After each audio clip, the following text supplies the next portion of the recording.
Hey now. Hey now, hey now, hey now. We are live. Hey now. Hey now. Alright, let's get the word out.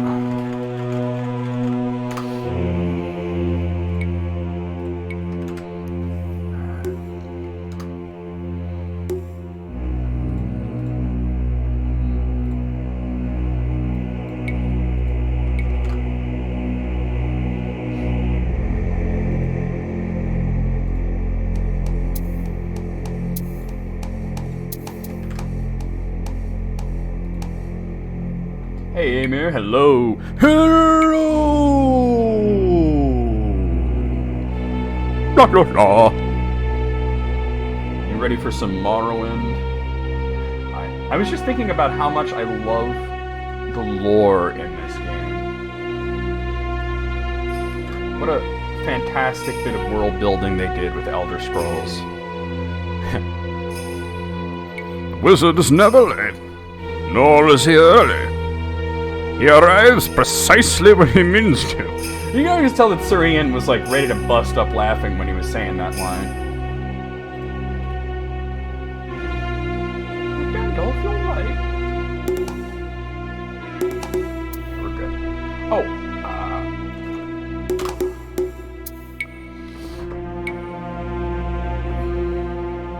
okay. Had to turn the air conditioner right on before this because my god has it become hot here today. I had the window open all last night and I was like, there's no way I'm going to stream like this without air conditioning. This is ridiculous. I can barely sleep, but I was so tired that I actually did sleep even though it was hot. What am I doing here? Ah, here we are. There's Discord.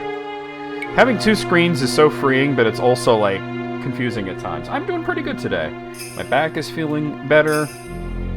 I'm planning on getting a lot of work done tonight, and I'm always excited to jump back into Morrowind because, well, you know, Amir, probably better than most that come here, what a fiend I am for lore, and the Elder Scrolls has some fantastic, amazing lore. The world building is so cool, and we're going to get to really dive into the other Ashlander tribes of the Wastes and see what their culture's like, and it's just fun, because we already did the Hortator stuff. I'm pretty sure I'm done with that. I just got to become Nerevarine now. Alright, post.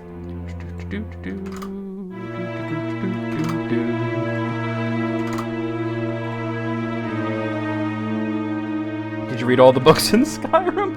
I don't know if I read all of them, but I would say that I read most of them. There's a lot of books there. I don't know if because Skyrim's so big, you know? I definitely read all the books in Morrowind. Oblivion, I don't... You see, my memories of Oblivion are so hazy because I gotta play that game again, you know? It had great lore and everything, it's just it wasn't as fun as the other ones. You know, and then, I would love to go back and do Arena and Daggerfall on stream at some point. Especially since I did get free copies of them, you know? Speaking of free games... talk about this briefly.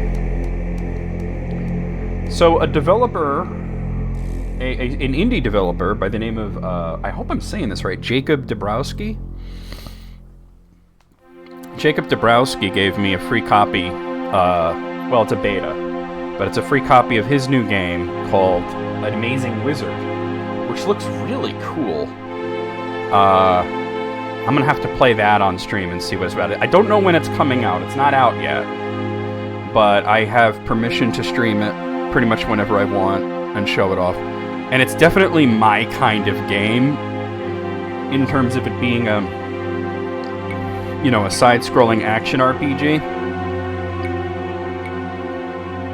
And it definitely, it seems to pattern itself a bit off of Rogue Legacy, which I greatly enjoyed.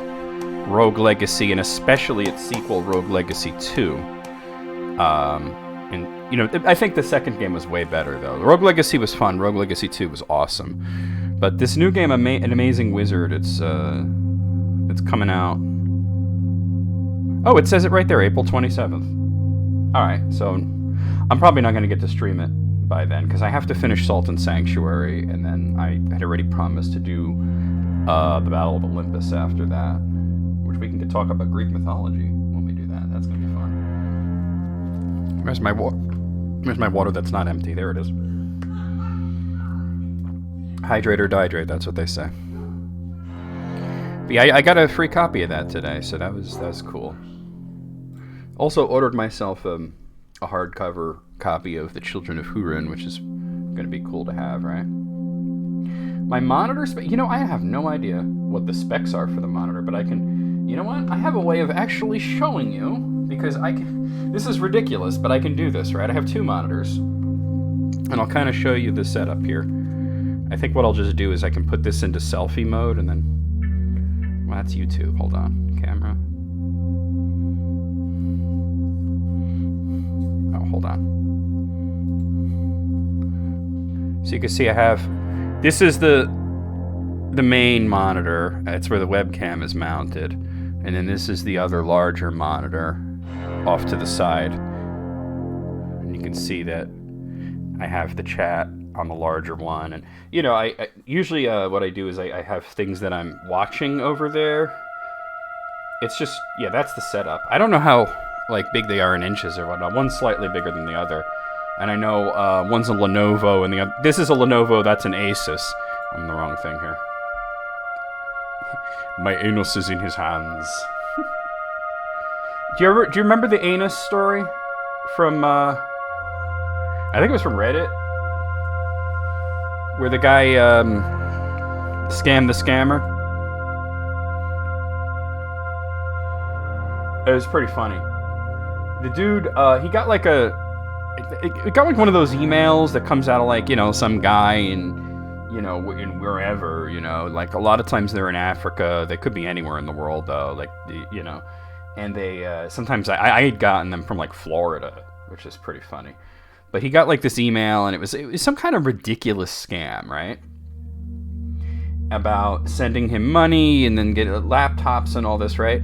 And it was all about Asus brand laptops, like Asus, A-S-U-S. But at one point, the scammer, made a typo. And instead of Asus, he typed anus, like the human butt pipe, right? And the dude who was scamming the scammer just rolled with it and kept referring to my anus, I'll send you the anus, right? The Prince of Ashwagandha still owes you 4.2 million. Yeah. Owes you a nice brand new anus too. You know. And it was funny, at one point he shipped him like a bunch of broken laptops and hard drives and stuff, right? And he like wrote anus on one of them. And he shipped him like all this like broken electronics, and it's really heavy, and he made sure it was as heavy as possible, and the other guy had to pay for postage and everything. It was pretty funny. I'll be right back, guys. We're gonna get started soon, but I gotta go to the bathroom real quick. I'll be right back. Usually try to take care of this before stream, but you know, the human condition.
what can I say? Coffee really does the trick. Yeah, so the guy, you know, and the guy, he's like, send me the anus, and he keeps saying anus over and over again. It never stops being funny, because he never corrected his mistake. And then he was like, I will send you the anus will be in your hands, and all this, right? So then, my favorite part, well, actually I have two favorite parts. One of my favorite parts is that the scammer dude got really violent and angry, and he started threatening him. But they're like the worst threats ever. It was like, you will send me the anus, or I will dead you. I will contact the police in your city, and they will come to your address. Like, he doesn't have any of this information. He doesn't know what city or what. He kept saying, the police from your city, and I am friends with the mayor of your city, and they will come and they will dead you. It was so silly, right? And like, I can't imagine anybody falling for this, but the guy was pretending to be scared. He's like, no, don't dead me. You know? It was really funny. And my other favorite part is one guy, he had the guy by the balls at one point, and he made him do a commercial for Anus brand laptops. I will dead you, yes, obviously. Anus brand, and the guy, like, he's like ranting like, in the video, like he actually made a video and put it up on like YouTube or something, and it's like, the Anus brand laptops are the highest quality, and I'm like, oh my god, this guy is dumb. You gotta be dumb to be a scammer, right? Like, it must be in their contract. Like, when they put out the ads on, like, Craigslist to find people to work in their scam call centers and shit, it must be, are you a self-motivator? Are you dumb as hell? You know? It's just so silly. I get those calls. Do you remember, Wayne? I don't know if you were there, but do you remember when I was playing Skyrim and I got a call from a scammer in the middle of the game, and I was like fucking with her? Do you remember that? I'll see you soon, Amir. That was pretty funny. And it was funny because like the game was like crashing and oh, you keep replying okay? That's a good way to keep them on the line. Or just yes, I understand, you know, just keep sending like random affirmative replies, right? So what are you going to send me the funds? Yes. Please send the funds. Okay. I have not received the funds yet. Oh, Lordy. Oh. Anyway, guys, let's get started, though. Play this intro, though. We're actually at the point in the Daggerfall soundtrack where I think these songs are mostly unused. Yeah, I'm on like all the unused songs. It's amazing how much of the soundtrack was not used. But let's play the intro. Yeet! We got to go out. We got to go out. We got to go out. Oh. Can't hide the aroma of flowers. You can with shit. Yeah. Fire! Fire! Fire! Yeah. Oh, fire! That's exactly what she said. It's something about her ass. Yeah, I get the feeling, though, she's very lonely. She kept talking about her ass.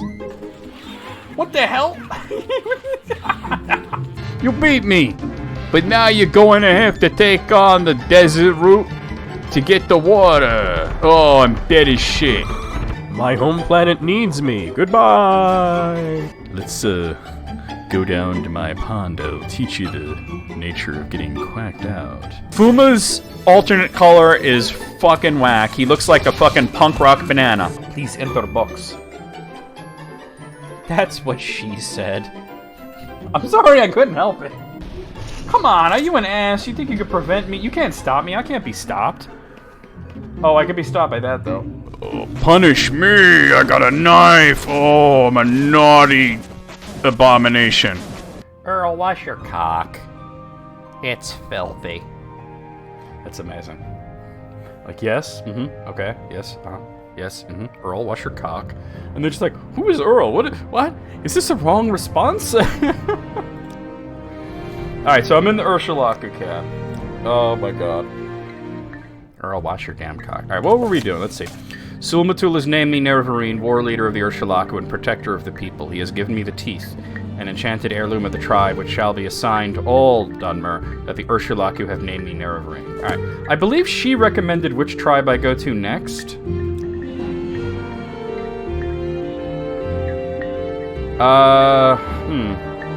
Yeah, she didn't really. Alright, well, let's see. Welcome, friend. Because we have to Nearly a do... legend around here. Might as well do them in the Please, order talk. that she mentions them, right? So, Ahamusa first. You must go to Ahamusa camp. I have heard the Ahamusa are in a pitiful way, and that they do not have an Ashcan.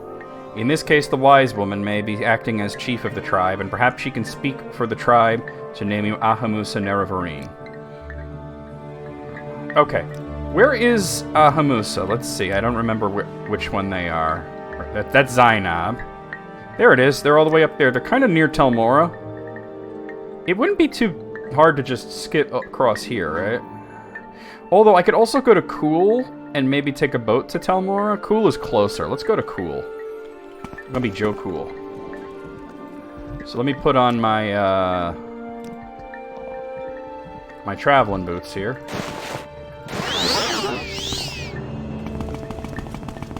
I'll just start rocking this bitch. 6 p.m. Let's do like that. Whoa, hello. 4 a.m. Okay. Earl, watch your cock.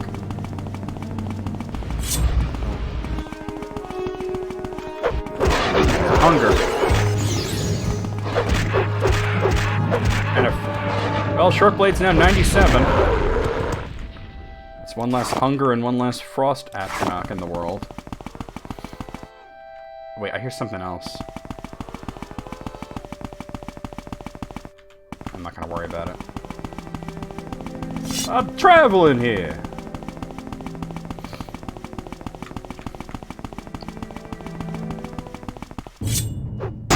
Oh, what the fuck? Oh, okay. I'm like, where am I being attacked from? What the fuck?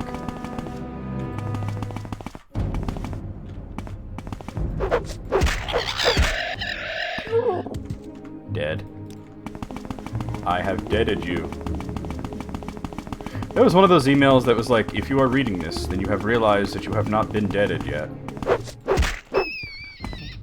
Like, yeah, usually you have to be alive to read emails. I would say most of the time.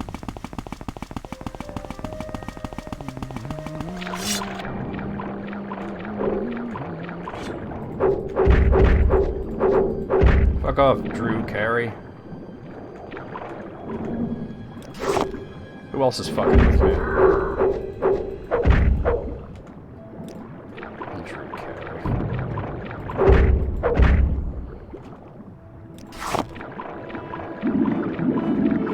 We're drowning.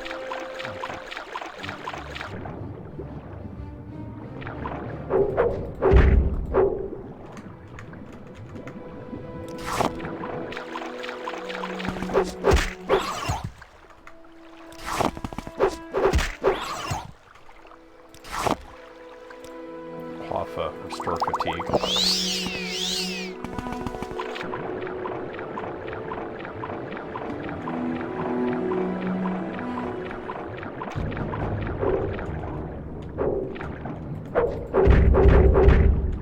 I have deaded you.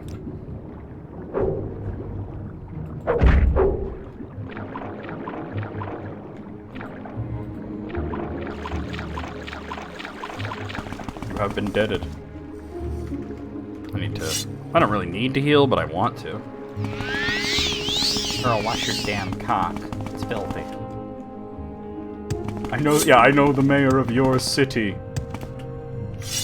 I am friends with Sonic the Hedgehog. Oh wait, that's a Silt Strider. Do they even have boat services here? Probably don't. If they do, it's gonna be over here. I didn't think about that. Yeah, there's a boat. What's up? Oh no, he goes to Solsteam. Hold on, we don't want to talk to you. Hurry, last boat to Solstein until the next one. It's the last train to Floozyville. Dagon fell. Disgusting. Aren't you a sight? Who said that? What can I do for you? Telmora? Alright, so we're really close to Zainab, or That's Ahamusa, rather. Ahamusa. Impressive. These clothes suit you well. Impressive. These clothes suit you well. I know the mayor of your city, and he will send the police of your city and your state, and they will dead you. Oh, wrong way.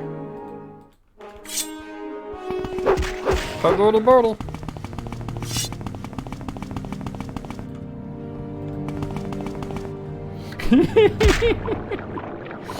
Do you remember that Paul Cristoforo dude? He kind of reminded me of that type of person, right? You know, the controller guy?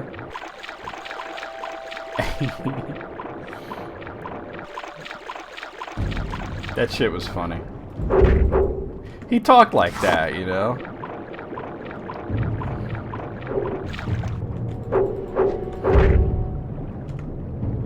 Out here making sushi. I'm still hearing combat music. Oh.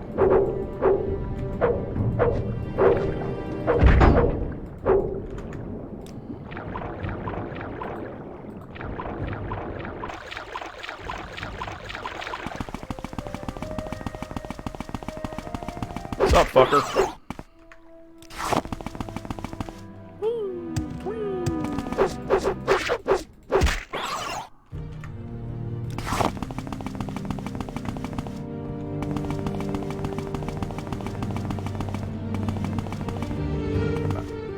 They're Ashlanders, but... well, they don't seem hostile.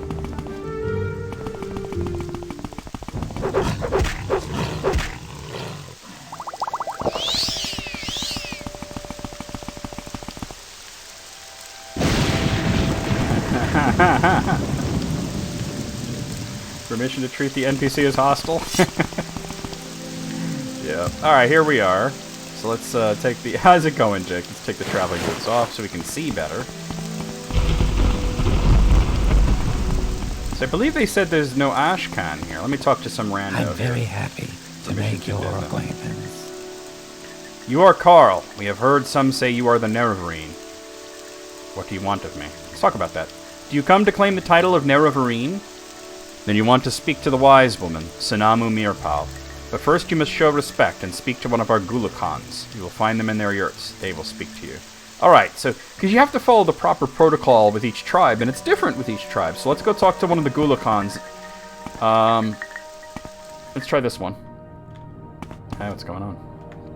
Who are you? What do you want? Alright, let's talk about the Nerevarine. Is that in here? There it is. Do you come to... oh, okay, you're not a Gulakan then, because you're telling me... oh, that was a woman, no wonder. Nobody in here. Wait, what was this one? Oh, that's the... okay, they don't have an Ashkan right now. Let's try this one. You are Carl. We have heard some say you are the Nerevarine. For a long time, the Ashlanders have heard of the Nerevarine prophecies. Perhaps some would say the Ahimusa are bitter. But talk gives us no comfort. Speak to the wise woman, Sanamu Mirpal. Tell her you will find a safe place for the Ahimusa. That is what I would wish to hear from one who wants to be named Nerevarine. Alright, now we could talk to the wise woman. I believe the wise woman's hut is usually apart from the others. You could usually tell which one it is. To make your acquaintance. Although none of them are really jumping out at me.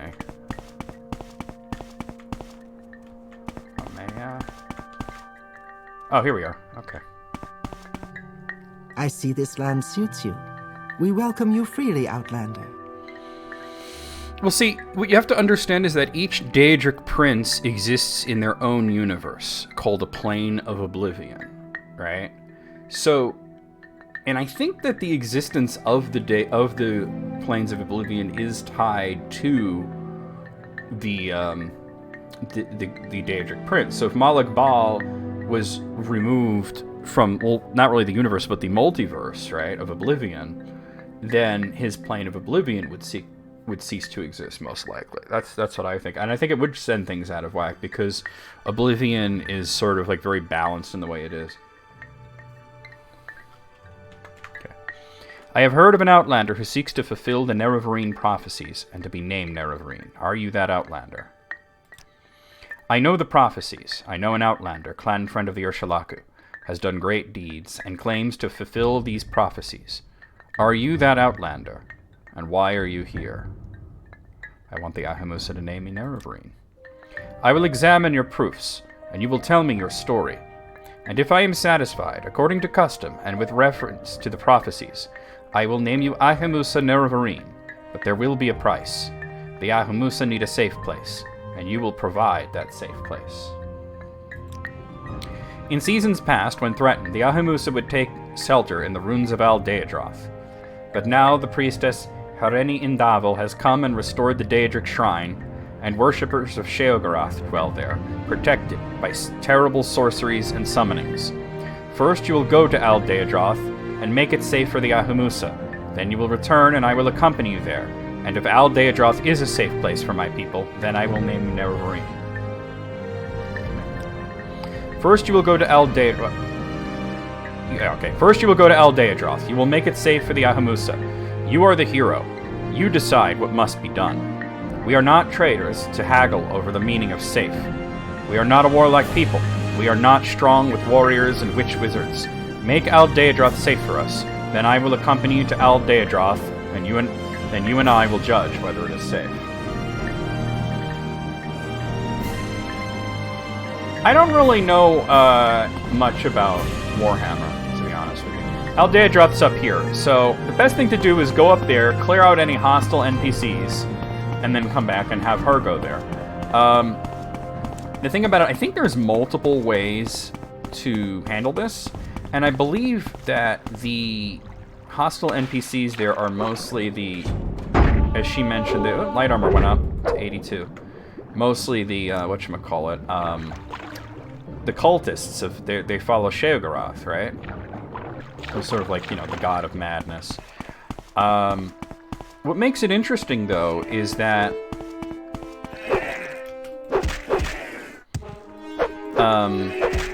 the hell was I saying? I believe they're currently fighting Ordinators in there, and the Ordinators won't be, if I'm thinking correctly, they're not hostile towards anybody except for the cultists. I believe if you talk to them, they'll ask you what are you there for, and you have multiple things you can say, including that you're there to worship. If you're there to worship, they attack you. I didn't bother putting on the boots of blinding speed because it's so close. Hey Alice, how's it going?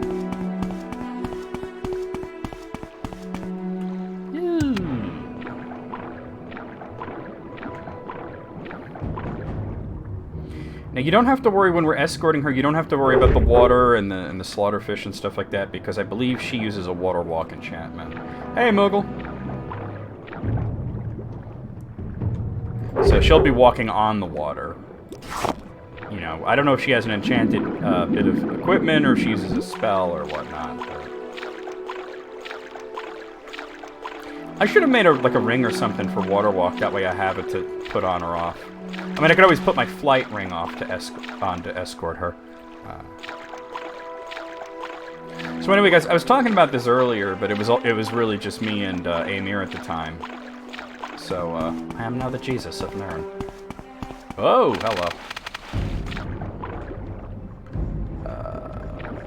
What's interesting is that Nern, existing in the specific Oblivion plane that we would call Mundus, right, does not seem to have a Daedric prince. And it being the center of the multiverse, you would think that that would mean that there is some deity of great importance in Mundus. It's just that whoever they are is completely unknown. Lorcan? I don't know, because Lorcan's dead, right? You can't really kill a Daedric priest. Prince, rather. Unless he's not really dead. Oh yeah, his heart. We'll see his heart at the end of this. But like, Dagoth-Ur has his heart set into a Numidium, you know, a sort of like weird mishmash of Dwemer technology and Dunmer magic, you know. Oh, so anyway, I was talking about this earlier, but it was pretty much just me and Amir at the time. So I'll tell you guys.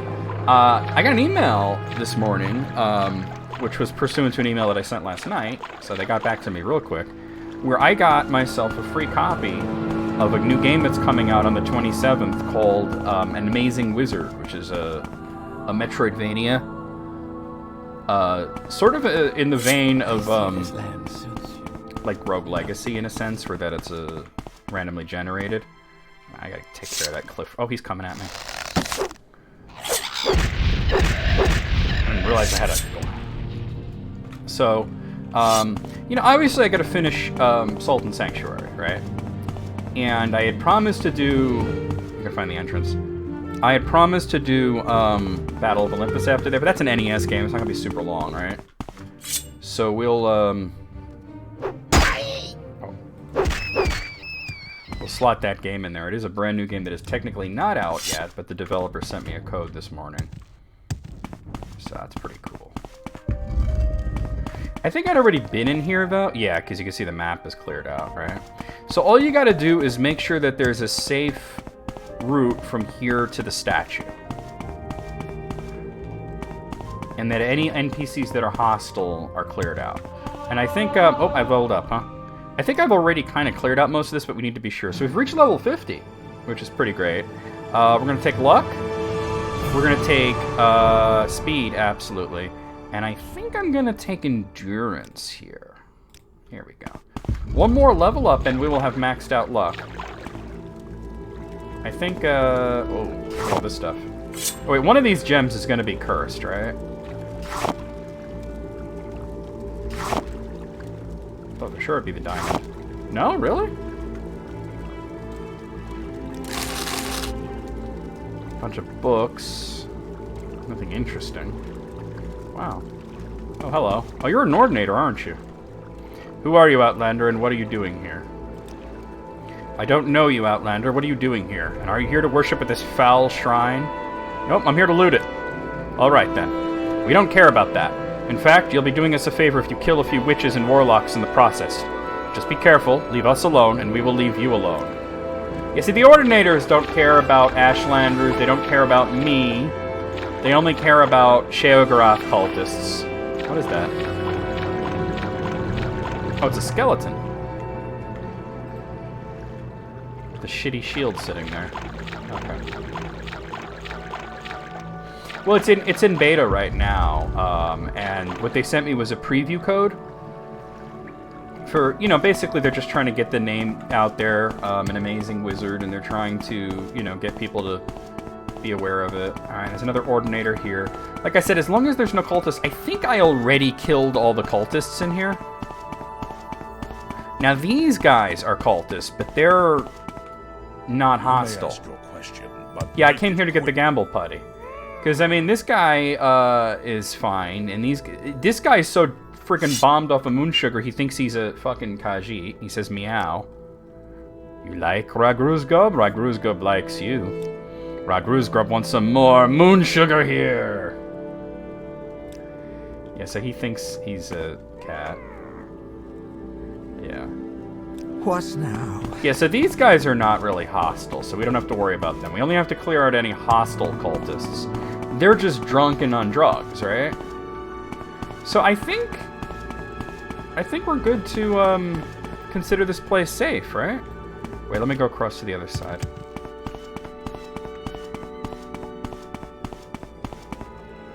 Yeah, there's a dead warlock there. One of the Ordinators got killed.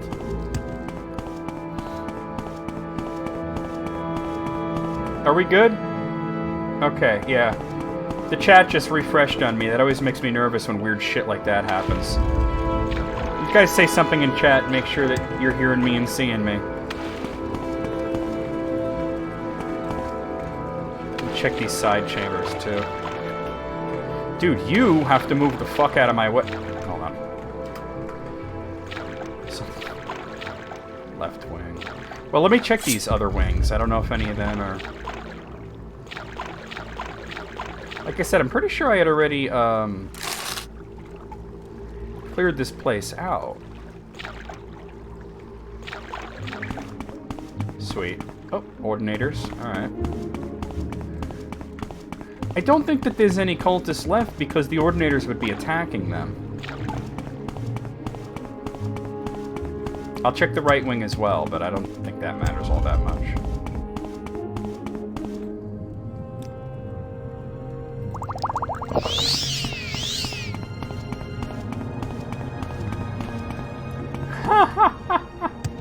Well, I would think that by the time he was, at that point he'd be sober, right? He would have come down off the moon sugar and realized that he is, in fact, not a Khajiit, that he is a pariah elf, also known as an orc. And, I don't know, maybe he's just a furry, right? Or maybe he's just bombed out of a skull on the moon sugar. So I found out what the glitch jump that I like to do has to do with negative edge. See if you see, notice I went forward instead of to the side? Well, that time I went to the side. It has to do with negative edge. Alright, so let's head back to the Ahamusa camp. We'll escort her there, and then we'll be good to go. We'll be Gucci.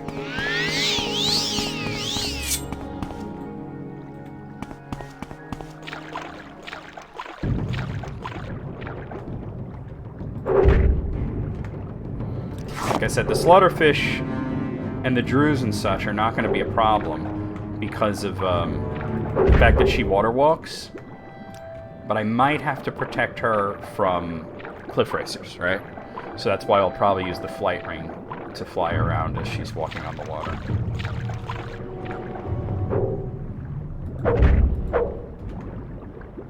No, you can't backwards lung jump in Morrowind. I mean, I don't know, maybe you can. Some weird jump tech, especially in the original game as it was without any sort of source for it. Moog, you need to refresh or stop something. You're talking about something from like a long time ago. But it is true that the Ordinators do attack you if you say you're there to worship at the shrine. I told them I was there to loot the shrine, and they were fine with that. If you tell him you're the Nerevarine, I think he just tells you you're an idiot. You know?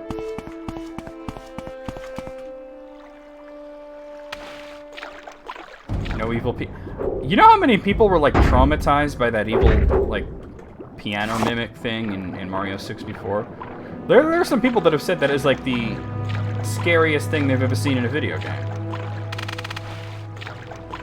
At least they're saying it's that and not that fucking stupid-ass Slender game. I remember I got my sister to play it. People were really mad at me because I didn't find it scary. I was asked to play Slender, and I didn't think it was scary. I thought it was dumb and boring. Oh, Tails doll, God. And, Faith Trilogy, what? What are you talking about? So anyway, and people were like, "You're not playing it right if you don't think it's scary." And 8-bit jump scares. See, and I'm like, "You're an idiot," you know, like. You know, they were calling it the. So they were like, "Well, you have to play it late at night in the dark with headphones and all that." I'm like, whatever, man. You know, if you got to put conditions on it to say that you're playing it correctly, then it's not very effective at what it's trying to do, right? So I got my sister, she was over here and it was late at night, and I put the, like headphones, complete darkness and everything, and her reaction was gold. She just goes, "Dude, Duke Nukem is scarier than that." Alright, we're back. Really? Really? Dude, I have like a 90% chance. What do you want? There we go. Let's get my magicka back. Whoa! A friggin' Daedroth? Really?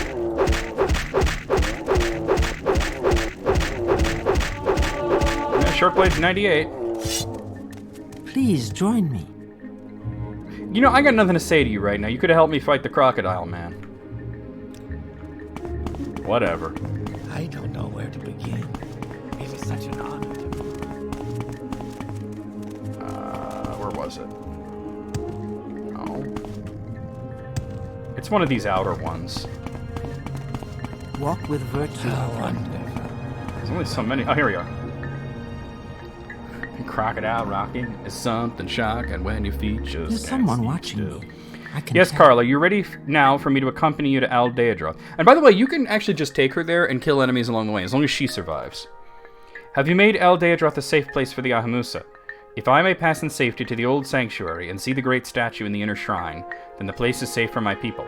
If Aldeadroth is safe, are you ready for me to accompany you there to test with our lives whether it is indeed safe? Yes, please accompany me to Aldeadroth. Daedroth Rock. Very well, Carl. Now I will accompany you to the Daedric Shrine on Aldeadroth. And when you have brought me to the old sanctuary beneath the ruins, and I may see the great statue of Sheogorath in the inner shrine, then I will surely know that you have made Aldeadroth safe for the Ahamusa, and I will name you Ahamusa Nerevarine. Go ahead, and we will speak further before the great statue. Alright, so I'm going to put on the, Well, first let me make sure we're doing this during the day. Excuse you, what? Oh, I hit the wrong thing. And I'm going to put on the, I'm not going to bother with the boots, but I'm going to put on the flight ring. Oh, that's Ring of the Hortator. Where's my flight ring at? There it is. That way she can, come on. Because she's going to walk across the water. And I want to make sure that... You also want to make sure you're not going up anything that's too steep for her to climb. She'll be safe from, like, slaughterfish, but you gotta watch the, whatchamacallit, the cliff racers. Also flying will be sure that... There's one right there. We'll be sure that I, don't run low on stamina.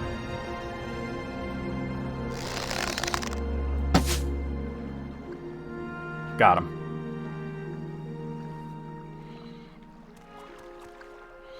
Yeah. It was a whole lot of, like, fake Hey, wait for me. scares, you know? I've barely moved and she's like, oh, because I'm high up. There, got him. Alright.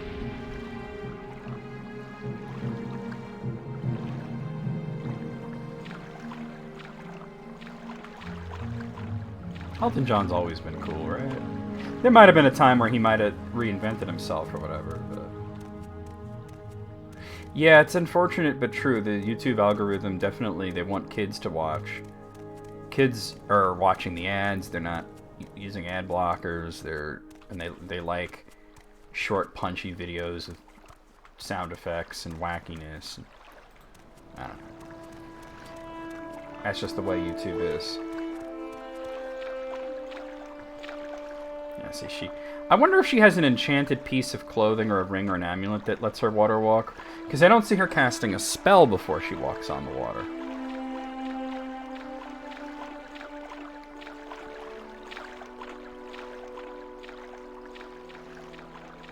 Hopefully she can get up this.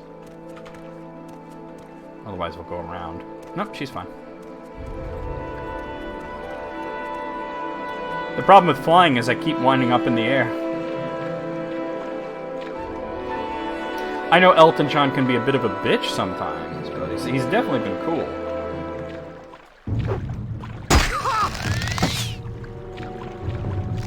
Where's she going? Oh, just get out of the water. Hey, wait for me. Why are you attacking a slaughterfish? And why is the slaughterfish out of the water? More importantly. It's a glitch. Alright, come on, let's go. Well, it's like he said in the movie. I might have to talk to her.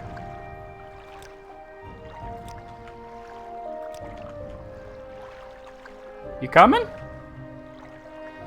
Why isn't she moving?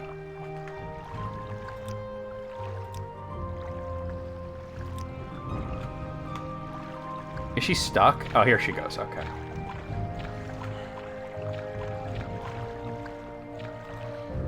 Well, those Lois Lane comics were very popular with girls and young women. You know, it was right up there with Archie, right? And that's like a market that is generally untapped. Hey, wait for me. In comic books. Like, they don't really... You know, it was interesting because it was all romance comics, right? That's what they would do. What do girls want? They want romance comics. Lois Lane being a, you know, like a professional woman and Superman's girlfriend and everything. It hit a little bit differently. I know Batman was very goofy in the 50s and 60s, and it wasn't till I want to say 71 when they released the Joker story. I forget what it was called. But there was a really big Joker story that reinvented the whole concept of Batman at the time. I don't know if she can get up on this. We'll see. We'll experiment. It's kind of steep. NPCs have a lot more leeway than the player, and oh, that's not gonna do it.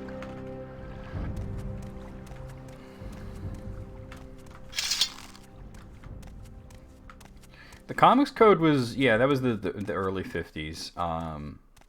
And all of that was really a way to go after EC Comics. All their rules were pretty much like, let's fuck over Bill Gaines. I could take off the flight ring at this point.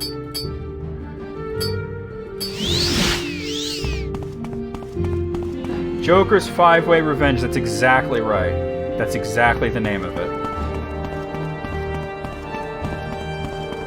I knew there was a number in the title.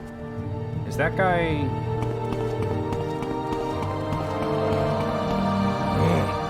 I don't know you, do you? Are you here for the dance, or are you here with the gold hats? Oh, he's one of the part. He's not really. He's a partier. Okay. Batman 251. Who did that? That was like Denny O'Neil or something.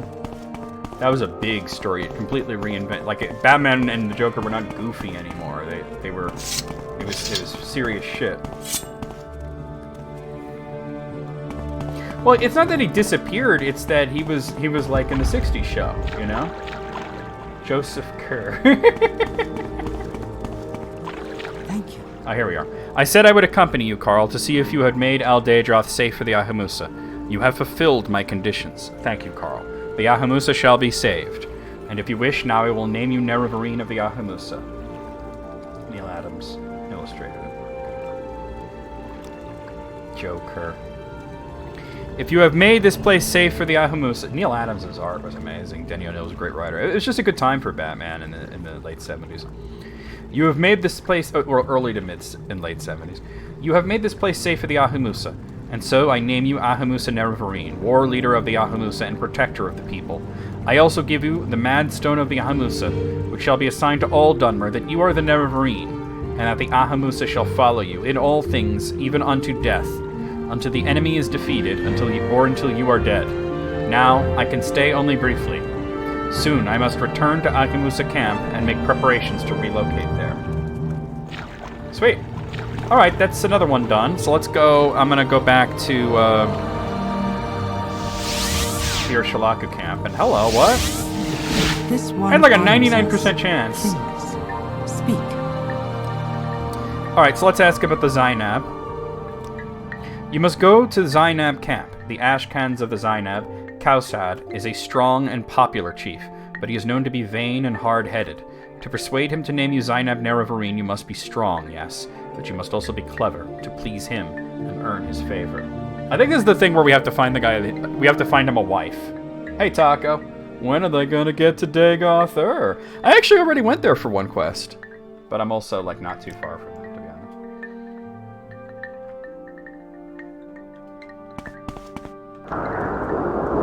Oh boy. Yeah, there's room for silly Batman, right? There's no reason it couldn't. Alright, Zainab camp is the next one. So that's Urshulaku. That's Ahamusa. Zainab's down there. So I'm just gonna fly straight across, right? I think that's the best way to do it. So let's put on our running boots, and we're gonna put on our flight ring. Go. Yeah, but you know what's I mean, you can't say that Polka Dot Man wasn't fucking great in the Suicide Squad, right?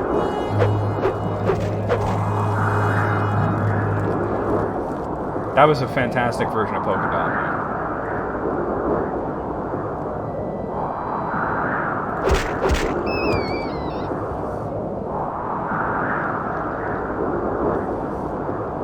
What's a superhero where a silly version wouldn't work? Dr. Manhattan. The Punisher, maybe, right? Can you really do a silly Punisher? But then again, would you really consider the Punisher to be a superhero? That's questionable, right? Let me think about this a little more.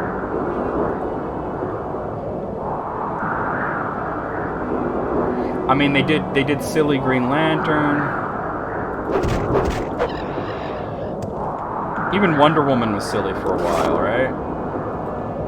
Spider-Man has almost always been silly. As a matter of fact, I would say that you shouldn't do serious Spider-Man. I don't like when they do serious Spider-Man.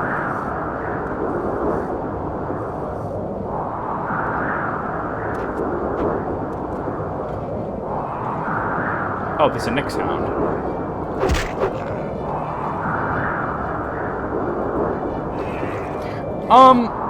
When I'm saying that the Punisher is not a superhero, I'm not saying that because he doesn't have superpowers. I'm saying that because he's not really a hero.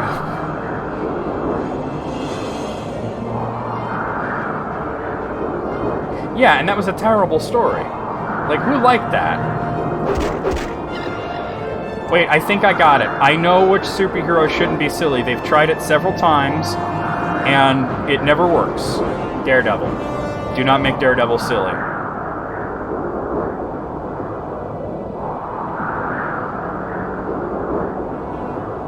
Yeah, a touch of seriousness is one thing, but when it becomes, yeah, like you say, grimdark, it's just like, please stop.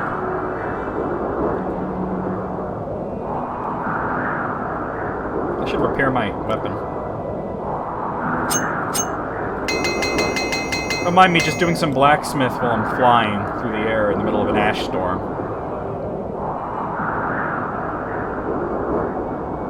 There has been serious Deadpool stories, and they're almost universally really good. Because when you think about Deadpool, obviously he's very silly and wacky, right? But also, he's like that to mask the fact that he's in intense emotional pain, right? And when they choose to get real, it could usually hit pretty hard, right? Yeah, exactly. It's a coping mechanism. Like, Deadpool has been through some serious shit, right? And he's tried to be a good guy. He's tried to be a bad guy. He's tried everything to find where he fits in, you know, to find his place in the universe, so to speak. And there are times where it can get very, very real and very, very personal, and it works. But yeah, I think the answer is Daredevil. You shouldn't do silly Daredevil stories because it's like, what the hell are you even doing?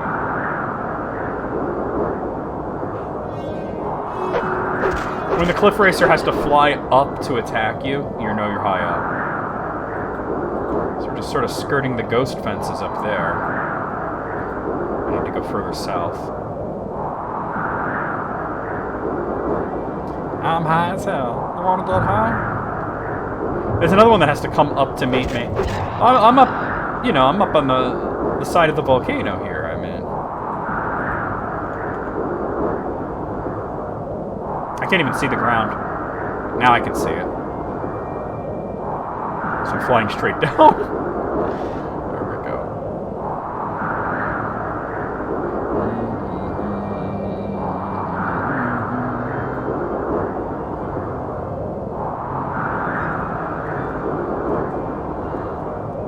It's not so much that it got obliterated, and I think it happened.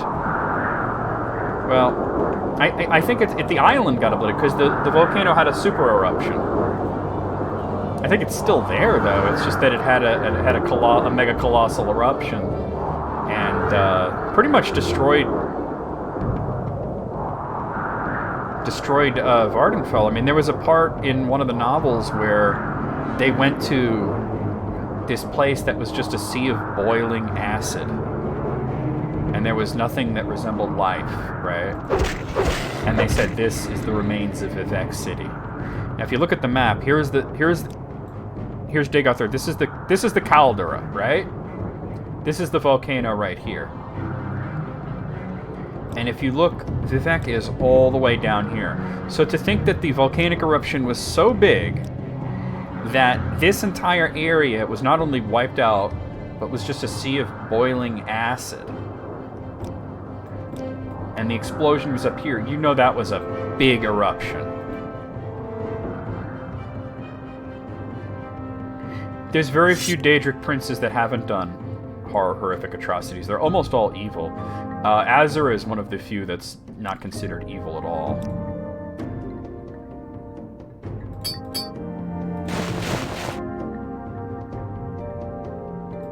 Not Ring of the Hortator. There we go.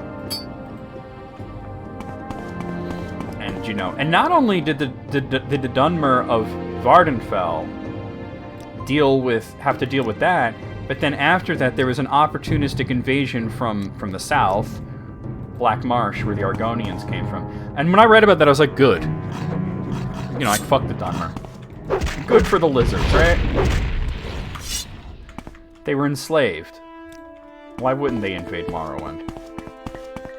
Alright, so here we are in the Zainab camp. Let's talk to a rando and see if we could see what the local custom here is. They're all nuanced, really. There's some great videos going over, like, the nature of each of those minor gods. Come closer. Let me see you. Yes, I think it is you. The one they talk about. The outlander who claims he fulfills the Nerevarine prophecies. You should talk to Ashkan Kausa. So we've already been told to talk to the Ashkan, so this is like a big jump. He is the mightiest champion and the greatest Ashkan of all the Ashlander tribes. A very great man. You should talk to him. He is a very curious man, always speaking with traders and travelers about the news of the world. Go ahead. Our great chief does not stand on ceremony. You may enter his yurt if you are clean and courteous.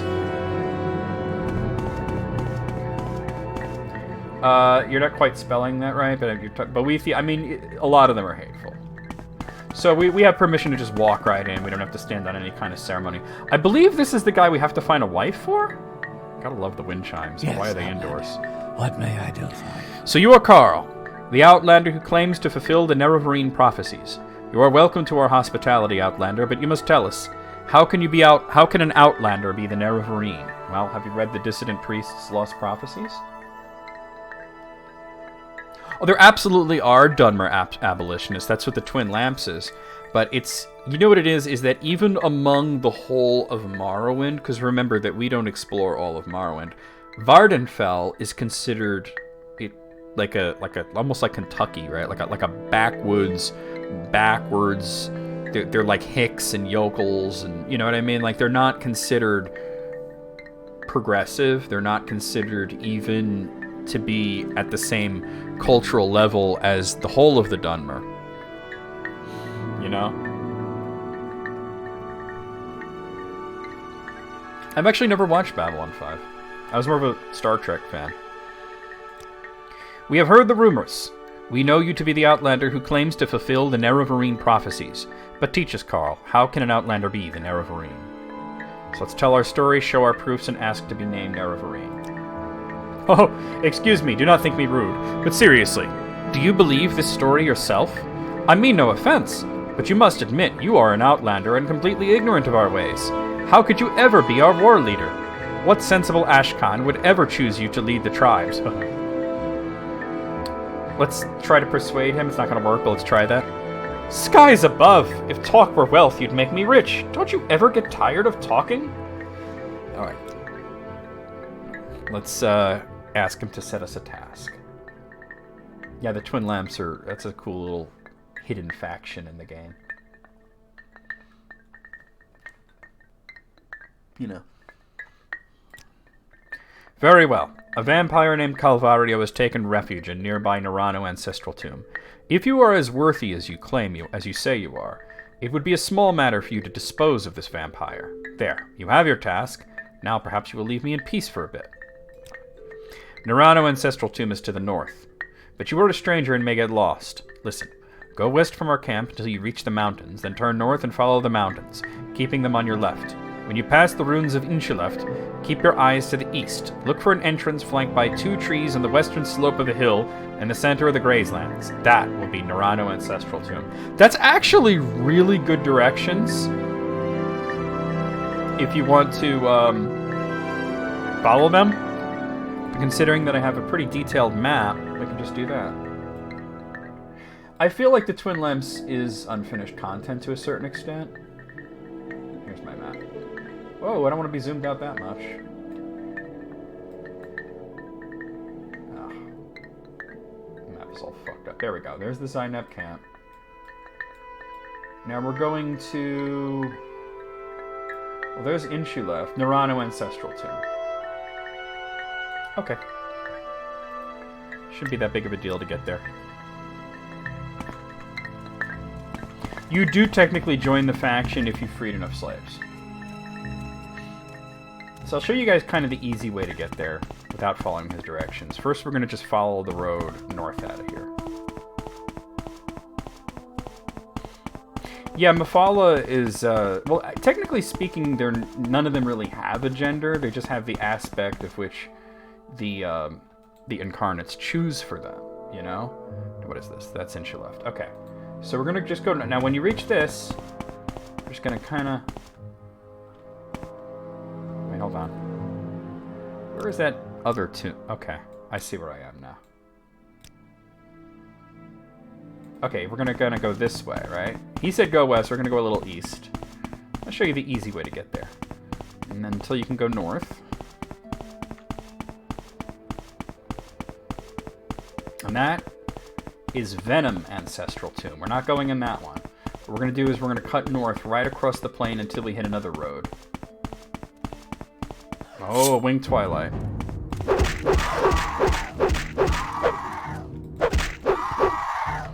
Yeah, they're all princes of the universe, born to be kings. So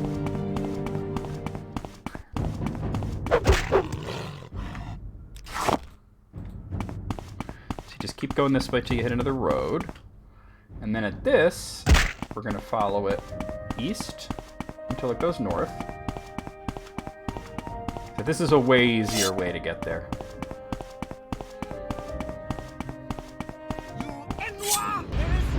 We've got some hostiles here.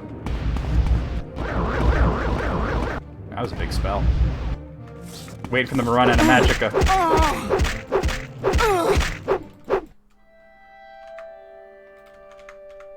Yeah, whatever.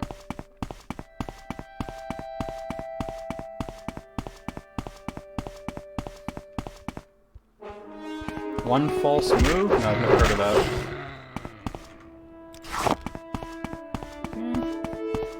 You see when it kind of... There's going to be like a big crossroads coming up.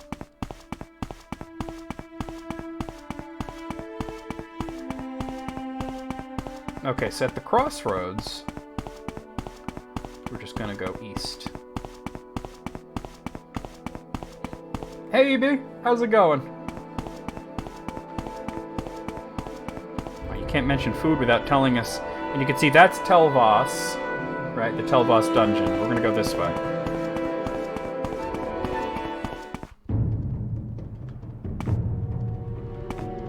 Yeah, Inwa is like foolish outlander, sort of.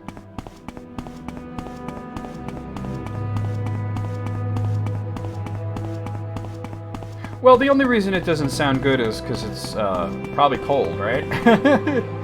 With me, I prefer, wait, did I do this right? Oh, no, this looks right. Yep, this is going to take us right to it. There's the 2 trees he mentioned.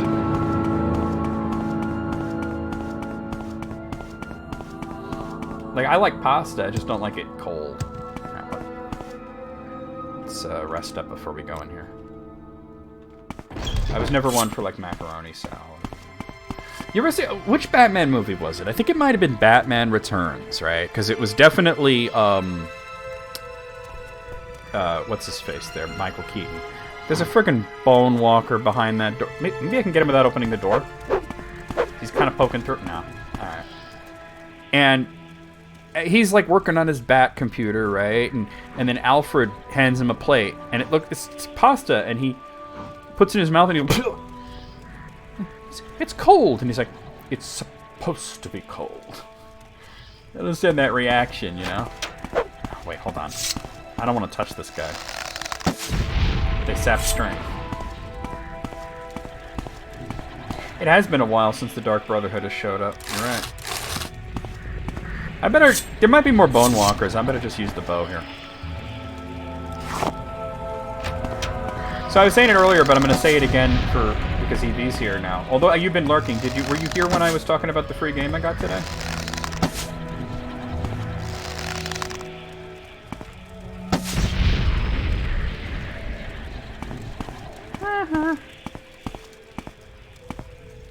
And so Zarek. And there goes my athletics skill.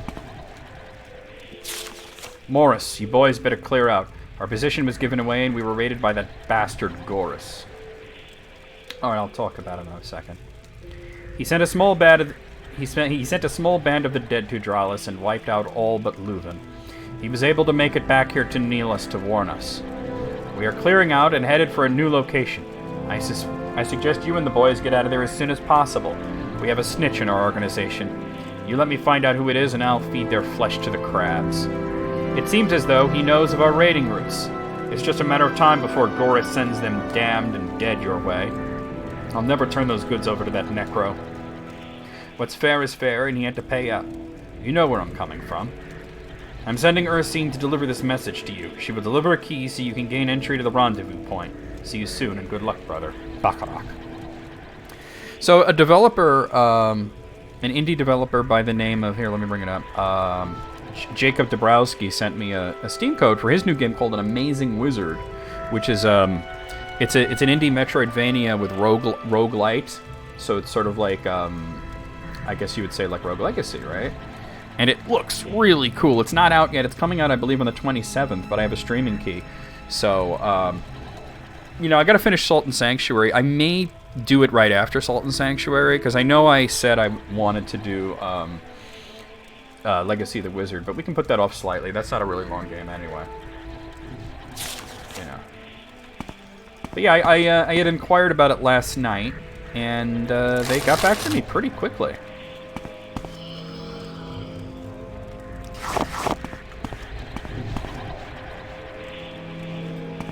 I don't need no keys, I got lockpicks.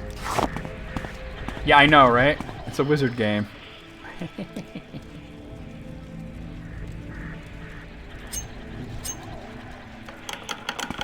Alright, and there's nothing in there. They locked up a whole bunch of nothing. $4. Exactly, a nice Tampon Tuesday game. It's oh, I didn't see the trap. It's called An Amazing Wizard. I just got poisoned. Oh, damn it. Take care of that. I didn't notice there was a trap there.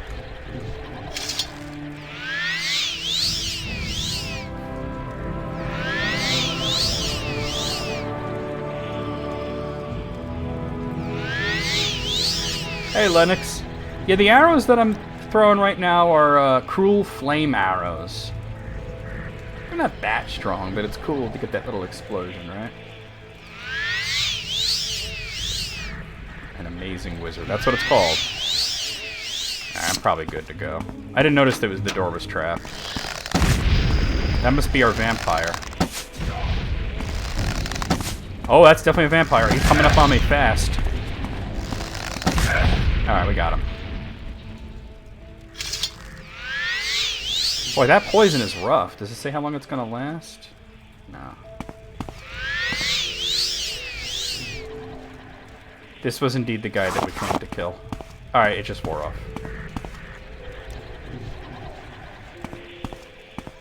Turf-free wizardry. But I thought it was funny. I was like, oh look, a wizard game. That's also trapped.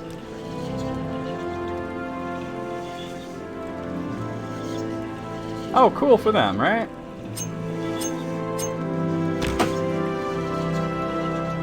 Not really interested in any of that. Okay, so you'd think that we just go back and this guy will name us Nerevarine of Zainab, but that's not. I mean, it's not that easy. He's a bit of a pill. I believe we have to find him a wife. I'm pretty sure this is the guy that you have to do that. And he's got some pretty ridiculous criteria for what his wife can be, and we're gonna fool him. We're gonna totally fuck with him. Hairy sack and the smell of hog farts.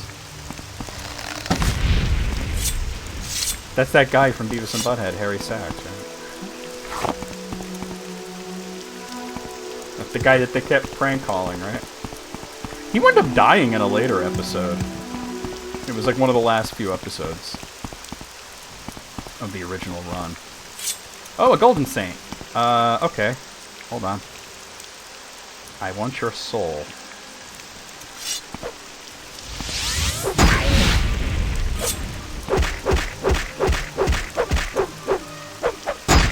Ugh.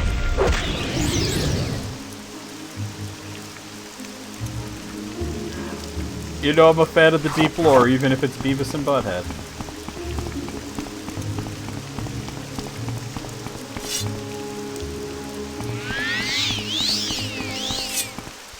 Here comes an owlet. Everybody wants to hit me with poison today.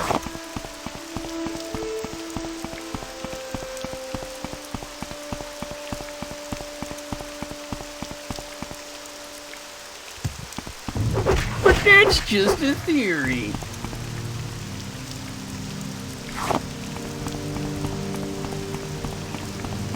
This is actually not a dagger, it's what's called a wakizashi. You ever see a set of Japanese swords, Lennox?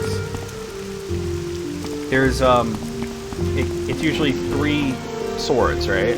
The long one is katana. The short one, the dagger, is called a tanto. This is the middle one. Called the wakizashi. It's interesting because they use Japanese words like tanto and wakizashi in this game. That note that we saw mentioned rendezvous, which is a daikatana is big sword. If there's a set of 4 and there's a largest one, it's the daikatana. But yeah, this is a wakizashi. It's a medium-sized sword. Rendezvous is a French word. It's kind of... I mean, you could say it's not French. You could say it's Breton, right? Because culturally, the Breton are similar to the French. But I don't think there's a... Is there a culture that's, like, analogous to Japan? Why don't I see the camp? I'm right on top of it. Oh, here we are. Oh, it's an Ogrim Titan.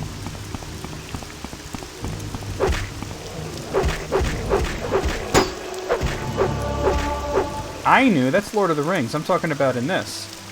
Sure played one up to 98. Akavari? Maybe, yeah. That makes sense.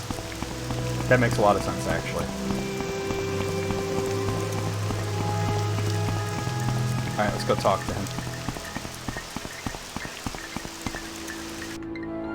What do you want of me, Outlander?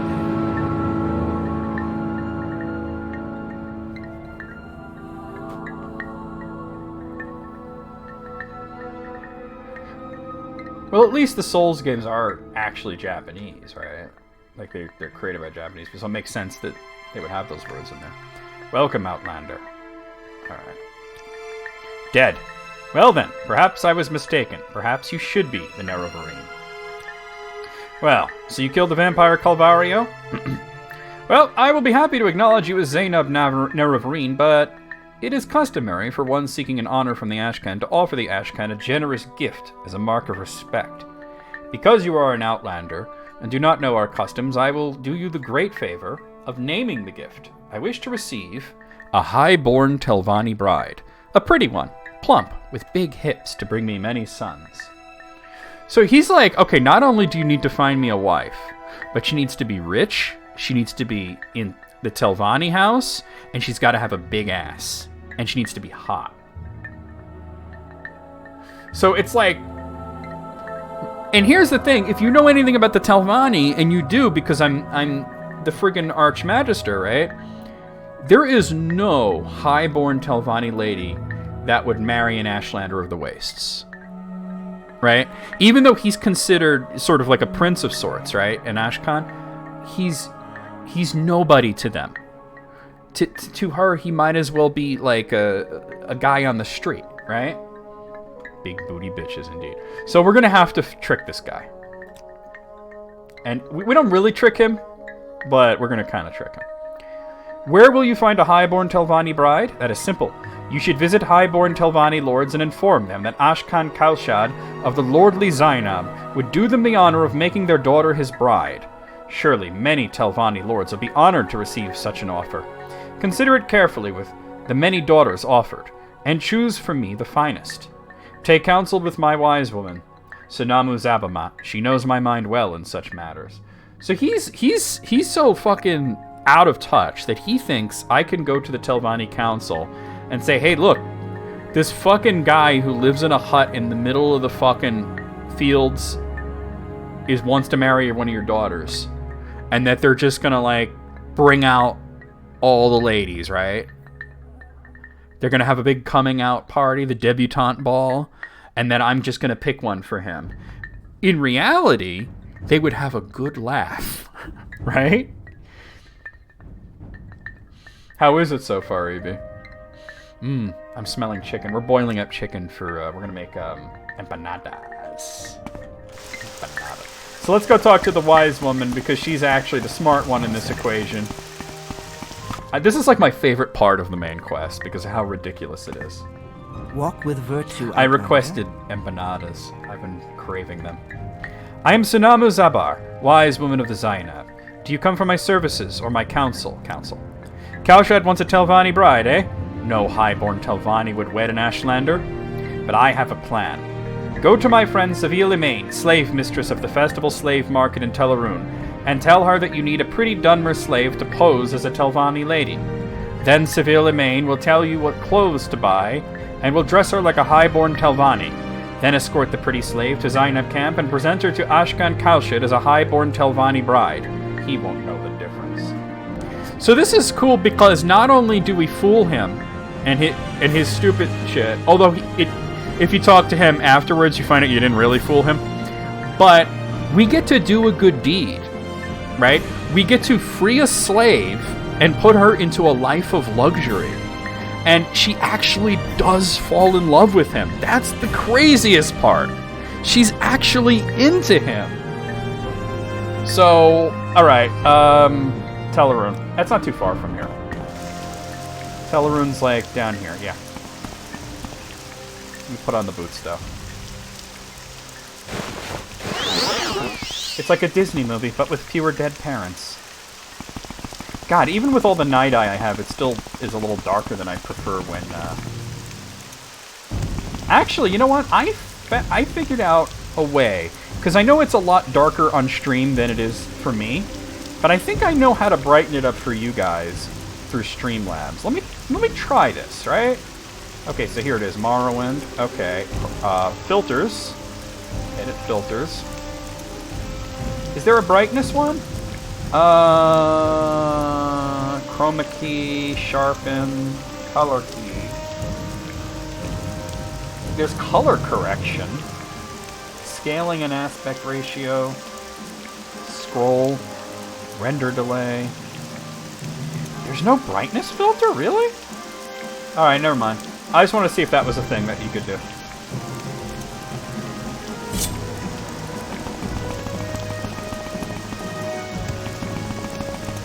Yeah, there is a talking crowd.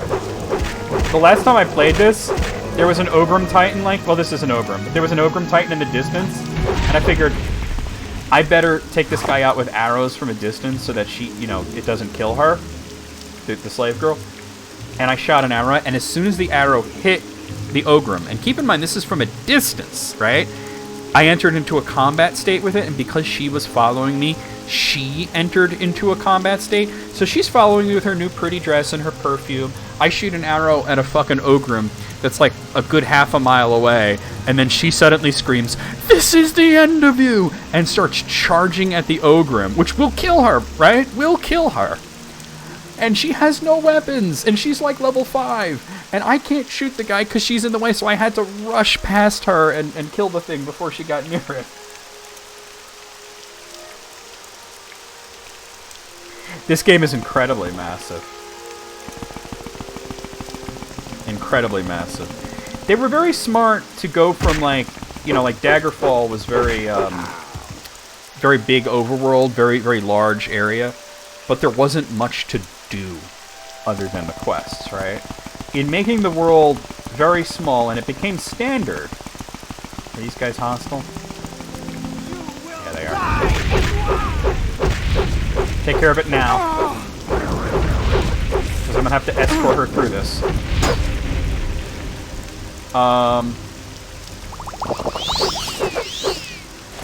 Oh, what am I doing?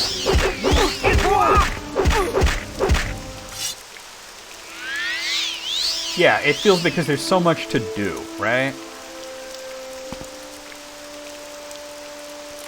And the world map of in Oblivion is only slightly larger than Morrowind, and Skyrim is slightly larger than that, you know?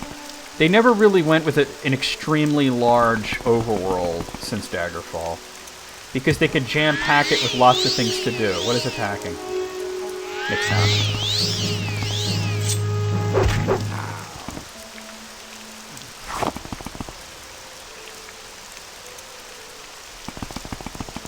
Well, hopefully, if they make a game as large as Daggerfall, it's not mostly empty, right? And that's difficult to do because we're all expecting a much higher degree of graphic fidelity and detail than there was back in the 90s when Daggerfall came out, right? So yeah, she's like, "This is the end of you!" and charges at an Ogrim Titan that will absolutely murder her, and she has no weapon. It was a pretty funny situation.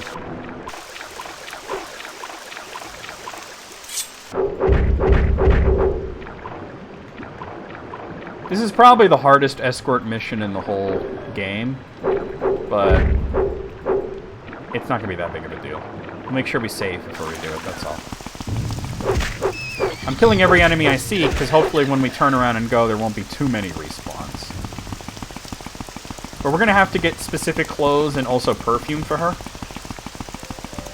So, that's also a thing that we're going to have to do.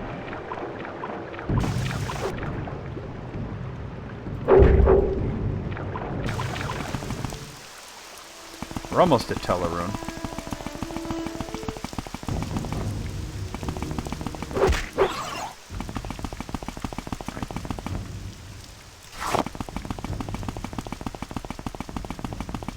Here's the town.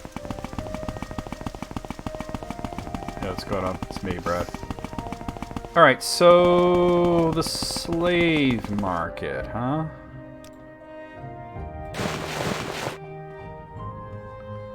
That's cool. What is this called again? Let me look this up. Hold on. Wayward Realms? Let me look it up right now. I see Wayward, Wayward Strand, Wayward Souls, Wayward Harbor. Here it is. Breton. Wayward How Realms. may I help you? This trailer ain't really showing me much. Let's watch the second trailer. Well, I'm gonna keep an eye on that.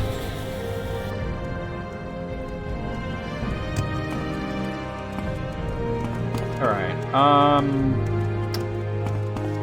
I gotta find the slave market. It stands out, we just gotta find it. Oh, I think this is it. Yeah, because they got people in cages. I think that's our... You can speak freely, friend. Welcome, Carl, to the Festival Slave Market, the finest slaves in Vardenfell. I'm Sevilla Main, and I know we have the slave for you. Are you looking for standard household slaves, Carl, or are you looking for something special? God, this is squicky. You need a slave to pose as a high-born Telvanni lady? Sweet Alma, that's Sanamu Zabamat and her cunning plans. I do have the slave you want. Flora Lurvu, a pretty Dunmer girl, but first you must get an exquisite skirt, exquisite shirt, exquisite skirt, and exquisite shoes to dress her in. Go get these exquisite clothes to bring them to me, and then we will discuss a price for her. That's annoying because, we had a difficult time finding an exquisite shirt for myself. Where can you get exquisite clothes? Tell Mora, Elegnan the Clothier. She has some very nice things. See these clothes I am wearing? Exquisite shirt, exquisite skirt. exquisite shoes. I bought them for her at her shop. Make sure you try her. When you have the exquisite clothes, we can talk about something special you are looking for. No, this will not work unless we do it my way. You cannot change my mind on this. When you have an exquisite shirt, exquisite skirt, and exquisite shoes to dress Philora Lurvu in, then we will discuss our price. You seek information, Breton? Wait, what town did she say?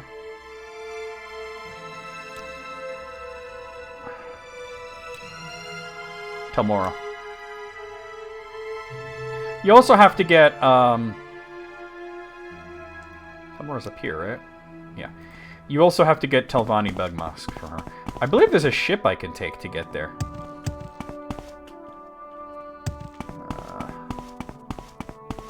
Does Teleron have a ship? I feel like it does. I just don't know where it is. Oh Well god. met, Outlander. Bro, get the fuck out of my way. Oh my god. I'm trying to climb the damn stairs and they just start, Welcome, Outlander. I think that's French. You know, my grandfather spoke French. He was like, and then once in a week, when he was locked in the room with Grandma, he'd be like,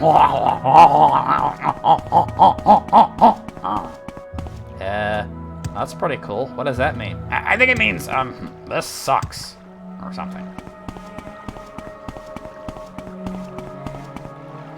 Is it me, or do I not see a ship right here?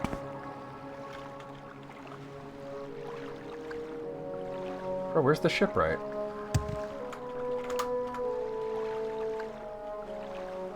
Oh! Jesus fucking Christ. She must have been in the water. I'm very happy to make your acquaintance. Alright, here we are in Telmora.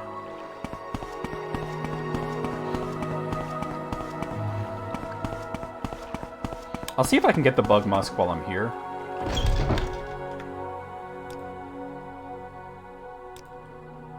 Right, you don't have the clothes I'm looking for, but...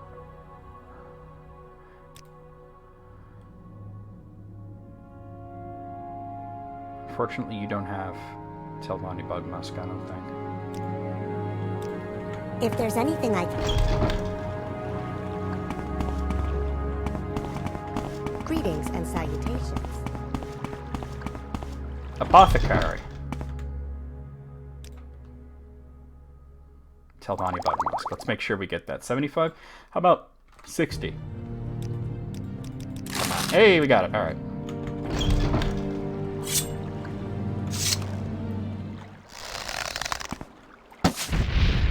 Asshole. Smith. We need the clothier.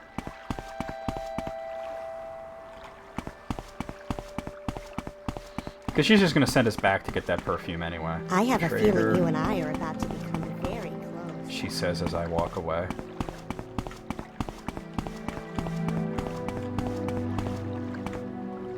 Where the hell is the clothing store?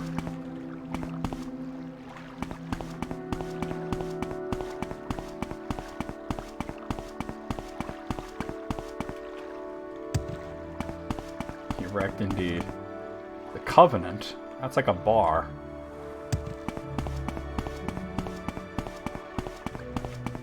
Here we are. Okay, let's see.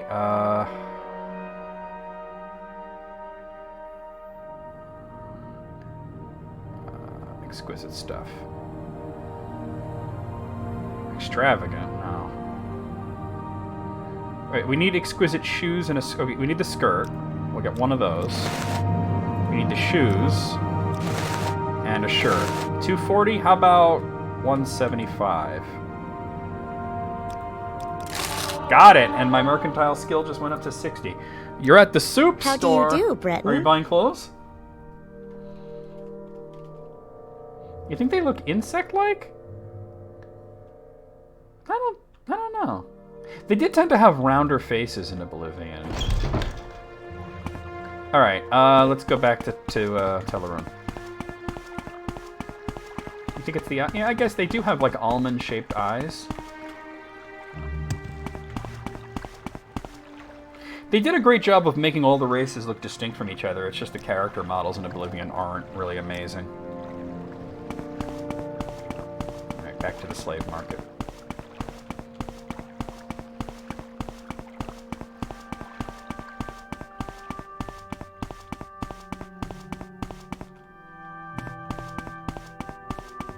Hey, Terraglaive. Oh, you've never seen Morrowind before? Oh, that's just the underground. To be honest, in Oblivion, all the races look kind of goony. Am I tripping?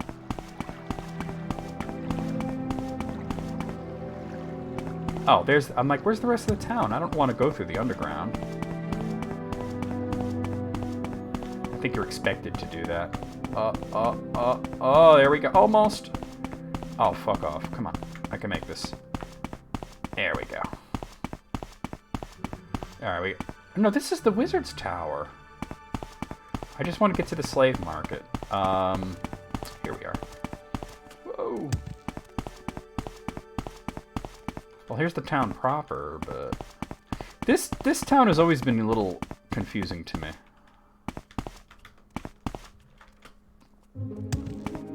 Hey, Mirhat, welcome back. Yeah, for a little while, Oblivion was a benchmark game, wasn't it? Here's the slave market. Okay. Yo, this dude wilding out. Greetings, friend to friend. The orc dude was wilding. You saw that? I know, right? This part of the game is a little squicky, but it's also sort of my favorite part of the main quest because of how friggin' goofy it is. Alright. Good. These clothes are perfect. Hold on to them. You'll give them to her when you've bought her. But I need a little more time to coach Philura Lurvu to play a part of a highborn Telvanni lady. I know just the thing we need. Go get a bottle of Telvanni bug musk perfume. Try Bildren Arloth the apothecary here in Teleroon, or Jolda the apothecary in Telmora. I'm way ahead of you, I already bought it. That will make Philura Lurvu completely irresistible. Go, hurry! What do you want, Outlander? You have the Telvanni bug musk? Excellent. No, don't give it to me. You'll give it to her when you have bought her. Now, let me tell you my price. For this superb specimen, skillfully coached to play her part in your little scheme, I'm pleased to accept from you the modest sum of 1,200 drakes, and I only offer you this special price out of my friendship to Sonamu Zabanan. How about 800? You drive a hard bargain. But I like to see a happy customer. I'll accept your offer, and thank you for your custom. Now here's the key to her cage. I removed her slave bracers. When you're ready, you should speak to Philura Lurvu and explain to her that she is to follow you back to the Zainab camp to meet with her future husband, Ashkan Kaushad. Okay, so all we gotta do is make sure she gets there alive. Oh. Do you have something to say, Outlander? Philura Lurvu looks down at the ground, waiting for you to speak.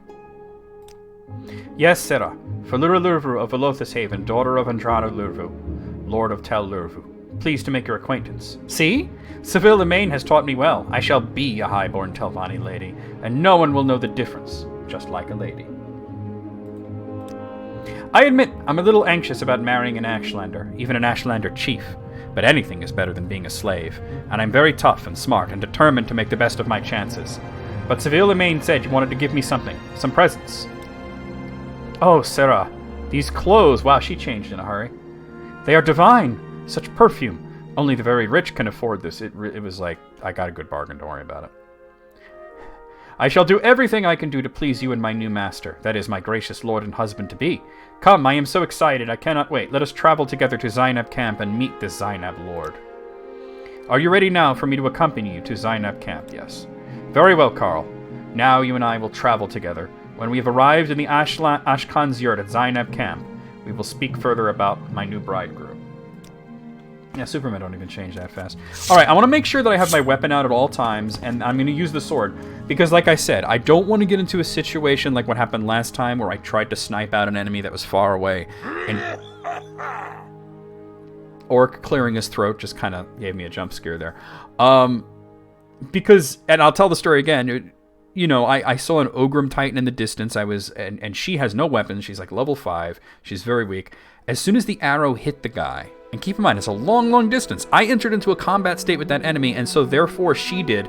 She screams, "This is the end of you!" and starts running across the grasslands at this ogre that she has no chance of beating. And I had to rush in front of her to kill it before she got near it. So let's make sure we do this during the daytime. And I'm not going to wear my boots. We're going to go slow because she has to be with me. So we're coming from here to here. So, you know. No, I've never played any of those Red Dead games, to be honest with you. Never played Red Dead Revolver, Red Dead Redemption, or Red Dead Redemption 2.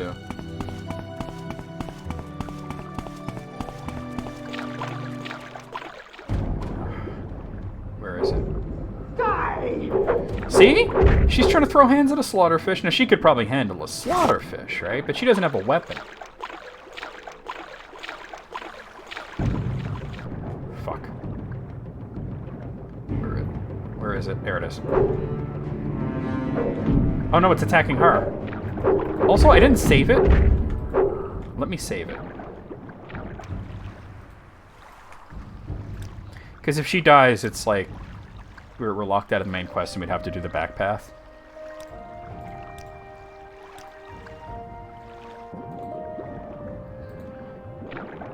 The sooner we're out of the water, the better. I know I can get up that hill. I'm not sure if she can. Oh, wait. Yeah, sometimes NPCs have a bit better luck in getting up hills. Let's see if she can follow me up here. Yeah, she's doing good. Alright. We want to go more this way.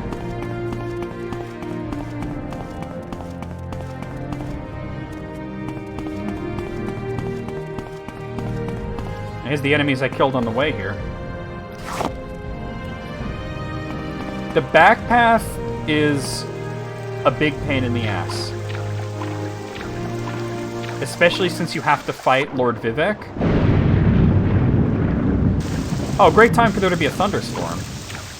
I'm hearing combat music, though. Oh, yeah. I can also heal her once we get to shore. But, not only do you have to fight Lord Vivek, but the Wraith Guard when you first put it on, because you have to get it tinkered with, and it's not... Oh, it's dead. Okay, I saw Drew there, and I was like, it's already dead. Where is she? There she is.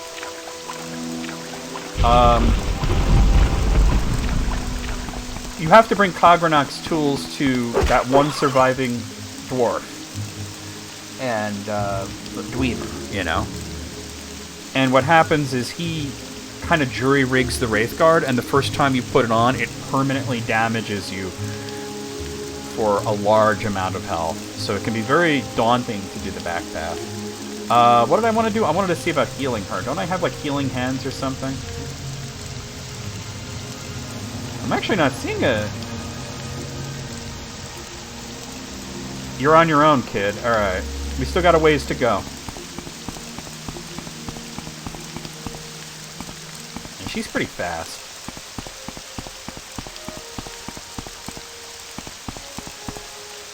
There's a Nyx Hound over there, but I don't think it's... Well, we have to go that way, that's the thing. Let me just take care of it now.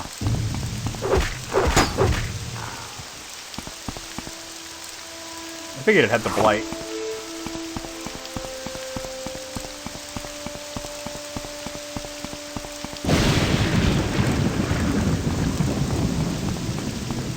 You're right. You're right.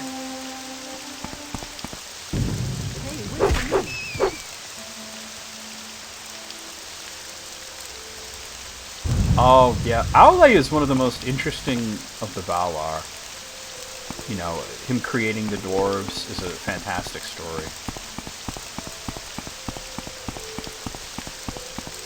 Aule's... You know, because Aule created the dwarves on his own without any input from Iluvatar. And Iluvatar had to make sure that he was doing it for a good reason.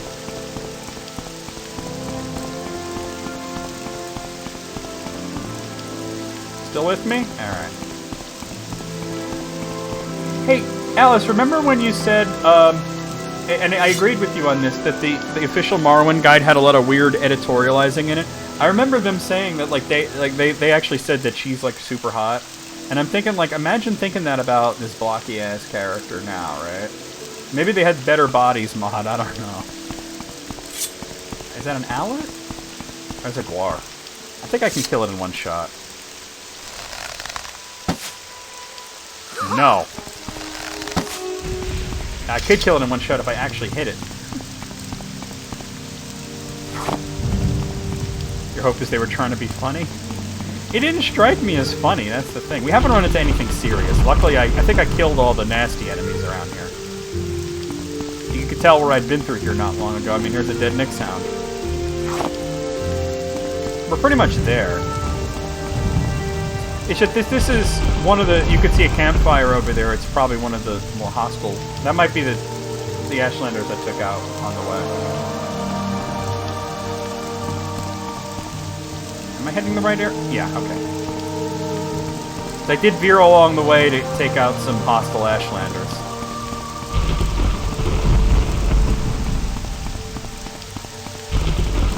Yeah, except Moog was writing about Slippy Toad. Oh. I didn't realize I'd switch back to the bow, despite the giant bow on the screen.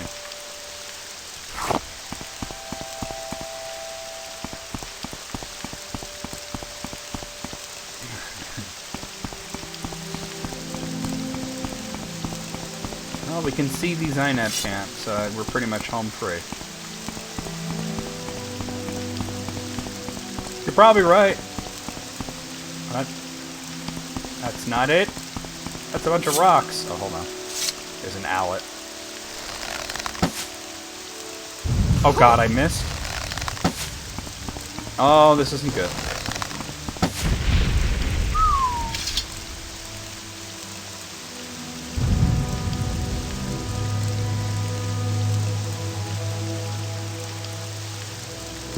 Sons of men die indeed and leave the world, wherefore they are called the guests or the strangers.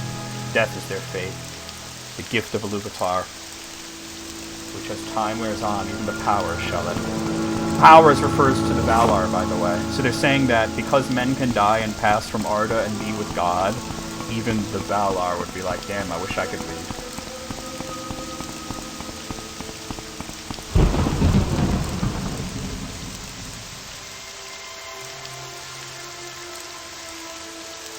He did put her #1 on his list, and I was grossed out by it, but whatever.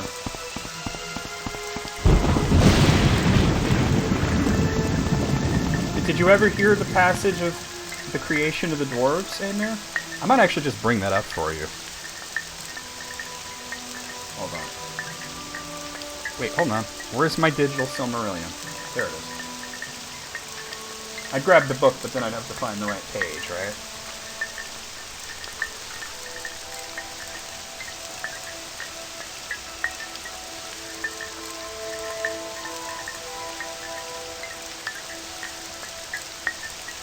That is a pretty amazing revelation, right? Here it is. It is told that in the beginning the dwarves were made by Aula in the darkness of Middle-earth, for so greatly did Aula deserve the coming of all the children, to have learners to whom he could teach his lore and his crafts, but he was unwilling to wait fulfillment of the designs of Iluvatar, and Aula made the dwarves even as they still are, because the forms of the children who were to come were unclear in his mind, and because the power of Melkor was yet over the earth, and he wished therefore that they should be strong and unyielding. But fearing that the other Valar might blame his work, he wrought in secret, and made first the 7 fathers of the dwarves in a hall under the mountains of Middle-earth. Now Iluvatar knew what was done, and in the very hour that Aula's work was complete, and he was pleased, and began to instruct the dwarves in the speech that he had devised for them. Iluvatar spoke to him, and Aula heard his voice and was silent. And the voice of Iluvatar said to him, Why hast thou done this? Why dost thou attempt a thing which thou knowest is beyond thy power and thy authority? For thou hast from me a gift, thy own being only, and no more. And therefore the creatures of thy hand and mine can live only by that being, moving when thou thinkest them to move. And if thy thought be elsewhere, standing idle, is that thy desire? Then Aula answered, I did not desire such lordship. I desired things other than I am, to love and to teach them, so that they too might perceive the beauty of Ea, which thou hast caused to be. For it seemed to me that there was a great room in Arda for many things that might rejoice in it, yet it is for the most part empty still and dumb. And in my impatience I have fallen into folly. Yet the making of things is in my heart for my own making by thee. and the child of little understanding that makes a play of the deeds of his father may do so without thought of mockery, because he is the son of his father. But what shall I do now, that thou not be angry with me forever? As a child to his father I offer to you these things, the work of the hands which thou hast made. Do with them what thou wilt. But should I not rather destroy the work of my presumption? Then Aula took upon a great hammer to smite the dwarves, and he wept. But Iluvatar had compassion upon Aula and his desire, because of his humility, and the dwarves shrank from the hammer and were afraid, and they bowed down their heads and begged for mercy. And the voice of Iluvatar said to Aula, Thy offer I accepted even as it was made. Dost thou not see that these things have now a life of their own, and speak with their own voices? Else they would not have flinched from thy blow, nor from any command of thy will. Then Aula cast down his hammer and was glad, and he gave thanks to Iluvatar, saying, May Eru bless my work and amend it. So, like, he had to make sure that he wasn't creating puppets. It pretty much is the Bible of Middle-earth. That's why I tell people, like, if you want to read the Silmarillion, that's fantastic, but if it's a bit too dense and too much for you, read the Great Works instead. Like, go for the 4 books that are based off of it, you know? But it pretty much is the Bible of Arda, right? Alright, here we go. Yes, Sarah, here we are safely. And this fine man, he is to be my bridegroom? He is very distinguished looking, isn't he? A bit severe, perhaps, but the lines on his face there show that he likes to smile. Oh, Sarah, I think I will be very happy. What do you want, Outlander? Greetings, Outlander. Have you returned with my Telvanni bride? Who do you think that is right there? This is my new bride. I am very pleased with your gift, Carl, though she is not so generous in the hips as I would like. Listen to this guy. I brought him a wife, right? He's thinking she's a rich, noble lady. She's not. And he's just like, yeah, her ass could be bigger, though. Right? She doesn't have enough donk. Like, this fucking ingrate, right? No, Middle-earth is derived from the Old Norse and Anglo-Saxon Midgard, which stands for middle yard, or the center of Ea, which is the universe. But also it translates to the dwelling of man. And if you look at the planet of Arda, right, there's Amon, which is the Undying Lands, where the angels and the elves are, and then there's Middle-earth, or Midgard, also called Endor, and that's where men dwell, mortals. So that's kind of what it means. You know who was really into Tony Hawk was Jesse, actually. Alright, so her ass isn't big, we get it. I promised to make her a happy bride, and to do her honor as a high-born Telvanni lady. And as I have said, I will now name you Zainab Nerevarine, war leader of the Zainab and protector of the people.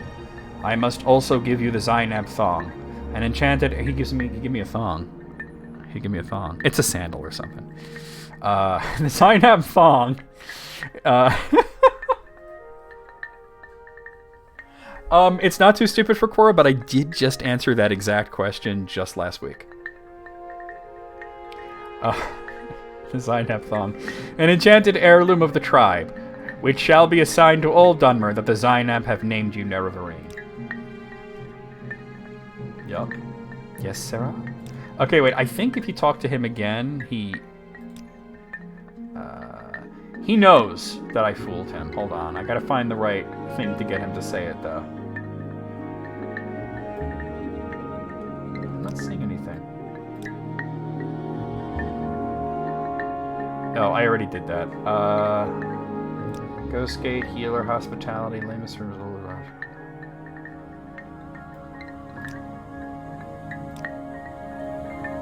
I know there's a way to... Is it this? No. I might have to leave and come back. There's a way where he says, hey, I know what you did, by the way. Thank you. Oh, maybe this is it. Thank you, Sarah. I am pleased with Ashkan Kaushad. He is good-looking, clever, and rich, though a bit full of himself, like all men. He do be like that. Thank you for being my matchmaker and benefactor, and I hope that you will return to visit when I have brought many fine sons and daughters to Ashkan Kaushad. Oh, those energy drinks are so disgusting. I know there's a way to get him to admit that he knows. Let's see. It was quite a journey, wasn't it?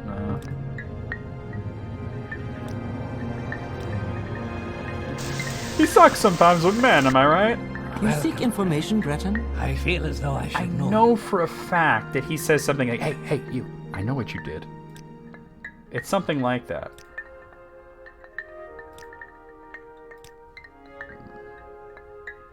I might have to wait a few days. There's something where he's like, I know what you did, and I'm into it. Let me wait like 3 days in game time.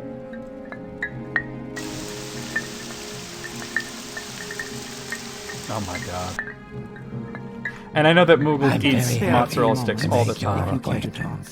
Oh my god, I wanted to show you guys this because I know that he says something very funny.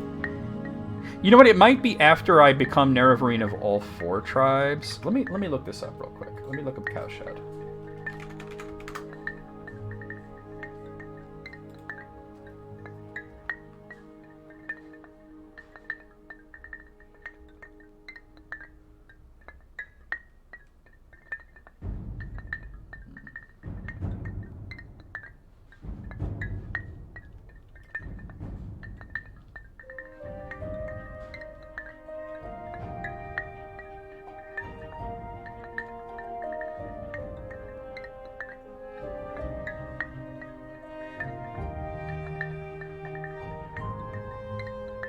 Well, I have the dialogue here. You're supposed to ask him about Telvanni Bride, but...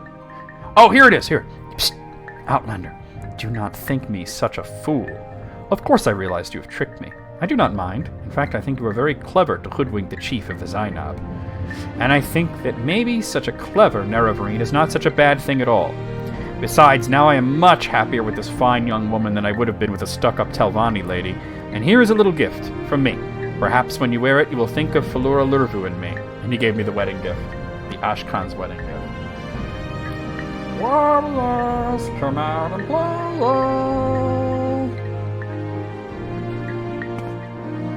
Warriors, come out and play!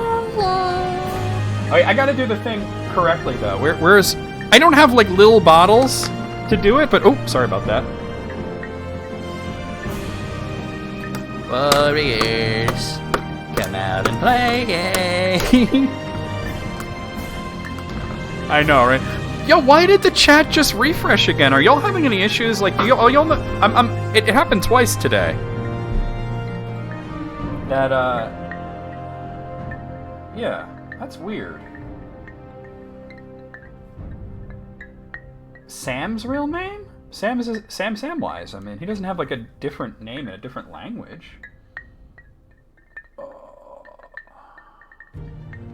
Unless you're talking about his full name, which it's like Sam Perhel Banazir Galbasi, right? Like that? And then he changed it to Samwise Gardner after a while. It didn't refresh. It was weird. Like, it keeps doing the thing where it refreshes and says, welcome to the chat room.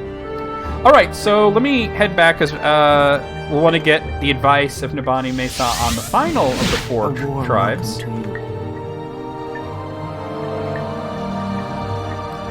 Which would be the Erebenimsum. You must go to Erebenimsum camp. The Ashkans of the Erebenimsum, Ulith Pal, is a strong chief, but violent and cruel. He and his Gulakans are known as killers, and attack unarmed victims and betray the rules of hospitality. It is a difficult problem. Only the Ashkan can name you Nerevarine, but this Ashkan may not be willing. And even if he were, he is a bad chief, dishonorable, and not to be trusted. I do not know what you should do. Speak to the tribe's wise woman. Perhaps she will give you counsel.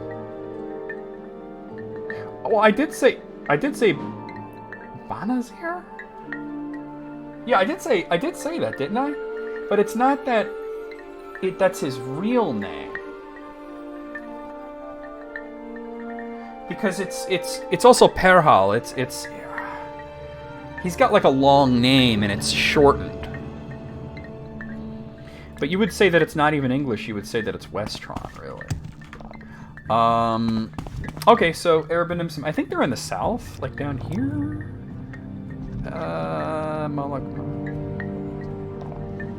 I don't know. I think they're down here somewhere. Oh, there it is, right there. Not too far from Telfir. Not too far from my own wizard tower. Okay. I'm just gonna run/fly.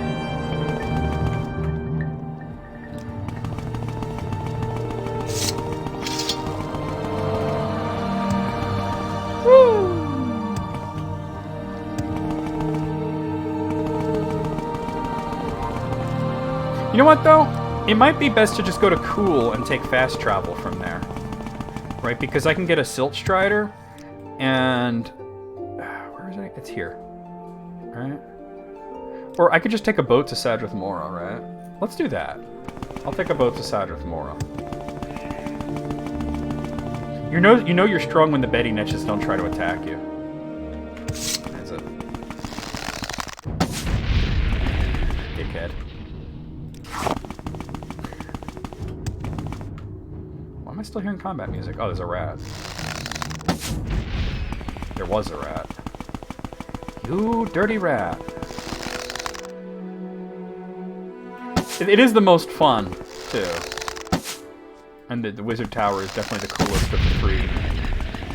Oh, I'm out of those arrows. Let's use these cruel frost arrows. Although realistically, I should be using this as much as possible because my my skill in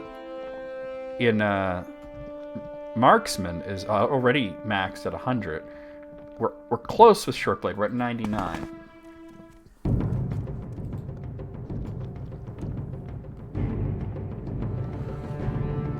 But you can see there, they're nicknames, right? They're shortenings of Banazir and Ranugad, originally nicknames.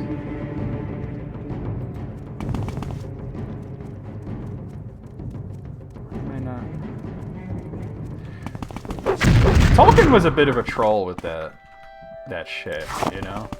He was just like, I didn't write this, I just found it and translated it. Right?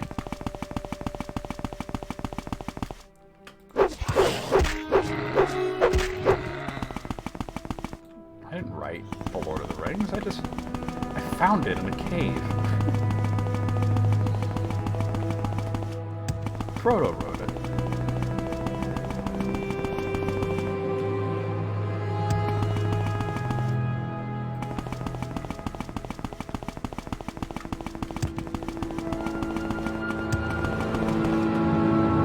Yep, the Red Book of Westmarch.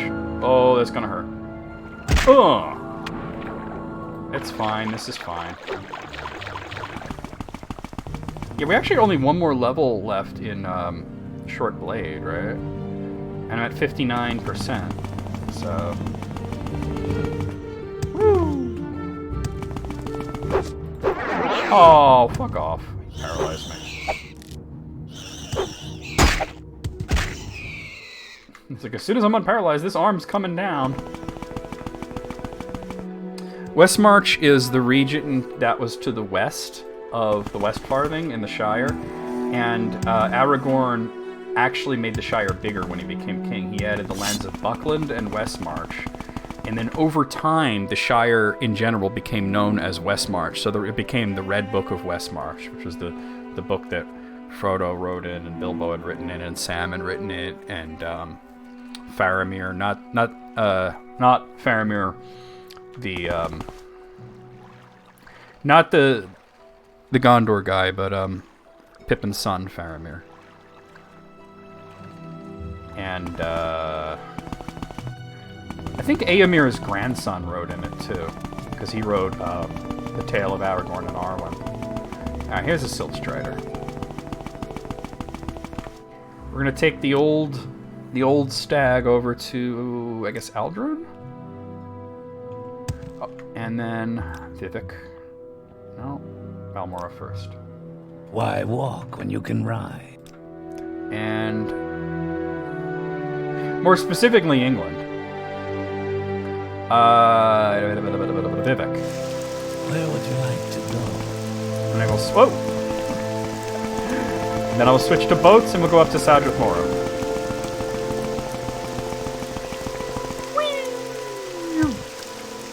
Where's the shipwright? Did they fall in the water again? Oh my god, yeah, I can fix that. Alright, we're gonna go to... I guess Tel Brenora is pretty... Actually, Tel Brenora is pretty close, isn't it? Nah, I'd be better go to Sadrith Mora. Welcome, Outlander. Sadrith Mora. Alright. Now we're in running/swimming distance.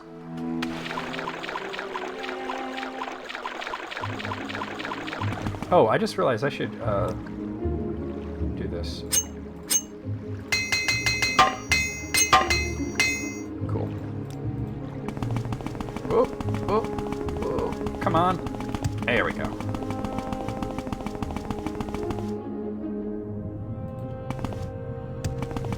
Why walk when you can ride?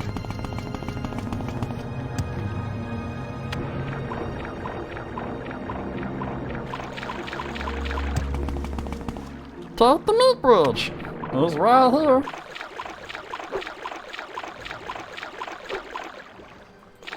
Coming up on Telfir. There's Telfir.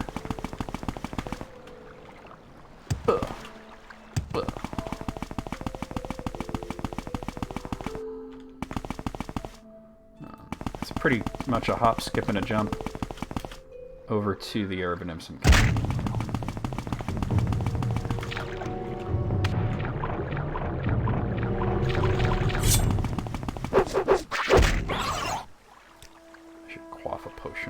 For fatigue.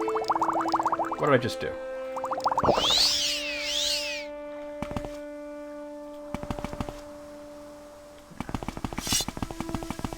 Oh, good. There's a flame atronach over there.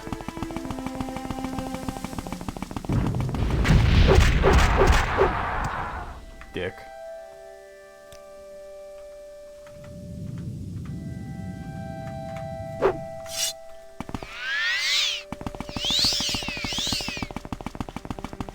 See it right as we get over this rise. Yep. Whee! Honk, honk, honk. Take these boots off. Alright. You are the Outlander who claims to be the Nerevarine? You'll find no welcome here, I'm afraid. We know about the prophecies. Our Ashkan and Gulakan say they are foolish superstition. There will be trouble if you speak with them. Perhaps you should speak to our wise woman. Manarai. Walk with virtue. Walk with virtue, Outlander. Let's find the wise woman's hut. Walk with virtue. Please join me. Here we are. Hey, what's up? I am Manarai, wise woman of the Erebin Nimson. You are the Outlander who claims to fulfill the Nerevarine prophecies? Do you need my services? Or do you seek my counsel? Counsel? I warn you, be wary of Ashkan Ulithpal and his supporters. They all hate Outlanders and love nothing more than to kill them and loot them. They do not respect custom or hospitality, and they think nothing of killing unarmed men, women, or children. They are bad men and bad leaders, and you should fear them. Ulithpal is always in his yurt, protected by his bodyguard, Galukan Ahaz. I am just a weak woman, and I am sure you would know best. But I would kill Ahaz first, the weaker of the two. And if I had secret magics and powers, I would use them to preserve me while I defend against two enemies at once. Go ahead, I'm So listening. basically she's like, yeah, just go kill them, they suck. Alright. Let's do that. The thing is, we'll have to replace them. We'll have to find an Ashkan to, Please, go ahead, Outlander. I'm listening. to replace them. Yes, Outlander, how do you do?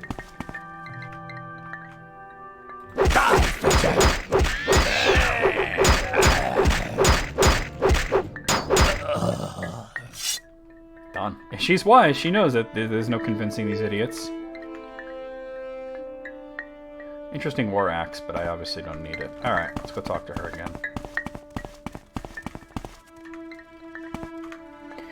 Alright. I already did that.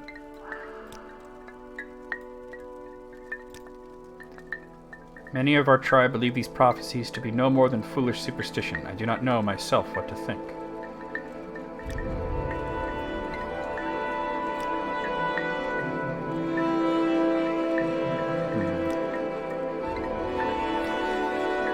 She's not really very forthcoming here. Oh, here we are.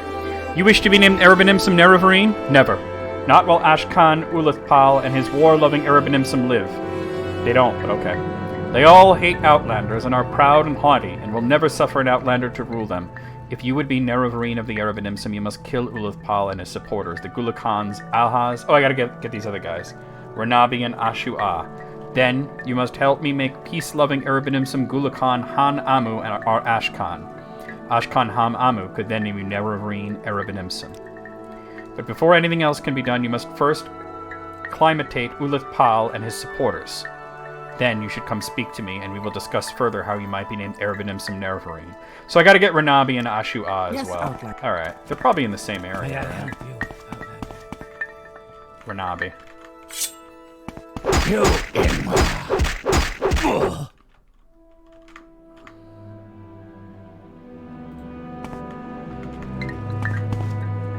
Ashu-A. There we go, we're maxed out on short blade.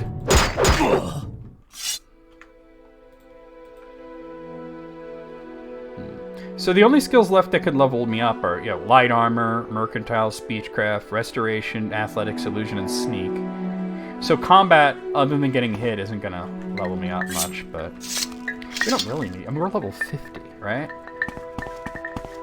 I hacked them to death. Name me your leader. Let's see. Now, with Ashkan Ulathpal and his supporters dead, we may consider the Nerevarine prophecies and how you might be named Erebenimsum Nerevarine. Erebenimsum Nerevarine. Now, with Ulathpal and his supporters out of the way, it is simply a matter to be named Nerevarine of the Erebenimsum. All you need to do is persuade Gulakan Han Amu to become the Ashkan of the Erebenimsum. Seek him out in his Gulakirt. Be prepared, however. Hanamu is not the material one would choose when looking to make an Ashkan. He may be difficult to persuade. Please join me. Alright, let's go find Hanamu. There he is. May I help you, Outlander? Pretty much, yeah. Pretty much. That's probably why I like it so Go much. ahead, Outlander. No matter what Manarai says, I'm not interested. I don't want to be Ashkan. I don't care what Manarai says. I don't want to be Ashkan. Everyone despises me. I'm a weakling, and a coward, and a fool. I hate it, but it's true. I just want to be left alone. It actually did start... When they were working on the first game, the Arena, it was originally called, before it was the Elder Scrolls Arena. And it was mostly an arena fighting game where you would go to different cities and take part in arena fighting against other champions. And then they started, because they were playing D&D as they were making the game, they started adding more and more RPG elements to do between the big battles. And then they decided that all the RPG stuff was way more fun and interesting, so they just kind of went with it. So Arena became an artifact title, and they refer to... They put a line in the beginning that Tamriel, the entire continent, is referred to as the Arena because it's a violent history. Please, I don't want to be Ashkan. Don't you understand? I won't be any good at it. I'm going to be a complete failure, and everyone will hate me even more than they do now. Please, I just want to be left alone. I'm not sure that there's much I can say to this guy right now.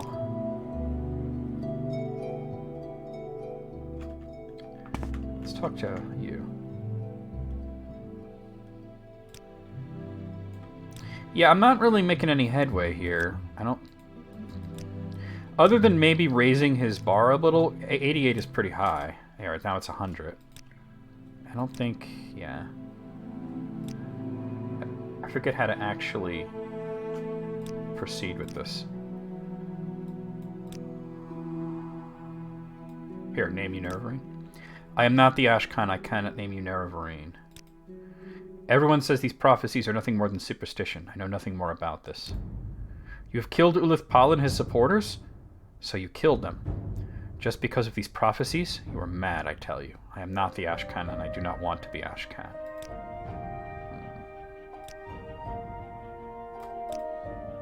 Maybe I should go back talk to the wise woman.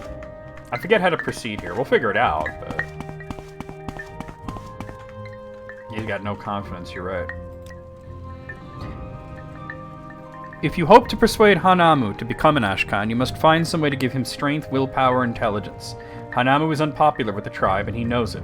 But if he bore tokens recognized by all the tribe as conferring strength, willpower, and intelligence, it would give him the confidence to accept the responsibilities of tribe leadership. Oh, wait a minute. Each of the guys that I killed, and come get your boy because he's bugging, had tokens on them that are enchanted. Let's see. Fortify intelligence, I'll take that. Alright.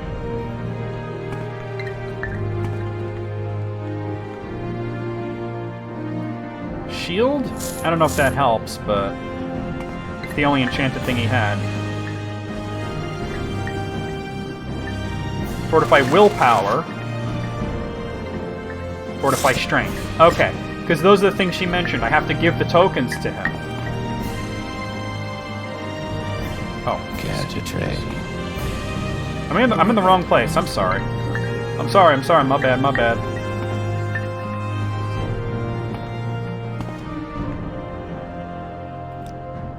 Yes, I recognized it.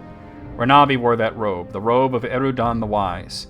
It was handed down to Renabi through his family. What has that got to do with my wanting to be Ashcan? We'll give it to him and make a little speech. Thank you. Your lesson is clear. It is the robe that gives wisdom and counsel, and it is the idea of the robe that gives confidence to the tribe. But it is the Ashcan who wears the robe, the Ashcan who accepts responsibility for the safety of the tribe, who holds the fate of the tribe in his hands. This is a sobering lesson, and I must give it thought. Yes, I recognized it. Ahaz wore that amulet. Sonnet kills Heart of Fire. Ahaz had it from his father, and Ahaz's father had it from Kinitu Nila. And Kinitu Nila had it from Sanat Kil, a great witch warrior. But what does that have to do with my wanting to be Ashcan? There you go. You could show it to him and make a little speech, and you can keep the items, but I have no use for them. But that only shows up if you have high personality. Thank you. Your lesson is clear. It is the amulet that gives courage in battle, and it is the idea of the amulet that gives confidence to the tribe. But it is the Ashcan who wears the amulet, the Ashcan who accepts responsibility for the safety of the tribe, who holds the fate of the tribe in his hands. This is a sobering lesson, and I must give it thought. Right, same thing with the axe. There we go. Thank you. Your lesson is clear. Yeah, alright, let's skip that part. Alright. Thank you for your lesson, and I shall be Ashcan of the Erebin-Imsum, and I do not need that axe. You should keep it for yourself, and if you wish, I shall also name you Nerevarine. Thank you, Carl. I promise that as Ashcan, I shall do my best to amend the dark reputation of the Erebin-Imsum. And it is my first action as chief. I now name you Erebin-Imsum Nerevarine, champion of the Erebin-Imsum and protector of the people. You must also go to the wise woman Manorai and get from her the seizing of the Erebin-Imsum, an enchanted heirloom of the tribe, which shall be assigned to all Dunmer, that the Erebin-Imsum have named you Nerevarine. I don't know. Carl. Hello, Mr. Simpson. I'm your new secretary. Carl. So, Carl, you are called Nerevarine, and Hanamu is now Arashkan. Many changes, many changes. You have persuaded him to accept his responsibilities. Now we will see if he grows in wisdom and becomes a good and wise chief like his father. Dude, I need the seizing.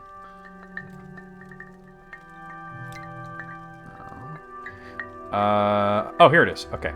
So Hanamu has accepted his responsibilities as Ashcan and has named you Erebin-Imsum Nerevarine. Congratulations, and I must also give you the seizing of the Erebin-Imsum, a tribal heirloom that ought to be held by the chosen champion as a token that we have named you Nerevarine. Here, take this enchanted token of the Erebin-Imsum, that we may all know when we have named you Nerevarine champion. That's it. That was the last one. I see this land. So we have done the fifth prophecy. You freely, Outlander. Let's go talk to Navani Mesa. May you find me worthy of your attention. You are the Nerevarine. Ask and I shall answer with Azra's blessing. You have been named Nerevarine by the 4 tribes of Ardenfell. You have fulfilled that part of the prophecy. Urshalaku, Ahimusa, Zainab, and Erebin-Imsum all have named you the Nerevarine. You have fulfilled the 5th trial of the 7 visions. Alright, 7 visions. The full title of the prophecy is 7 Visions of 7 Trials of the Incarnate. Listen and I will tell you the verses. Except we really just need to hear about the 6th. He honors blood of the tribe unmourned. He eats their sin and is reborn. Let's ask more about that. Okay. I was blind, but Azura's star has guided me through my dreams. Vivek's high priest Sarioni has asked to see you when you are Hortator and Nerevarine. That's right, that was last week. He sent us a letter that if we become Hortator and Nerevarine, we're to speak to the high priest. Go to him and demand to speak with the false god Vivek. Vivek has tried to keep Kagranak's tools secret, but you will need these tools when you stand before Dagoth-Ur. Get Kagranak's tools from Vivek. They are the key to the riddle of the 6th and 7th trials. Let's ask about the 7th trial. I was blind, but Azura's star has guided me through my dreams. Vivek's high... Oh, it's the same thing, huh? Yeah. Alright. Alright, let's go do that. We're actually coming up on the end of the main quest. Whoa!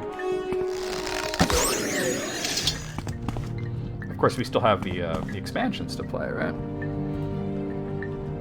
Alright, so let me run over to Cool, and then we'll...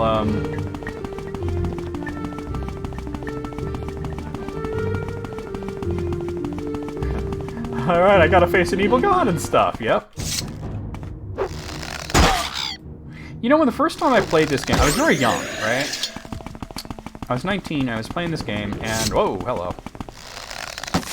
And I didn't quite understand why some people did not like Vivek. He seemed to me to be a good person, but over time I realized what a charlatan he actually is.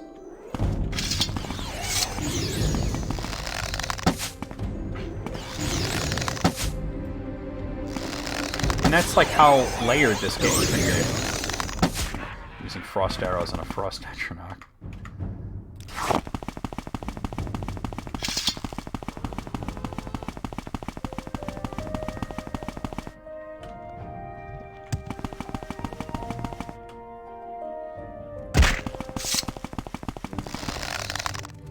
No, this is a lot better than Fable.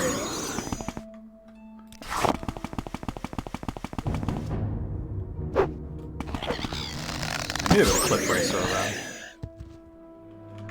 Yeah, exactly. Like, because he seems so benevolent and everything, but then when you really read between the lines and you see that, like, he really isn't a god. He really did just fashion himself as a god by stealing power. And just because he's a benevolent leader does not mean that he's worthy of godhood. We're gonna have a long chat with Vivek himself very soon.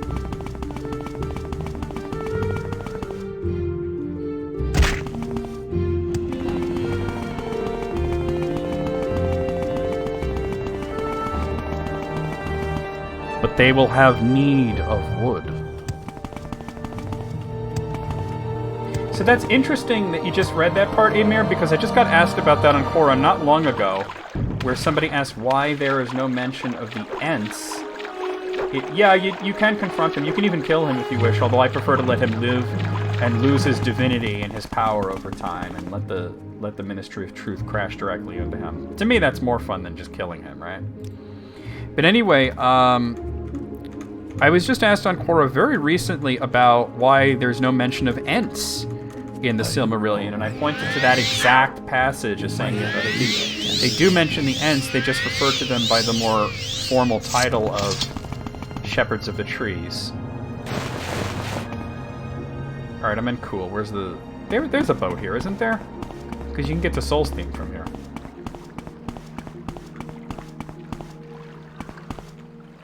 Why am I all turned around?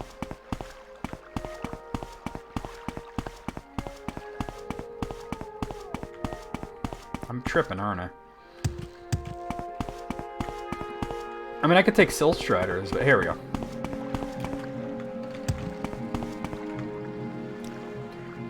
We'll do Narmak.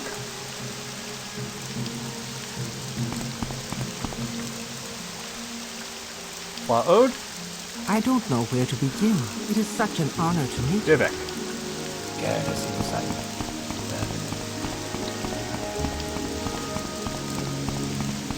You know, the wargs are interesting because they're the descendant of what we might refer to them, just from what they are, as dire wolves, right? Very, very large wolves that existed a long time ago that are extinct. But Tolkien called them werewolves. And when you think of the concept of a werewolf, right? You think of a man, because we're, you know, from the Latin man, right? We're man, wolf, right? You think of a werewolf as being a man that becomes a wolf. But what we learn is that Sauron created the werewolves through what is known as Morgul magic, or necromancy. And that he imbued wolves with the spirits of men. Evil men. And that was the werewolves, and the wargs came from that. So, very disappointing for Moogle.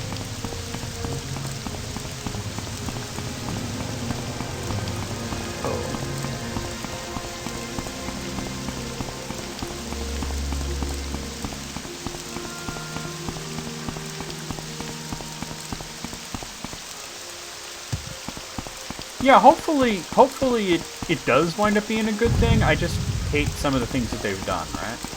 You need werehumans? Man?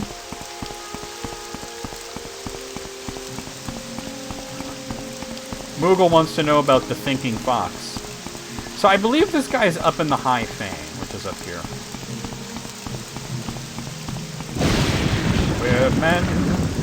We're men in tights.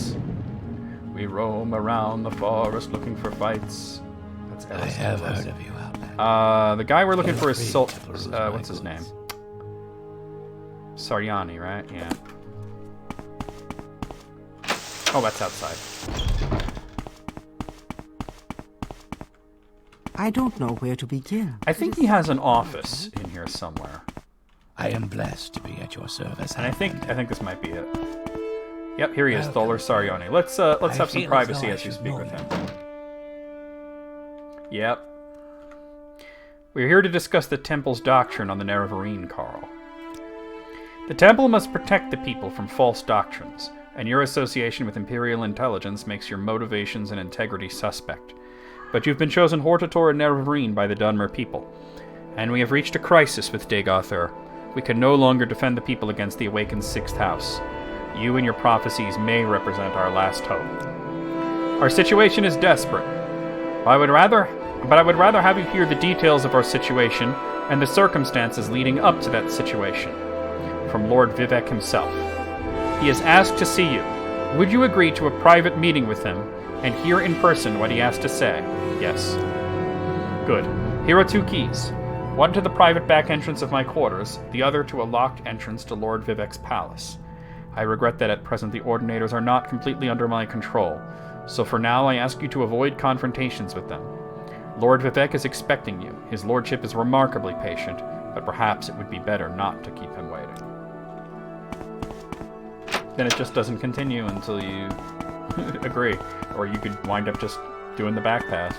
How may I? It's kind of pointless to go through his back door. I don't know why we you, bother with that shit, to be honest. Yeah, it's kind of May you silly. find me worthy. Alright, let's go to Vivek's palace, which is the southernmost part of Vivek City. There it is.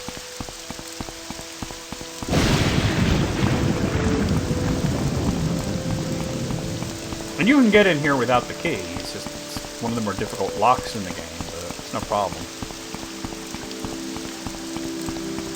We did come up here once to pray at the shrine, but we didn't go through the door. There he is. I expected you. We have business, you and I. Cranberry juice. Louise Belcher, Philip Frog. You're in trouble again. Drink some cranberry juice. What? No, you are in trouble, not you're in trouble. When I was young like you, I was very impatient. So I will keep our business short. Then, later, there may be time for other things. First, I propose to remove my curse upon the Nerevarine, end the persecution of the dissident priests, and proclaim to all Morrowind that Carl is the incarnate and the Nerevarine, the prophesied savior of Morrowind, and the last hope to withstand the menace of Dagothr and the Sixth House. These things I will do, whether you wish or not.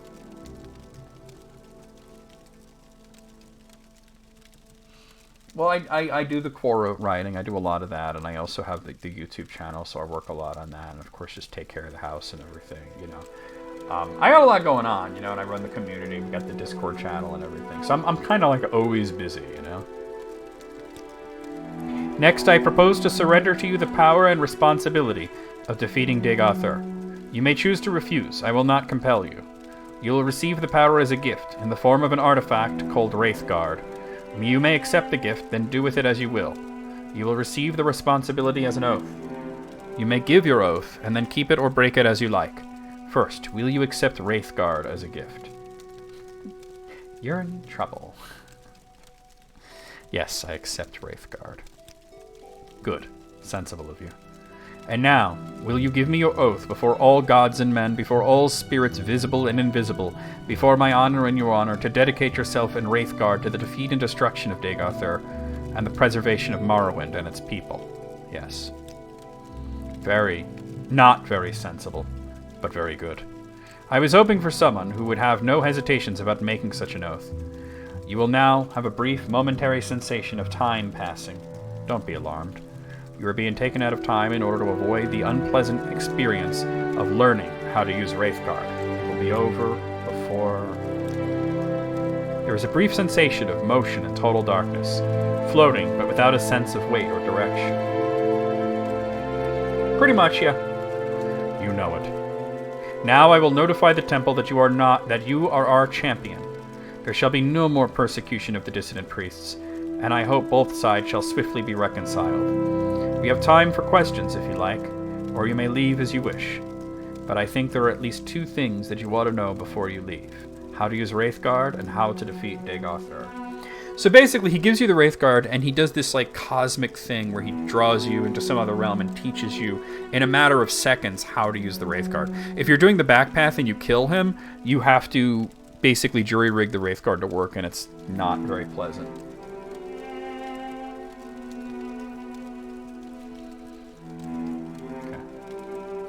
Alright, so let's start with defeat Dagothr. To defeat Dagothr, go to Red Mountain to recover the artifact hammer Sunder from the Gate Citadel Venemel. Then recover the artifact blade Keening from Gate Citadel Odrosel. Then proceed with Wraithguard, Sunder, and Keening to the Citadel of Dagothr. Within the Citadel, find the Heart of Lorcan. Use the 3 artifacts to sever Dagothr's connection to the heart, and he will be destroyed, and the blight ended on Morrowind. To destroy Dagothr, you must sever his connection with the Heart of Lorcan. To do this, strike the heart with the artifact hammer Sunder once, and then strike the heart more than once with the artifact blade Keening. You must wear Wraithguard, because you cannot handle either Sunder or Keening unless you are wearing Wraithguard. That is the short, simple explanation. Here is the long, detailed explanation written down for your convenience. Read it, study it, commit it to memory. So he gave me the plan to defeat Dagothr. You need to know, where is Dagothr? What are Dagothr's plans? Who are the Dagothr's servants? Who is Dagothr? What are Dagothr's powers? What is known about Dagothr's defenses? How can I prepare for battle against Dagothr? Who can help? Alright, let's ask, where is Dagothr? Dagothr has never ventured out of the Heart Chamber, the place under Red Mountain where the Heart of Lorcan lies. It is there or nearby that he is constructing a new god, a Kulakan, known as Second Numidian. Let's ask about the plans. I know nothing for sure, but we have learned much from interrogating Sixth House cultists and victims of dream compulsions, and from our study of Dagothr's actions. The temple scholars and inquisitors have prepared a document, Dagothr's plans, that summarizes what we know or suspect. Take this copy. It is also available in my library.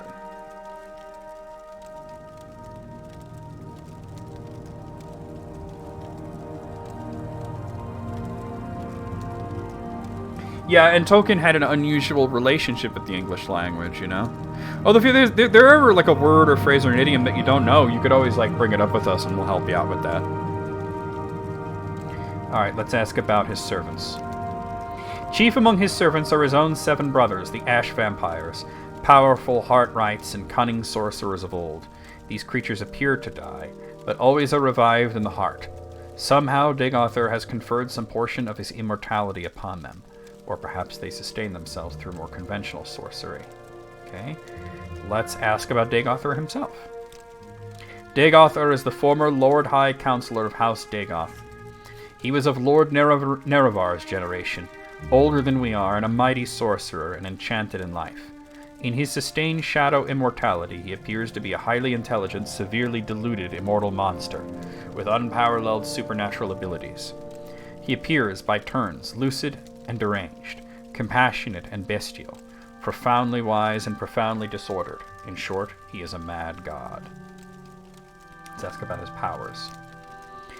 He is able to send his mind into the dreams of susceptible victims across vast distances. The victims are either swayed by his compulsions or driven mad. He also seems nearly invulnerable to physical and magical harm.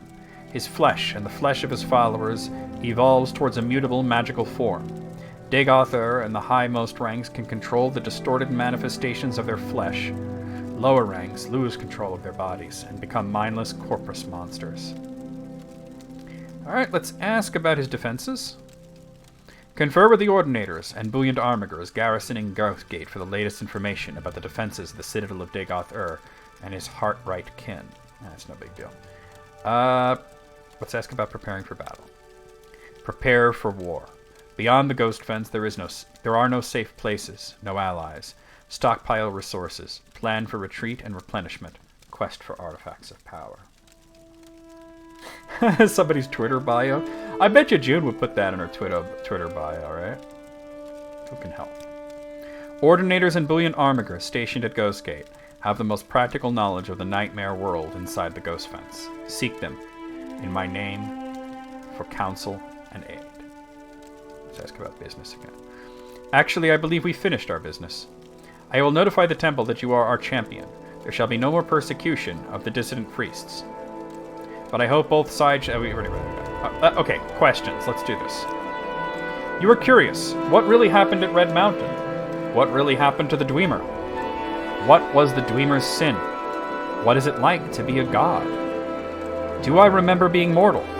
How do I feel about the people of Morrowind? Alright, let's ask about Red Mountain. In my library, I've made available 2 conflicting accounts of the events at Red Mountain. My own true account and another false account, common among the Ashlanders and preserved in the Apocrypha. I don't care whether you believe my account or not. I believe it is up to you to judge which is true. Let's ask about the Dwemer. I have no idea what happened to the Dwemer. I have no sense of them in the timeless divine world outside of mortal time. And in fact, if I did believe they existed, I would be in no hurry to make contact with them. They may, with some justice, hold the Dunmer race responsible for their fate. My intuition is that they are gone forever, and that is perfectly fine with me. Cranberry juice get! Let's ask about the Dwemer's sin. The sin of the Dwemer was the creation of a new god from the substances of a dead god, Lorkhan. That is also the sin for which we would destroy Dagothr. I hesitate to call it sin, more properly call it destructive evil. The sin of the Tribunal, however, is the breaking of an oath to Azura to forbear from tapping in the heart with Kagranak's tools, and the folly of seeking to become gods. Breaking the oath was evil, becoming gods was folly. If we sinned, we have paid the price. Alright, let's ask what it is like to be a god.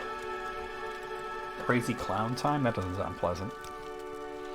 It is like being a juggler.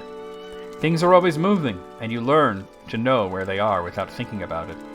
Only there are many, many things moving. And sometimes, like any juggler, you drop something. I'm afraid it has become a lot more a matter of dropping things lately. There is too much to do, and not enough time, and I'm losing my touch. Perhaps I'm growing old. It is a bit like being once awake and asleep. Awake, I am here with you, thinking and talking. Asleep, I am very, very busy. Perhaps for other gods, the completely immortal ones, it is only like that, being asleep, out of time. Me, I exist at once inside time and outside of it. It is nice being dead, too. When I die in the world of time, when I'm completely asleep, I am very much aware that all I have to do is choose to wake, and I'm alive again. Many times I have deliberately tried to wait patiently, a very long, long time before choosing to wake up.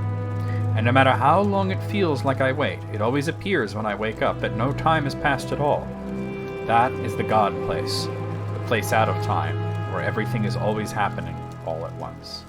Everything, everywhere, all at once. Let's ask if he remembers being mortal. I remember. I do not feel it. I can, if I choose, remember the feeling, but I do not choose. It is very, very sad being mortal. There is happiness, yes, but mostly sadness.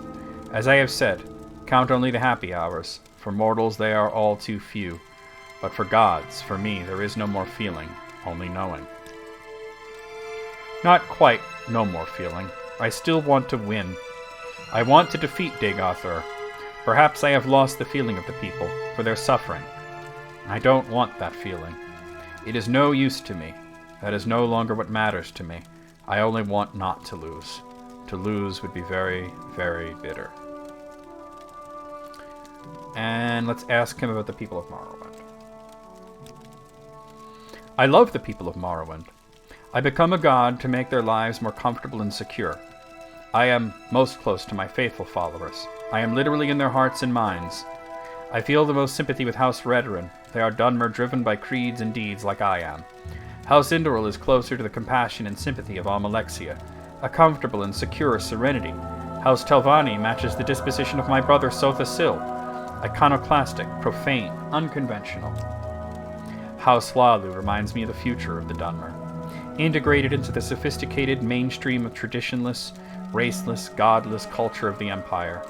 House Dress represents the past of pre-tribunal great house culture, a persistent tradition of Daedra and ancestor-worshipping civilized Dunmer clans. And I even love the Ashlanders for their preservation of the most ancient, barbarian tribal traditions of the Dunmer which first settled Morrowind. Alright, we're done with questions, now for bitter recriminations. You want to chide me? Why did I murder Nerevar? Why did I break my oath to Azura to not use Kagranak's tools? Why did I cause others to suffer? Let's ask about Nerevar. We did not murder Nerevar. The legend we murdered Nerevar comes from a story told by a shield companion to Nerevar, Andrano Sul, who lived among the Ashlanders. The Ashlanders have retained Andrano Sul's recount as part of their oral histories. The account is persuasive in some details, implausible in others, and is in any case false. I have 2 accounts of Nerevar's death here in my library. Read them and judge for yourself. Oh, I already did, and I already have. Let's ask about breaking his oath. Along with Lord Nerevar, and at his insistence, Almalexia, Sotha Sil, and I swore before our god, oaths at the time, the Daedra Lord Azura, never to employ the tools of Kagranok for any purpose. We broke our oaths. We turned our backs on the old gods. I still see no compelling reason to worship any Aedra or Daedra. But for the respect I held for Nerevar and the respect I held for myself, I should never have betrayed my oath. Of all my life's actions, I most regret that failure. And why did he cause others to suffer? Why did I cause others to suffer? I respect that question, and you for it. The most I can say is, I did the best I could, and I saw things. Can you, mortal, presume to judge the actions and motives of a god? But because I need you, and because you need me, I will make an accounting for my sins. But not now. Destroy Dagothur, and then we will discuss my sins. Then perhaps you will have earned the right to judge me. Cool, I'll be back. If you look at his design, it's interesting because you can see the golden skin of the Chimer and the ashen skin of the Dunmer. He thinks he's clever doing that. Alright, you guys ready for the end game? How many arrows do I have? Oh, I got plenty. I might pick up some more though, but I don't think we need a whole lot. I'm gonna go to Balmora, and then we're gonna make our final trip to Ghostgate. Let's do this. I played both of them, yeah, back in the day. This was the one that made the series really, really good, but I did play the first 2. Yeah, we have the Infinity Gauntlet, we have Wraithguard. If you want to play them, Amir, the first two, they're free on Steam.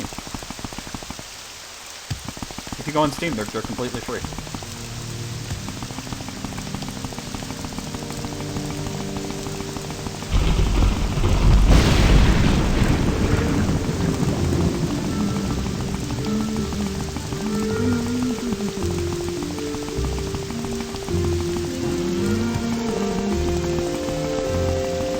We'll have a similar talk with Degathur.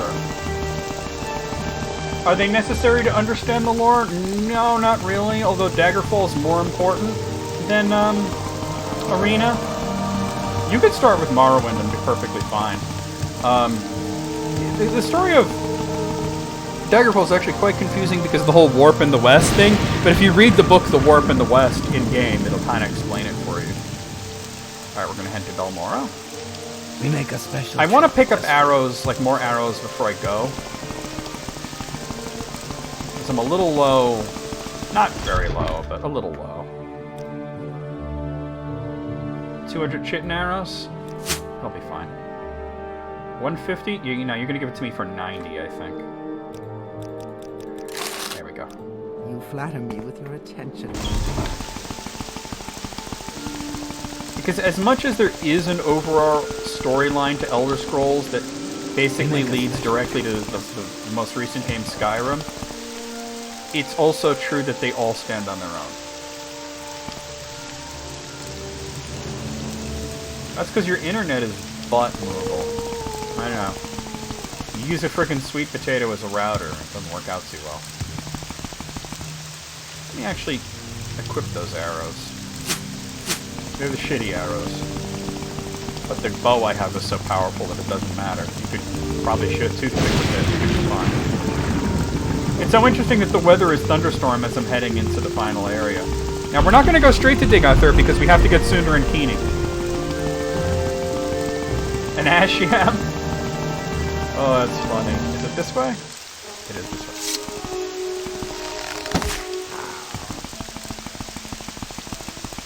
So, if you look up here, there's Ghostgate, there's Adrosal, there's Degathur, and there's Churinulial, and there's Venimal. The ones that we need to go to are Adrosal and Venimal, and then finally Degathur.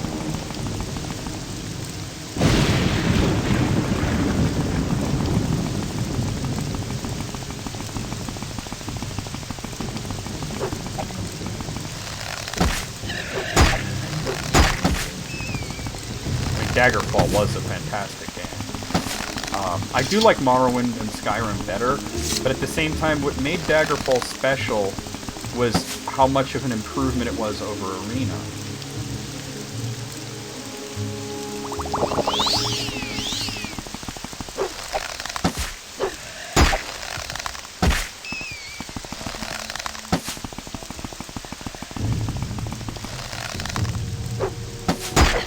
Jesus. You think there's enough cliff racers right now? Oh, he moved.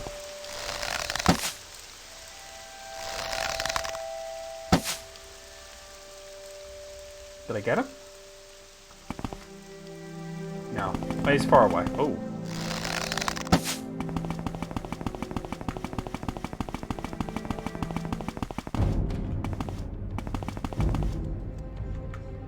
I'm hearing combat music. Is it the script? No, there's a cliff racer somewhere.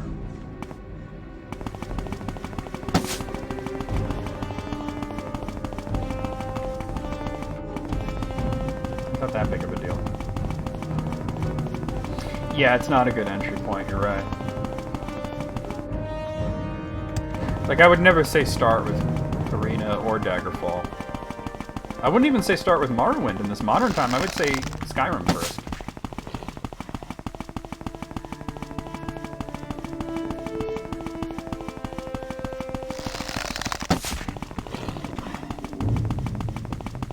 Can't stop, won't stop. Yeah, it's primordial. It's a good game. It's just primordial. And there's not a lot of substance there in terms of the story. I mean, it's interesting about Uriel Septim and Jagar Tharn and everything, but it's not like a super compelling narrative.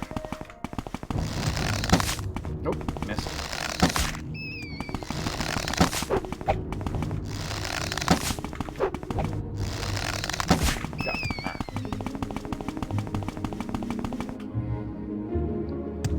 can cook eggs real good. I love making eggs, actually. It's one of my favorite things to cook.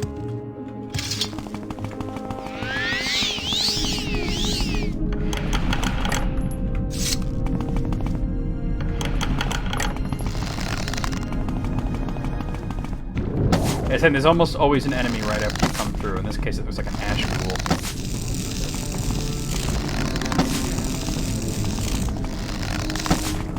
So I might as well head to Adrosel first since it's close.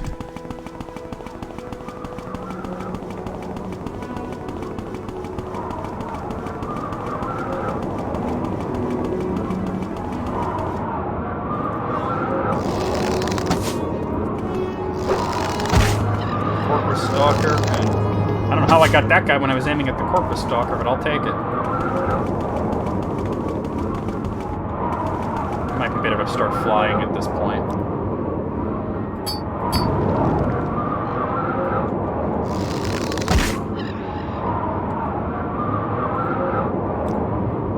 Repair.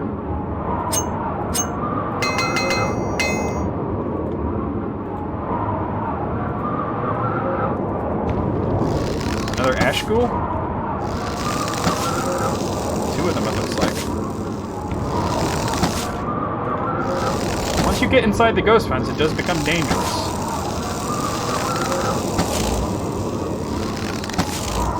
Oh, I keep hitting the spell instead of him.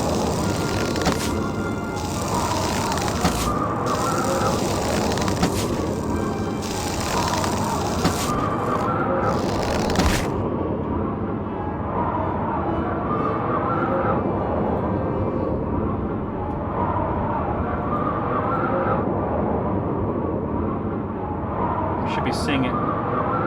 There it is, Kirathungal. I mean Adrosel. Oh, hello.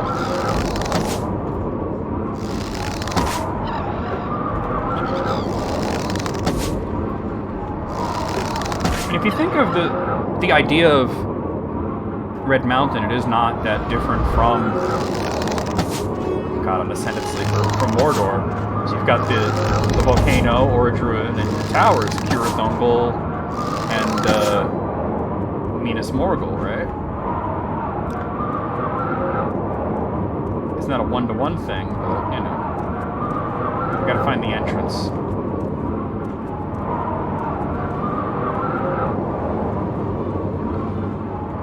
I'm coming, Master Frodo. Alright.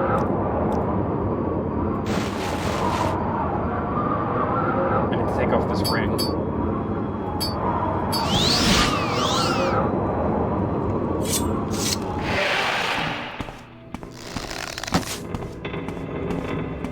Now all we gotta do is find the Ash Vampire in here, kill him, and get the first of the, well, the second of the three tools.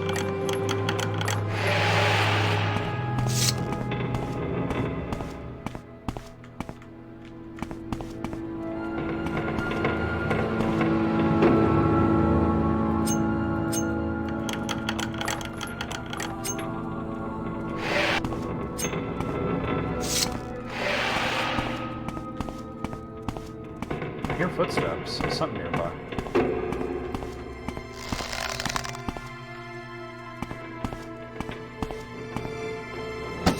Oh wait, there we go.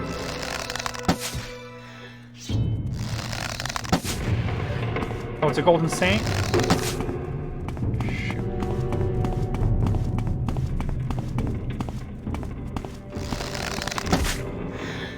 Big booty bitches. Alright.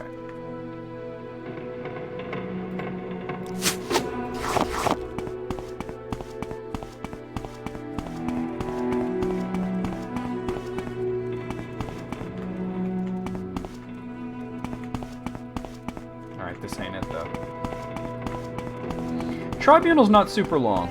Blood Moon's way longer, though.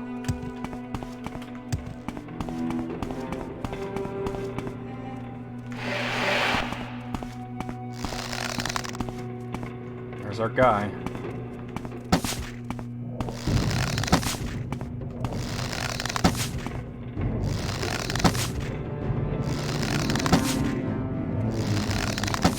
Oh, God.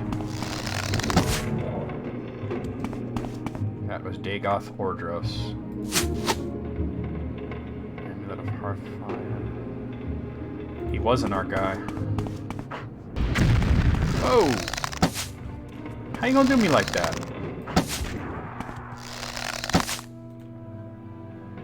Put on my ring.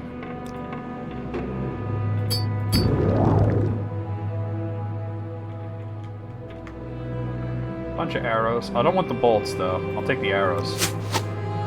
Including ebony arrows, which is really nice. I don't tend to use crossbows.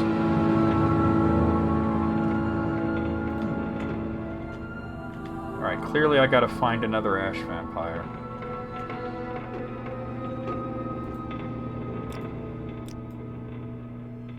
Oh, the tower. That's where we gotta go.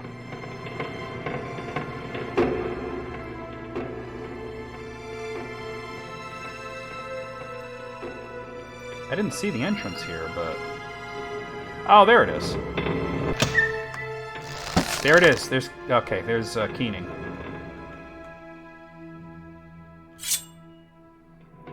Now let's go get Sunder. What the fuck was that? Dagoth are originally a Dunmer. He would have been a Chimer, which is what the Dunmer were before they were cursed by Azura. So the Chimer... Mer means folk. It really means elf, but the elves don't call themselves elves. They call themselves the folk, right? So Chimer is blessed folk. Dunmer is cursed folk.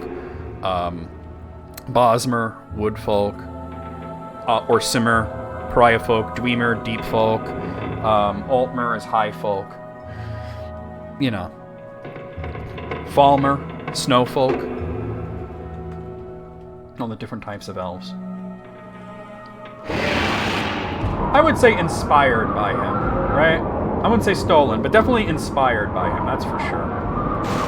Alright, so we're gonna head over, not to Koberun, to Venomal.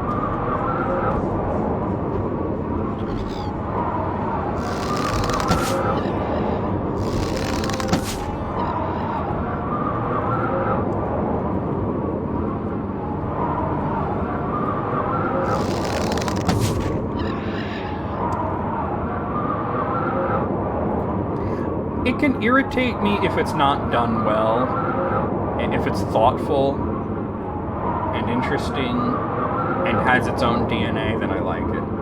Like, we were playing Ys 8 not too long ago, and there was a weapon in Ys 8 called Glamdring, and it wasn't a sword, because that was Gandalf's sword, right? But it was a big hammer, and I said that's actually very clever because Glamdring means foe hammer. All right, Taco, I'll see you soon. So it actually makes more sense for it to be a hammer than a sword, right? So whoever put that in there understood the linguistics of it.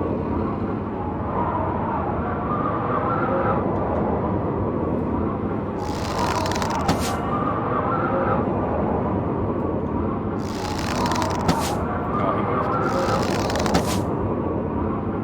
Damn, really? I can see the tower. I'm just trying to get this guy.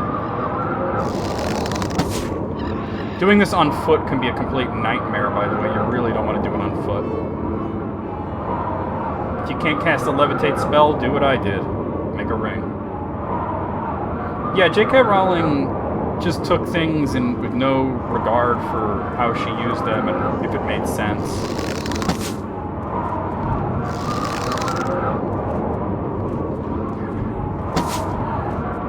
Yeah, that was the last time we streamed Skyrim. A little bit later? Oh, okay, cool. Dude, why can't I hit this guy? There we go, we got him. Oh.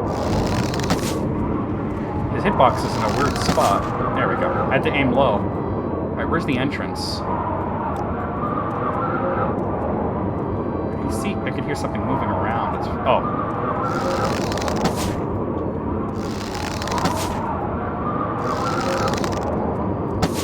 Yeah, streaming Skyrim is a lot of fun. Yeah, we got the Carl meme from Skyrim. Have you considered the name Carl?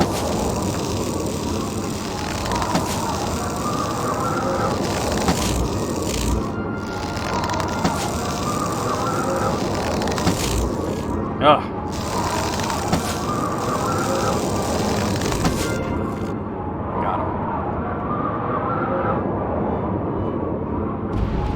God, and a hunger?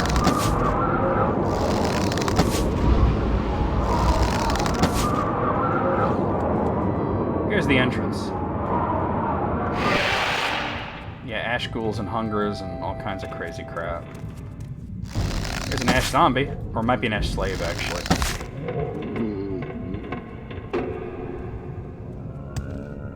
That's an ash zombie. I was right the first time. That's an ash ghoul. This actually might be a Dagoth priest, though.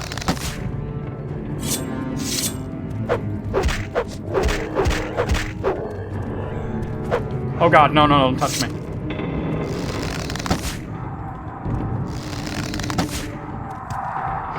I'm properly afraid of those guys. That was Dagoth Nelor.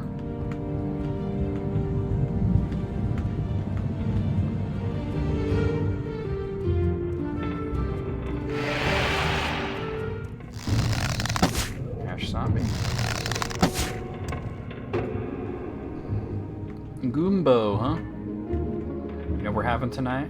Chicken empanadas. Hall of Torque. Oh, God.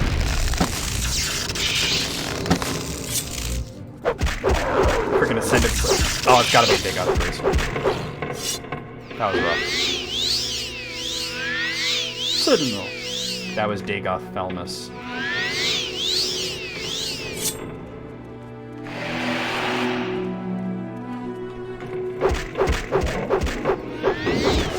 Watch out.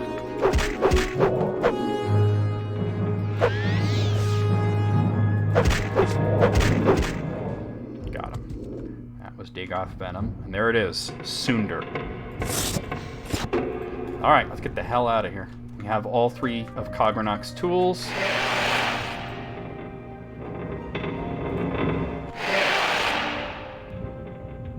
We can go right to the end.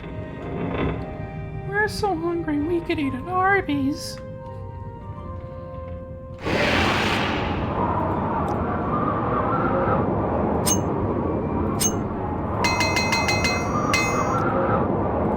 Alright, so we're gonna go to the final dungeon of the game. It was the second to last dungeon in the original game in Arena. Dagoth Ur. It's where the staff was put together at the end of Arena. What's my favorite food or meal? Boy, that's tough. Lately I've been really into goulash, Hungarian goulash. I love pizza, right? I love to cook and make eggs, as you know. There's a lot of different things I love. I love to make my barbecue sauce and make ribs with it. Yeah, like right now, the one food that I always look forward to eating is the Hungarian goulash. Really like it. And I like sushi a lot. You know, it's tough. I mean, I can make eggs any way you want. I love to make them. Lately, the thing has been I sort of butter poach them. That's been really tasty.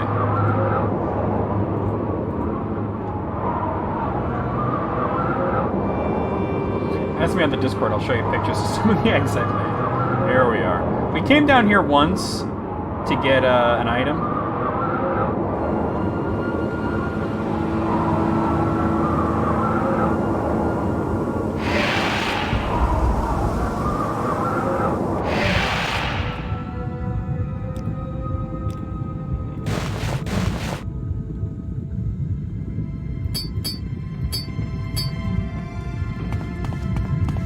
Come, Nerevar, friend or traitor, come. Come and look upon the heart and of Kulakan. And bring Wraithguard. I have need of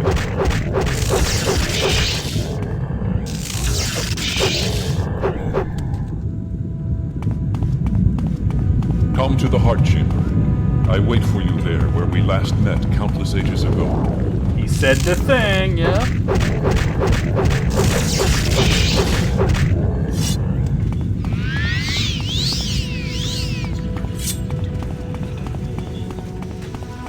If you come here without the tools, he says, why have you come unprepared? Come to me through fire and war. I welcome you. Dagoth Ur is speaking.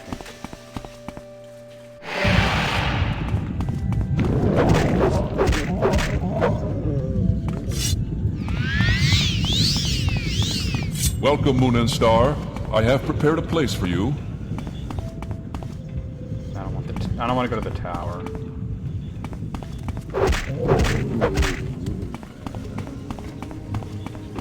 I'm running low on magicka. Not that he's a tough fight, but...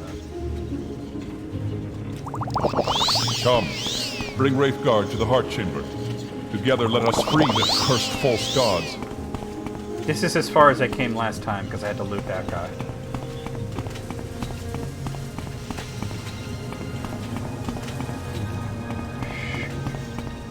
Here we go.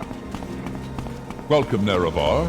Together we shall speak for the law and the land, and shall drive the mongrel dogs of the Empire from Morrowind.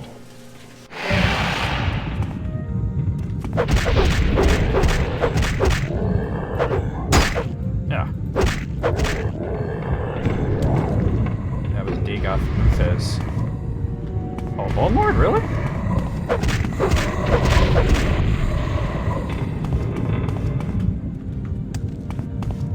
Is this how you honor the sixth house and the tribe unmourned? Come to me openly, and not by stealth. Oh, I knocked him down, really?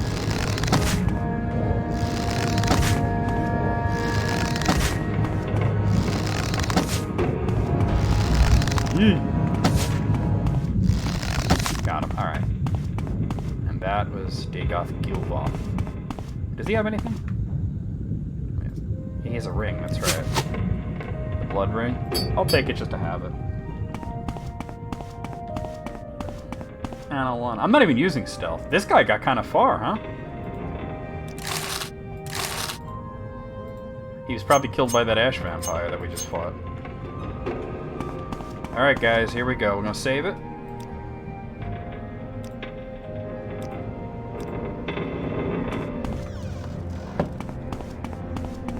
Welcome, Moon and Star, to this place where destiny is made. It began here. It will end here. Have you any parting words, or would you prefer to skip the speeches and get to our business? You are the challenger here, after all. So to you goes the courtesy of the first blow. You are the challenger here. Yeah, so to you, yeah, I'm waiting. Now that you have come to me here, there can be but one result. Many times I have considered offering to share this place with you. I considered offering to accept your oath of service. You might try to buy my trust by giving me Wraithguard, Keening, and Sundar. I thought we might once again be friends, comrades, brothers in arms. But I have won this place in power by right of conquest. By right of daring and enterprise. I will not risk it to cunning and deceit. I will offer you no deals. If you are my enemy, I cannot trust you. And even if you are not my enemy, I cannot let you live. It will all be decided here. I believe I will prevail, but I cannot be sure, and I am vain enough that, should I fall, I would wish to be remembered for my own words. So if you have final questions you would ask them now. I have final questions I would ask you, if you would answer. My first question is, are you really Nerevar Reborn? I am a self-willed hero, and I make my own fate. Oh, let me check it out. Hold on.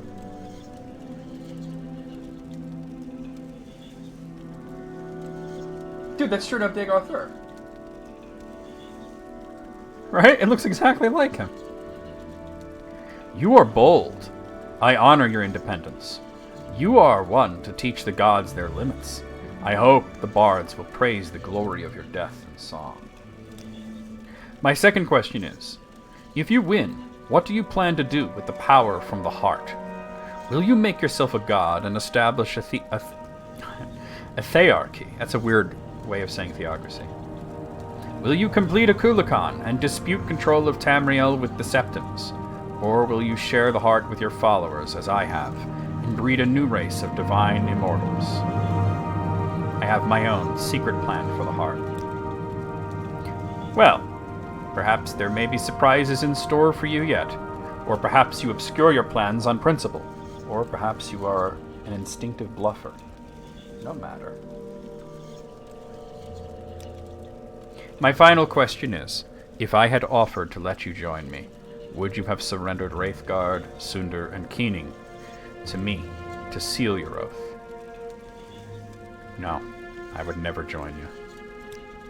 Thank you for your forthright response. And now, if you have any questions, ask them. Otherwise, you are the challenger. I await your first blow. Let's ask some questions. What is your plan for the heart? I will continue to draw divine power from the heart and distribute it to my kin and followers. I will continue to broadcast divine power upon the blight winds so that it will touch each soul on Vardenfell, and then more broadly, across the waters to the rest of Morrowind and Tamriel. In time, every mortal in Tamriel shall feel the liberating contact with the divine. What is your plan for the 6th house? The 6th house will serve as the elite cadre of our movement. As cultists evolve through various stages of enlightenment, they will become, as suits their abilities, either holy warriors or priests. Their duty is to prepare themselves for service. Their joy in liberation is to enter ever more deeply into the profound enlightenment of the divine dream world. What is your plans for the Dunmer? I will free the Dunmer from the imperial yoke and cast down the false gods of the temple. I will lead them to their ancient superstitions and gift them with intimate knowledge of the divine. Then, perhaps when Morrowind is once again restored to its ancient glories, it will be time to consider whether the Dunmer should cultivate ambitions of an empire. Hey, Apple! Well, not the end, the end of the main quest, but I have the expansions to do too. How do you justify your crimes?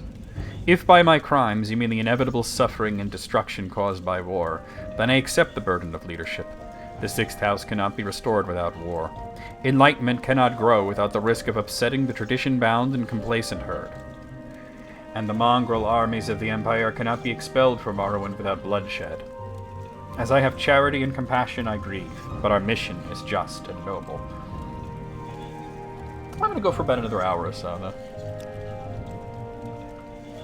What happened to the dwarves? I have no idea what happened to the Dwemer. I have been denied the opportunity to study Wraithguard, and I am not sure how much of Kagranok's lore was invested in his tools, and how much in his own sorcery and mastery. I have long studied Kagranok, and have come to admire his wisdom and craft. Someday, after the campaigns of the 6th house are secure, I hope to have time to dedicate to this mystery. Why are you building a Kulakan? A Kulakan will serve 3 purposes. First, it will be the champion of my armies, liberating first Vardenfell, then Morrowind, then perhaps the rest of Tamriel. Second, it will serve as a sower and cultivator of the divine substance derived from the heart.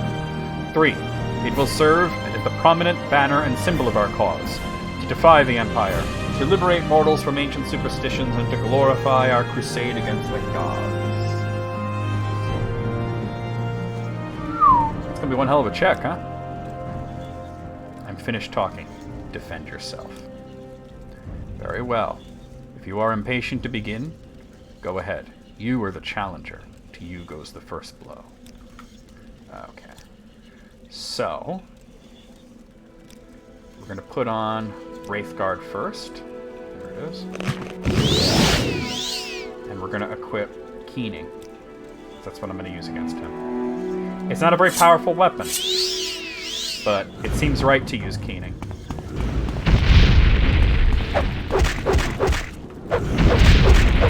Oh, you don't like that reflect magic, huh? That was mostly his own power that was hurting him, because of all I have 40% reflect. We're not done. What a fool you are. I'm a god. Oh, How there's can a you kill Kulakan. a god? What a grand and intoxicating innocence. How could you be so naive? There is no escape. No recall or intervention can work in this place. Come, lay down Amir's your been around weapons. on a few It is different not accounts, too but late yep, for my mercy. he's fairly new. He came from the Quora and the other YouTube.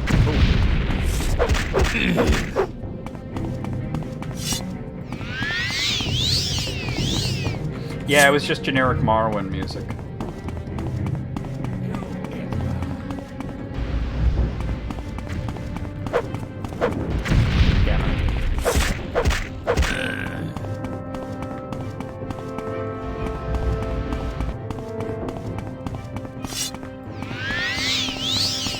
intoxicating arrogance. It's a good line, right? Alright, I just have to check something because I forget the order to do this in.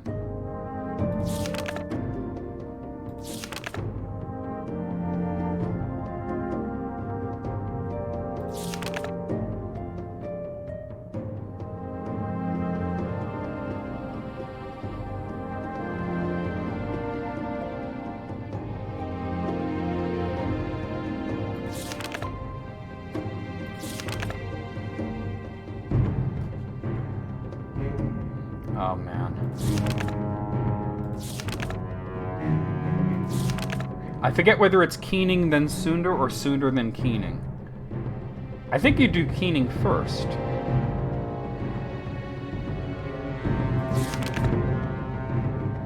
No, Sunder first. Okay, I'm glad I checked. Let me equip Sunder. I don't have a great blunt skill, but that's okay.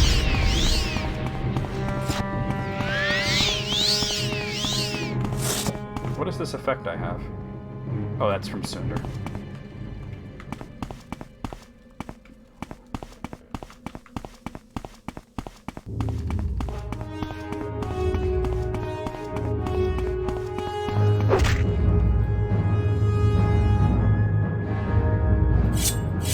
What are you doing?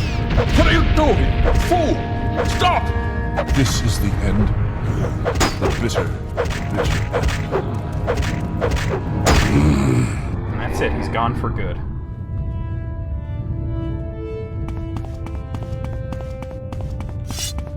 I'm a little over-leveled.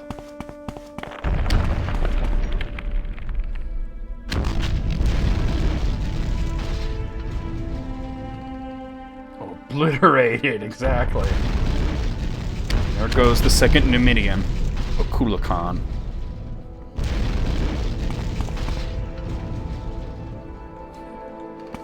Heart attack.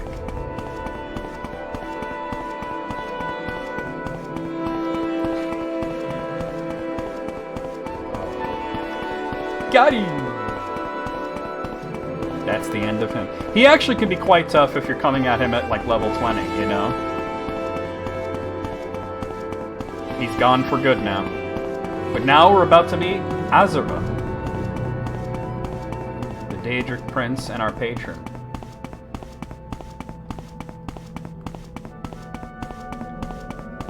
Yup, and it removes the blight clouds.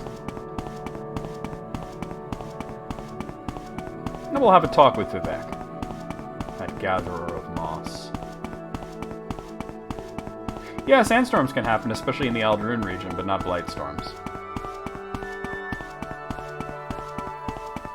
I love that. How do I do this again? Like, as you have the Kagranak's tools, you're like basically glowing and there's like stars falling around you and shit. It's pretty cool shit. Where's the thing to open it?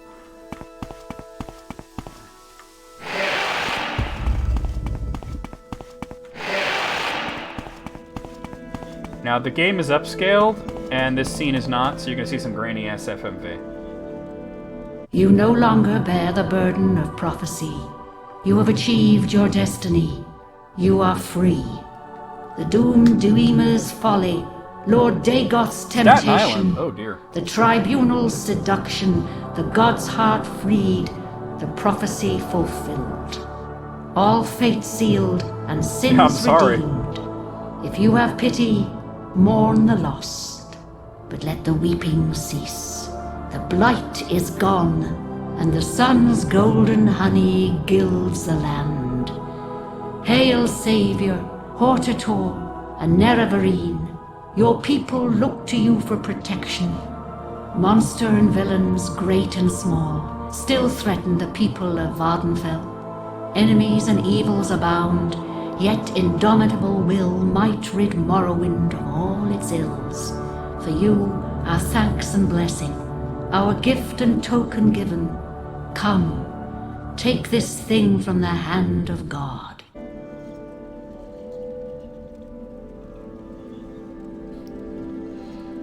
There it is. That's our reward, the Ring of Azura. We're done. We beat the game, guys. Of course, you can still play as long as you like, and we have 2 expansions to get through.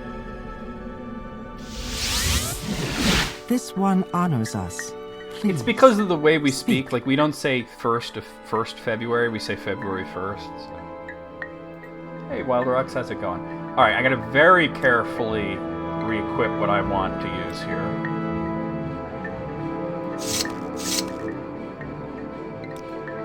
If you take the Wraith Guard off and you're still holding Cogronuk's tools, you will die fast.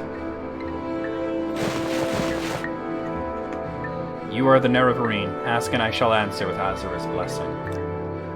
It is as my dreams have shown me. The devil is dead and the blight is gone. This is a good time to have lived and to have seen you with my own eyes. Yes. As a matter of fact, if you heard her voice, there was a male voice and a female voice simultaneously.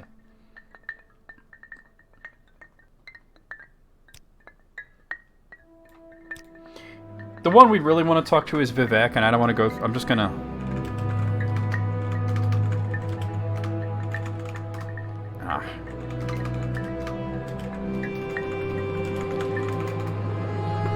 I don't want to, like, go through the trouble of, traveling there.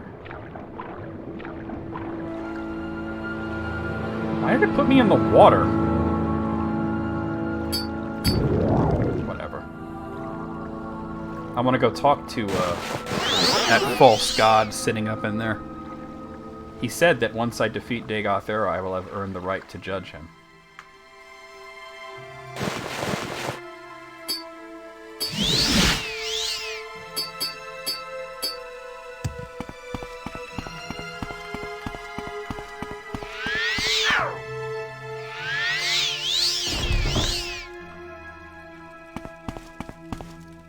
He's not that hard to beat. What you gotta do is, if you want to kill him, he has a powerful spell that can pretty much nuke you, right? But he only has enough magicka to throw it 4 times. So if you can avoid the spell 4 times, or if you're like me and you just have a lot of reflect magic up, it's pretty easy. Then he just tries to hit you with his hands. And he's strong, but he's pretty easy to avoid him. The blight is gone, and we have survived. Now we must dedicate ourselves to rebuilding the temple. And you must dedicate yourself to your responsibilities as protector of Morrowind. We have lost our divine powers, but not altogether. Some token of the people's faith remains, and we shall dedicate it to rebuilding the temple. Now that Dagoth Ura is gone, we can turn our energies to the more humble needs of the people. It is good, honest work, and I believe that there is redemption in it. Well, the upscale is just from it being in widescreen and from the source port, so yeah, it is.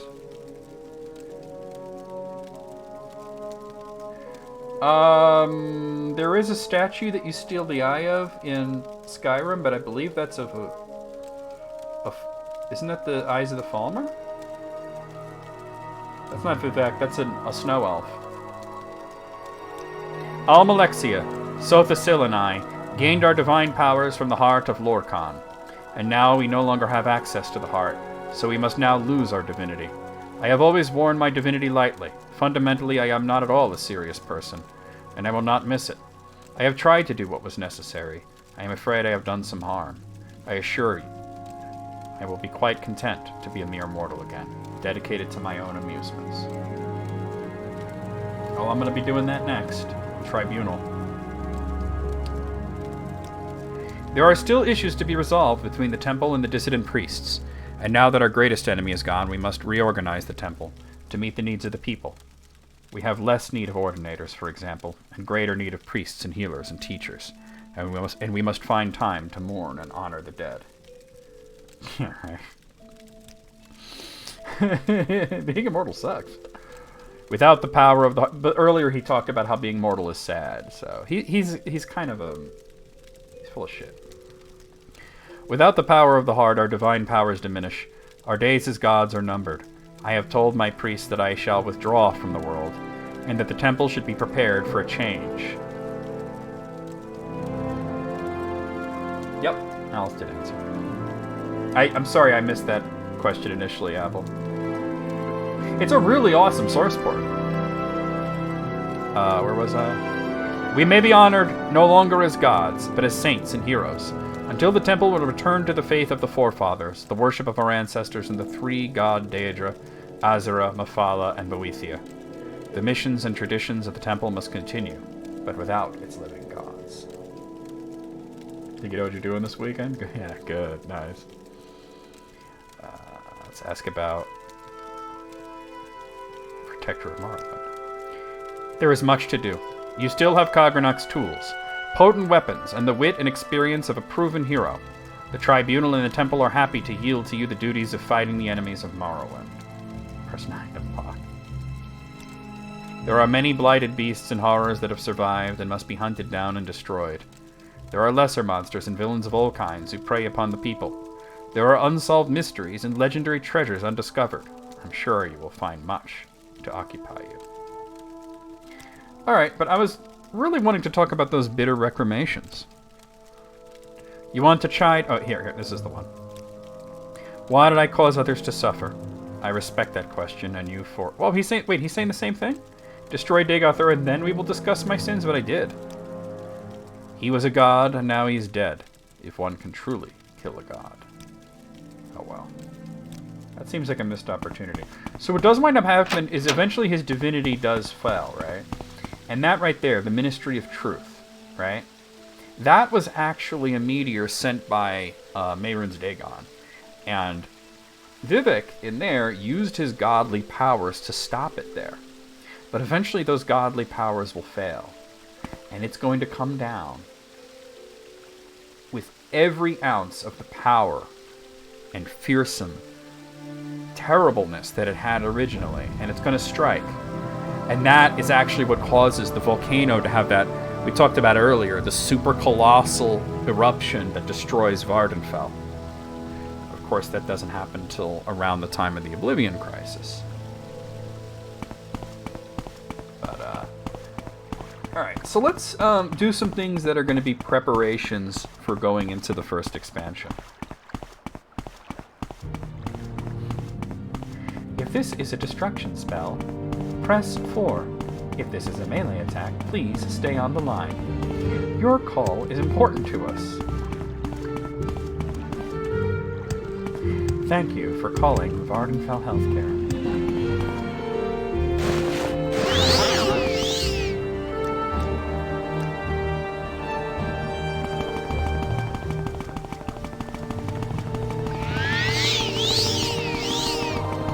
Cool. It's actually many questions that I answer. What was Tolkien's greatest regret as a writer was actually Alice's question, which I thought was a fantastic opportunity to speak about the origins of the Uruks. Vardenfell Healthcare would make ours look good, you're probably right. Because you could just go to a temple and pay some nominal fee and they'll just cure you of whatever, right? There's no insurance, right?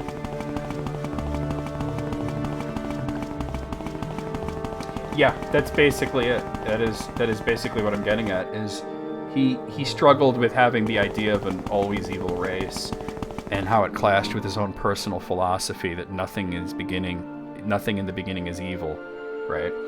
It was actually the first lines of the Rings of Power. Galadriel says, "Nothing is evil in the beginning," which is actually a line from the Lord of the Rings, and even Sauron was not. It was Elrond's line originally. And he always struggled with finding a way to sort of come up with an origin for goblins that made sense. You know? He was very forward-thinking for his time, yes. Alright, so I want to go to Caldera, and the main reason is I have stuff I want to drop there. Most particularly Cogranok's tools, because I don't want to be in the midst of battle and accidentally switch to Xundr or Keening when I don't have the Wraithguard equipped. That would kill me very quickly.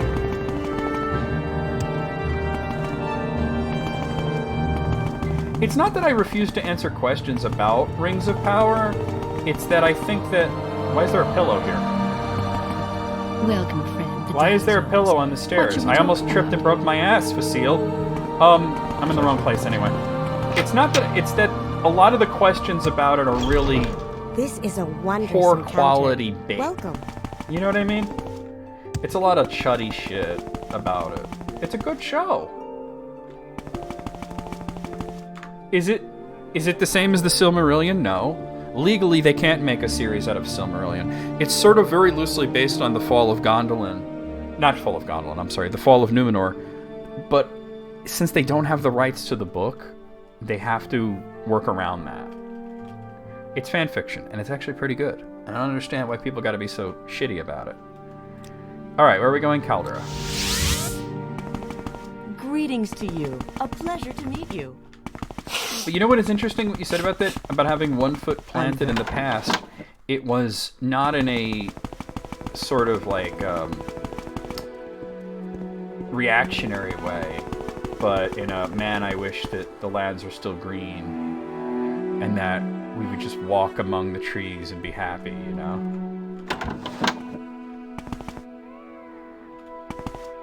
Yeah, there have been some terrible fucking videos about the Rings of Power, and there have been some really good ones too, you know? Was it a perfect show? Absolutely not. Did I enjoy it? Absolutely. It was a lot of fun. Only fools earn my Alright, anger. so wedding here, let me hold on. My map grew a little here. Let me just do that. I'm just gonna be dropping some stuff that I don't need, especially Wraithguard and the 2 dangerous weapons. Where are they? Keening and Sundar.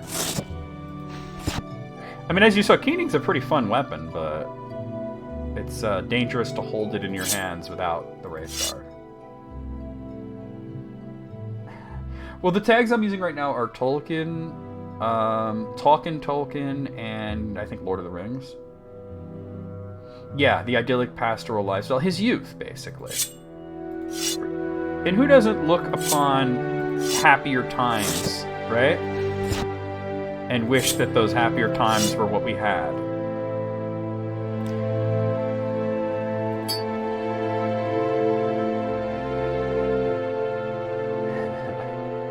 Seen any elves? What up, Goblin Soblin? How's it going? Yeah, I don't need all this Portator Nevergreen crap anymore. So we're just gonna, like, leave this stuff here. Nerovar's ring, it's not even that good. Mindstone of Anhusa? No, I don't do Instagram. I don't have an Instagram. I like to keep those. Ring of the Hortator. Flight ring. Oh, Azura's ring? I might keep Azura's ring. Resist normal weapons and reflect is really good. See, I have reflect on both of these. You know what? I'm gonna keep it on me in case I want more Night Eye. Oh my god, you're hitting this man with the Mind Goblin already?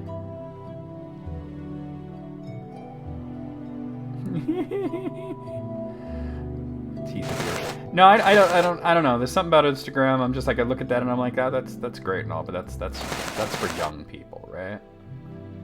That's young people stuff. We are well versed in the Mind Goblin and CDs as well. We have CDs full of Mind Goblin material. Welcome in, Goblin Sommel. Let me introduce myself. My name is NecroVMX. I stream every day a variety of different games, and today's Flashback Friday, where I go back to content that I have played in the past and revisit it, and then that's why we're playing Morrowind. See you, Emil. Okay, yeah. Greetings, friend to friend. Well, we still got some time left in the stream, so let's start the Tribunal expansion. So the Tribunal expansion actually started the first time we got attacked by the Dark Brotherhood, right? So what we have to do to investigate this is travel to Ebonheart.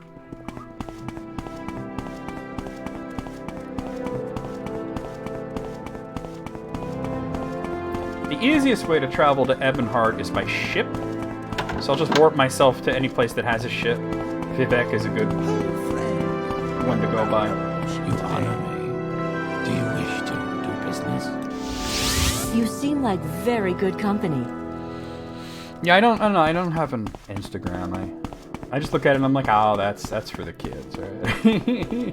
And if you're old like me and you have Instagram, that just means you're young at heart, right?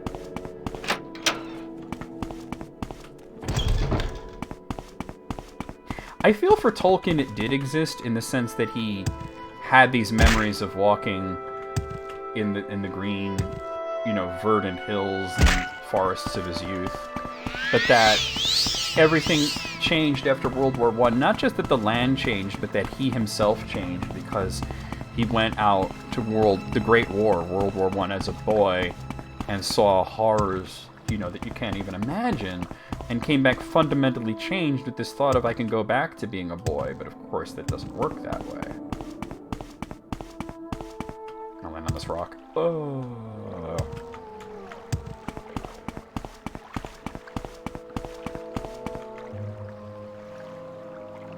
Okay, so Ebonheart. Yep, you can never go home again, exactly.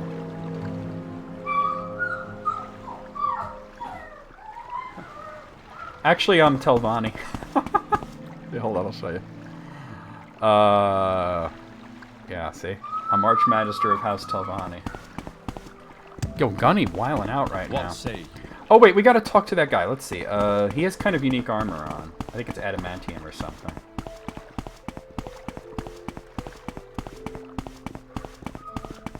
Oh, get out of my way, sir.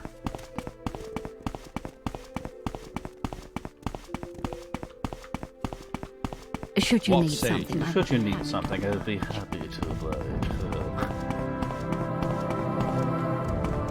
I think he's usually up. Yep, here he is. What is this about the Dark Brotherhood?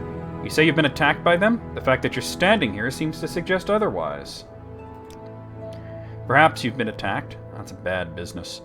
I don't know what it is. I don't know who it is that wants you dead, and I don't want to know. Dark Brotherhood activity here on Vardenfell has been almost unheard of. But I do know they have a large contingent back on the mainland. Uh-oh, Gondor calls for aid.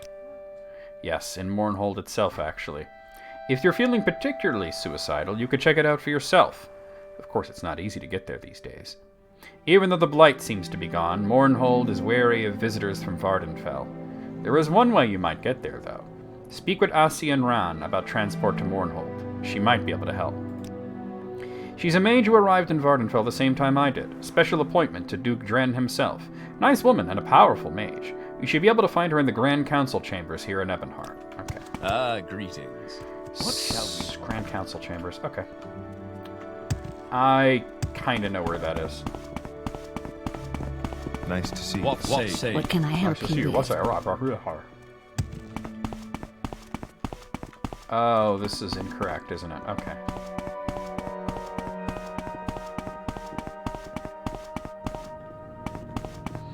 Nick Mason sees himself. He didn't say that, actually. That's clickbait. He sees himself as sort of the neutral party in this.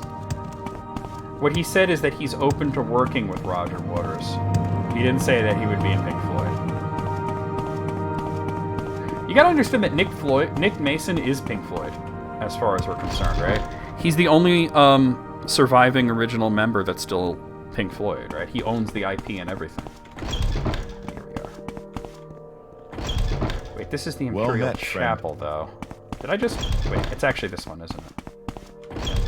Alright, what's her name again? Asien. Okay. Should you need something, first person I checked, right? To oblige. Greetings, friend. What may I do for you? Transport to Mournhold. You wish to go to the mainland? That's highly irregular. I'm sure you've heard that they've restricted travel to Mournhold. They're a bit worried about the Blight. Even though it's been reported that the Blight is gone from Vardenfell, they're still worried about possible contamination. What's your reason for wanting to go to the city? Roger's a huge ding-dong. And, you know, like, Nick's got his own thing, his own band and everything. He's doing Saucer Full of Secrets. He's happy. And I know he's very close to David. And he doesn't want to do anything or say anything that's going to upset David. But at the same time, he just kind of wishes they would all get along, right? He's sort of the peacemaker. I fear I've been marked for death by the Dark Brotherhood, and I wish to investigate. Oh, my. I could see why you'd want to get that cleared up. That's dangerous business. Though I can't say I'd be happy to send you off on that sort of fool's errand. If you're sure, though, I suppose I could oblige you. If you need to return to Vardenfell, speak with Effite in the Royal Palace. Take care, friend. Those are people not to be taken lightly. I will send you there when we finish speaking. And just like that, we are in Mournhold, baby. It doesn't show on the map because, you know. But if you go to local map, you could see here. We're going to have to keep it in local map.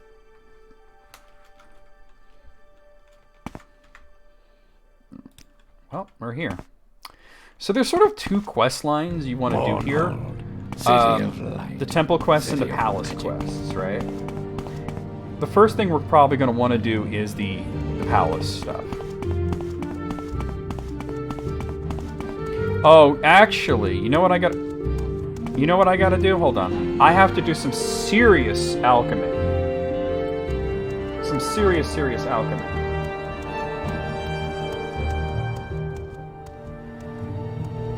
He's anti-war, but he's not correct in his current assessment. That's all I'll say. You know what I mean? Yeah, let me actually head back there. Hold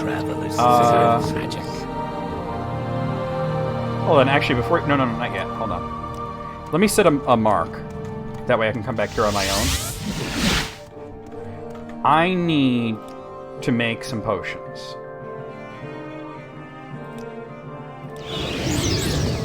How fare thee, I just remembered this. Okay, and I'm coming here because it's easier to get ingredients. So we need things that are going to give me... Because we're going to have a tough battle coming up, right? We're going to need things that are going to do... there's two effects that we want. Fortify luck and fortify intelligence. Right? We need a lot of fortify intelligence. Let's see if I have anything there. Okay, so bloat does fortify intelligence.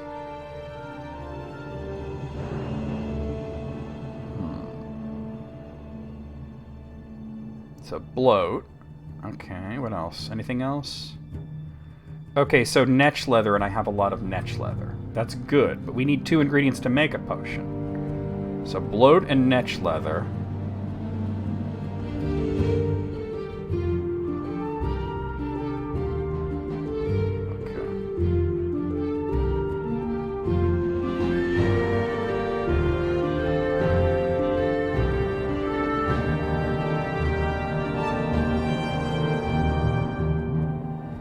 I have a lot of strength ones.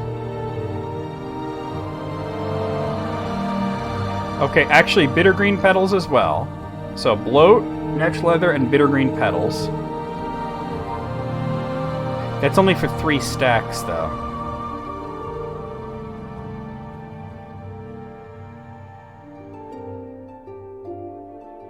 And rubies.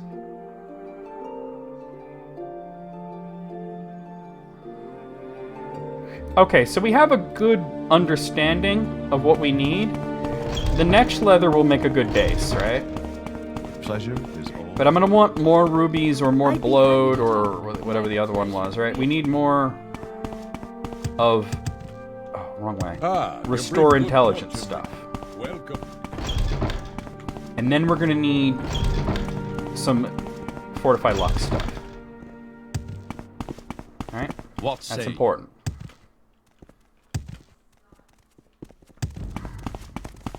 There's 3 very difficult battles that we're going to face.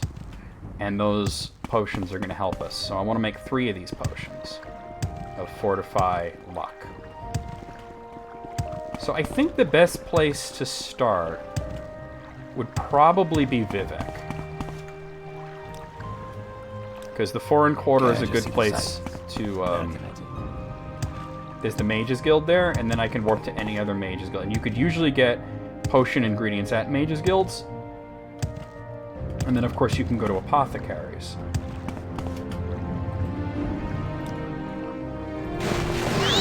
Now, believe it or not, the Dark Brotherhood will not show up again. Now that I've actually traveled to Mournhold, we won't get attacked again. So we don't have to worry about that.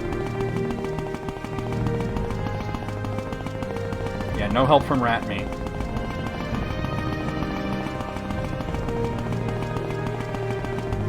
Preparations for some of the very difficult fights that we're going to see.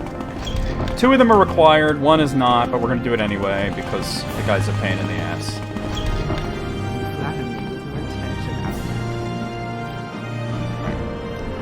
You're not an apothecary. Ooh, chicken Caesar salad. Welcome, the day is yours. What should we talk about?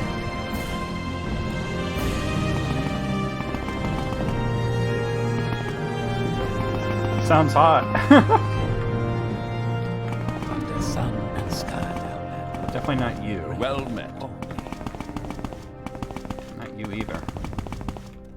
Is there anybody here that's an apothecary? Oh, you are. Okay. Well, definitely we'll take the rubies. And do you have any? You have plenty of bloat. Okay. And what was the other? It was netch leather, bloat, ruby, and there was like one other thing. Let me see what all you have. Let's see. All right, for fortify. Endurance. Agility. Strength. Endurance. Luck. So let me get some crab meat. Endurance. Oh, luck. Cork bulb roots. Let's get that. We won't need any more luck stuff. But anything else that's intelligence, I want. Restore fatigue. Speed. Personality.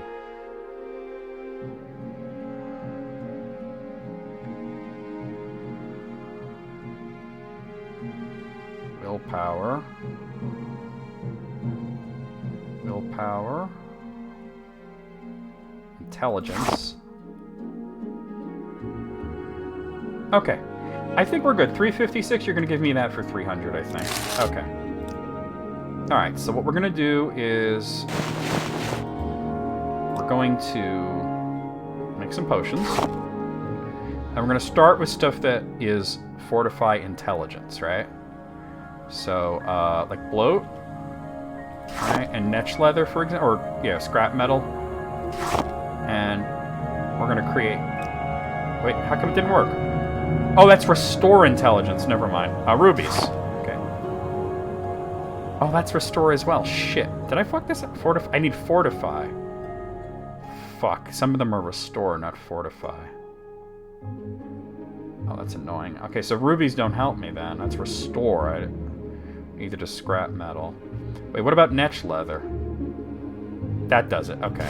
Alright, so it looks like I could do 6 stacks, right? So you make 1, not 2, not 6, 1. Create it. And look, my alchemy skill just went up to 89.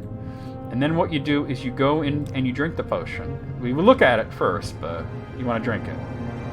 So it's going to say fortify attribute. So this will fortify attribute 58 points for 165 seconds. So we're going to drink that, right? And you can see our intelligence just went up to 138. And then while we're under the effect of that, we make another one, right? Bloat and netch leather. Bop. And now, if I could find it, that would be great. Now it's 61 points for 175 seconds. We drink that. Intelligence goes up to 199. Do it again. I hope 6 stacks is enough. It should be, right? Bloat and netch leather. Oh. Okay. And now we will see it as 65 points for 185 seconds. So now our intelligence is 264. Okay, bloat, netch leather. Okay. That's going to bring us up another 68 points to 332. Bloat, netch leather. You seem like very I don't know if good this is going to be company. enough, but we're going to rock with it, right? That's another 71 points. I was hoping to get up into the thousands. I don't know if it's going to happen. You wish that was easy to get smarter in real life, right?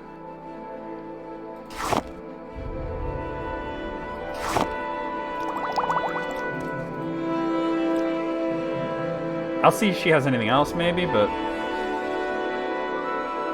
That's another 75 points.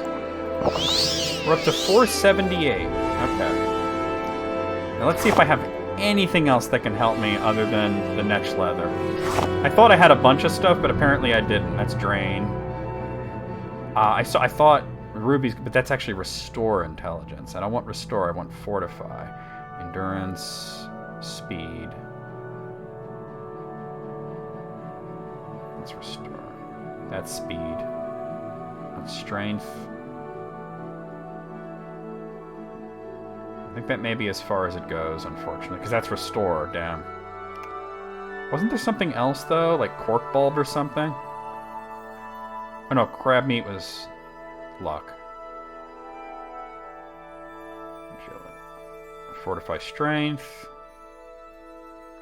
Chokeweed. Ash salts.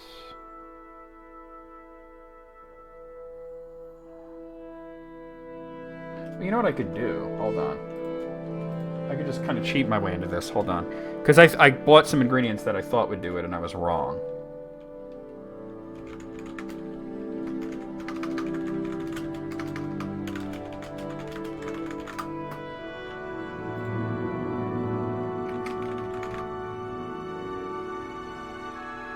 How much next leather do I have left? 16? Okay. So all I need to do is get the ID for bloat. Okay. So just do like... Okay, so player, add item, ingrid underscore, bloat underscore 0116. Alright, that should have given me bloat. Enough of it to ash. Okay, yeah, alright, now I can do it better. Because I'm like, let me at least get up in the thousands, right? So bloat and etched leather. Up.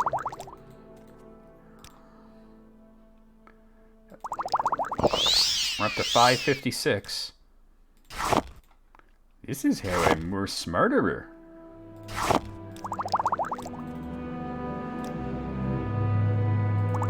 $638. You can see each time it's better too. So it goes faster as you do this. What am I doing? Bloat and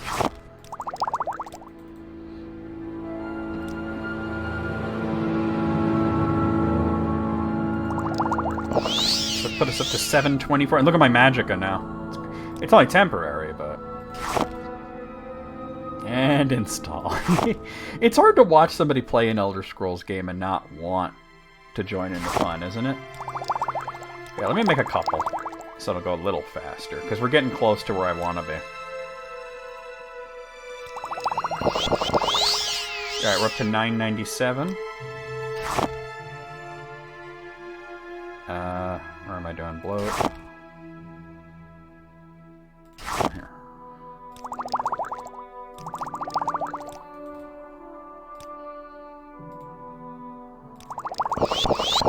We're up to 1309. Intelligence. Not Guarhide.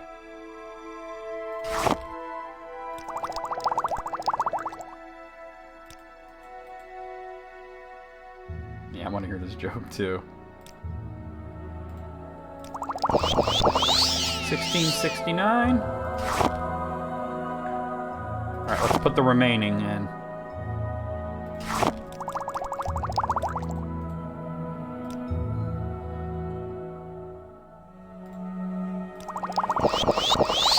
So we've got our intelligence, which normally maxes out at 100 to 2,221.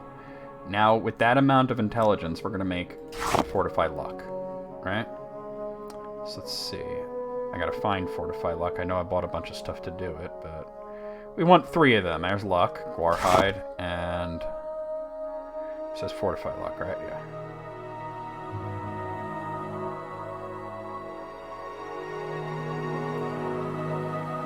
Personality.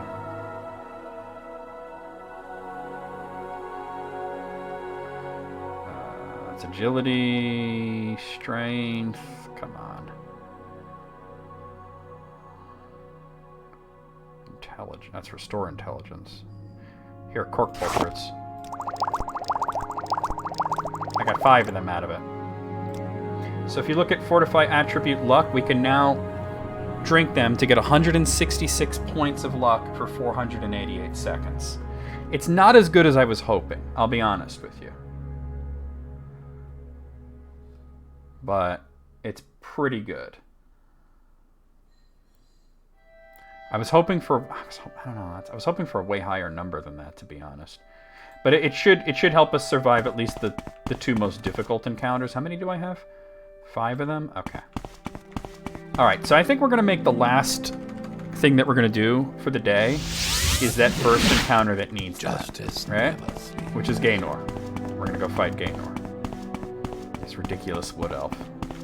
That's the throne room. We'll be coming back to the throne room and doing quests and stuff. Helseth's chambers. Justice never sleeps. Guy's out with a tour guide and he's being a real smartass all the time. Tour guide decides to have fun. He points at some brown spheres in the ground, tells the smartass, hey, if you eat them, you get smarter. Those are smart pills. Asshole picks them up, pops them in his mouth, and immediately spits them out, saying, hey, these taste just like shit. He says, yep, I do believe you're getting smarter already. Yup. That's funny. You're like, oh, you figured that out? You're a genius. Hey.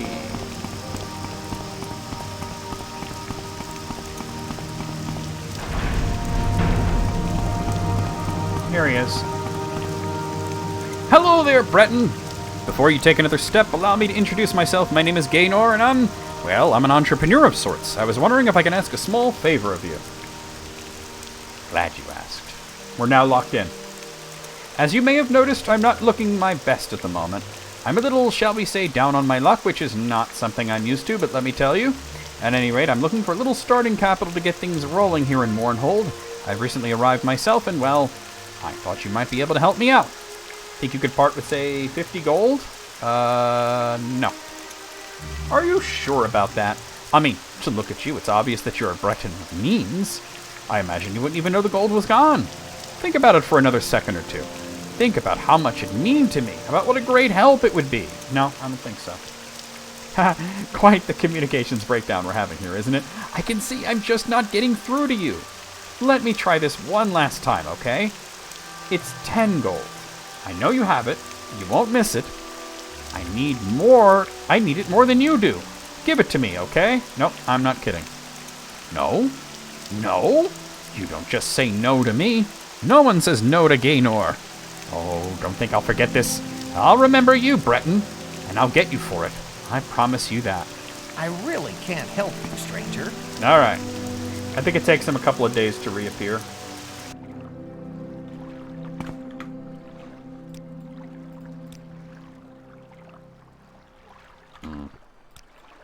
Why is he still there? This is weird that he's still there. Oh, yeah, okay, there we go. Notice he has good armor on now.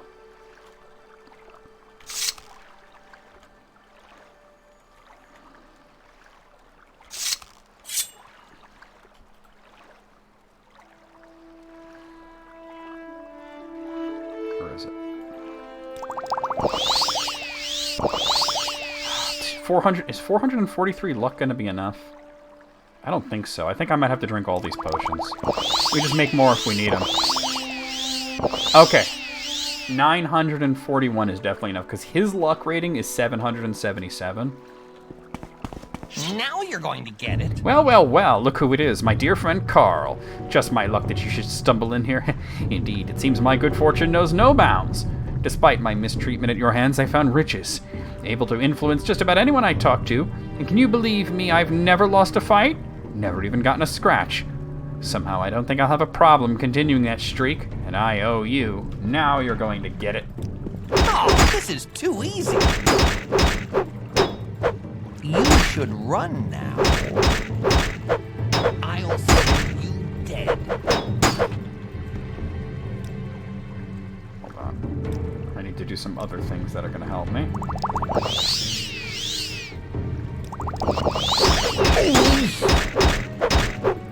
That's why I went through all that problem to prepare for it, Apple.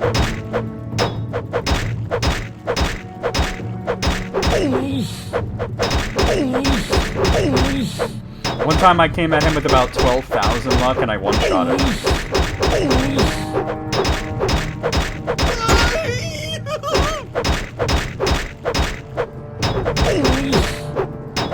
I think the Ebony Warrior was absolutely meant to allude to this guy.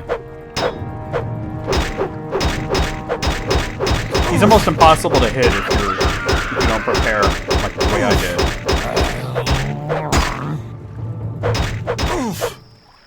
And we win.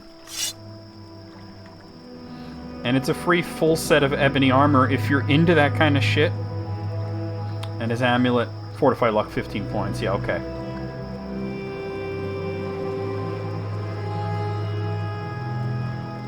Yeah, that's why I did well to prepare, you know what I mean? And that wasn't even fully. I only got my luck slightly higher than his. You can get it into the thousands and just completely nuke him. And just completely fucking destroy him. I have killed Gaynor. Yeah. You can't give him the money. If you okay, so if you agree to 10 gold, he asks for 100. If you agree to 100, he asks for 1,000, right? Eventually he asks you for 1 million. And if you say yeah, if you probably don't have that amount, right? If you have it, he gets angry with you and he says you're making fun of me. And no matter what, once you're locked into that conversation, he's going to attack you. The easiest way to handle him is to kill him before he returns. But I wanted to show you that it is possible to beat him with relative ease. But yeah, you're addicted to skooma. I'm gacked up on moon sugar, baby. It's absolutely classic schmuck bait. What is his weapon, by the way? Oh, an ebony longsword. Yeah, if I was into heavy equipment, I would totally take this stuff, right? But I don't need it, so. And I'll be dealing with this. Let's see, how much longer is it going to be? That doesn't say. You've had too much Sujama. Alright, guys. Well, we're going to stop here. Let's go ahead and save it. That's not part of the story of Tribunal or anything, but it's something that we might as well do, right? Alright, so guys, we're going to go over the schedule, and then we're going to do a raid. Yeah, it has been a fun stream, you're right. So here's what's going on. Tomorrow night, I will be playing Xenogears for the PlayStation. Sunday night, we got East 9 Monstrum Nox for Steam. Monday afternoon, Street Fighter Alpha 2, which I'm going to be playing on the Switch. Tuesday night, Salt and Sanctuary for Steam. Wednesday afternoon, Dragon Quest Builders for Switch.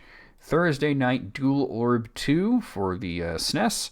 And then Friday afternoon, a week from today, we will be right back here with more of the Elder Scrolls 3 Morrowind for Steam. So anyway, let's head over here. I know Morrowind is it's tough to get it out of your head, right? And let's see who we're gonna raid.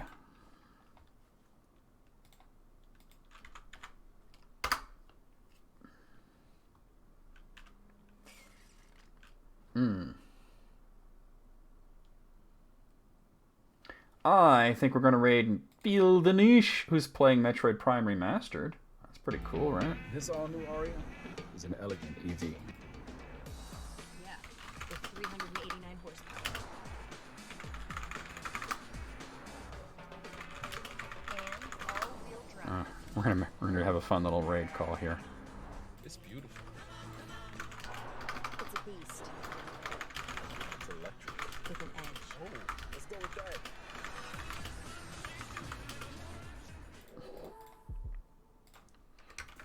Alright. Okay. Guys, there's your raid call. Copy that, paste it as we head into Feel the Niche stream. Like I said, he is playing Metroid Prime Remastered for the Switch. So I'll see you guys over there. I'll see you guys on Discord. I'll see you guys tomorrow for Xenogears and just around in general. And away we go. Don't say rupees like a pleb. Don't use the correct terminology.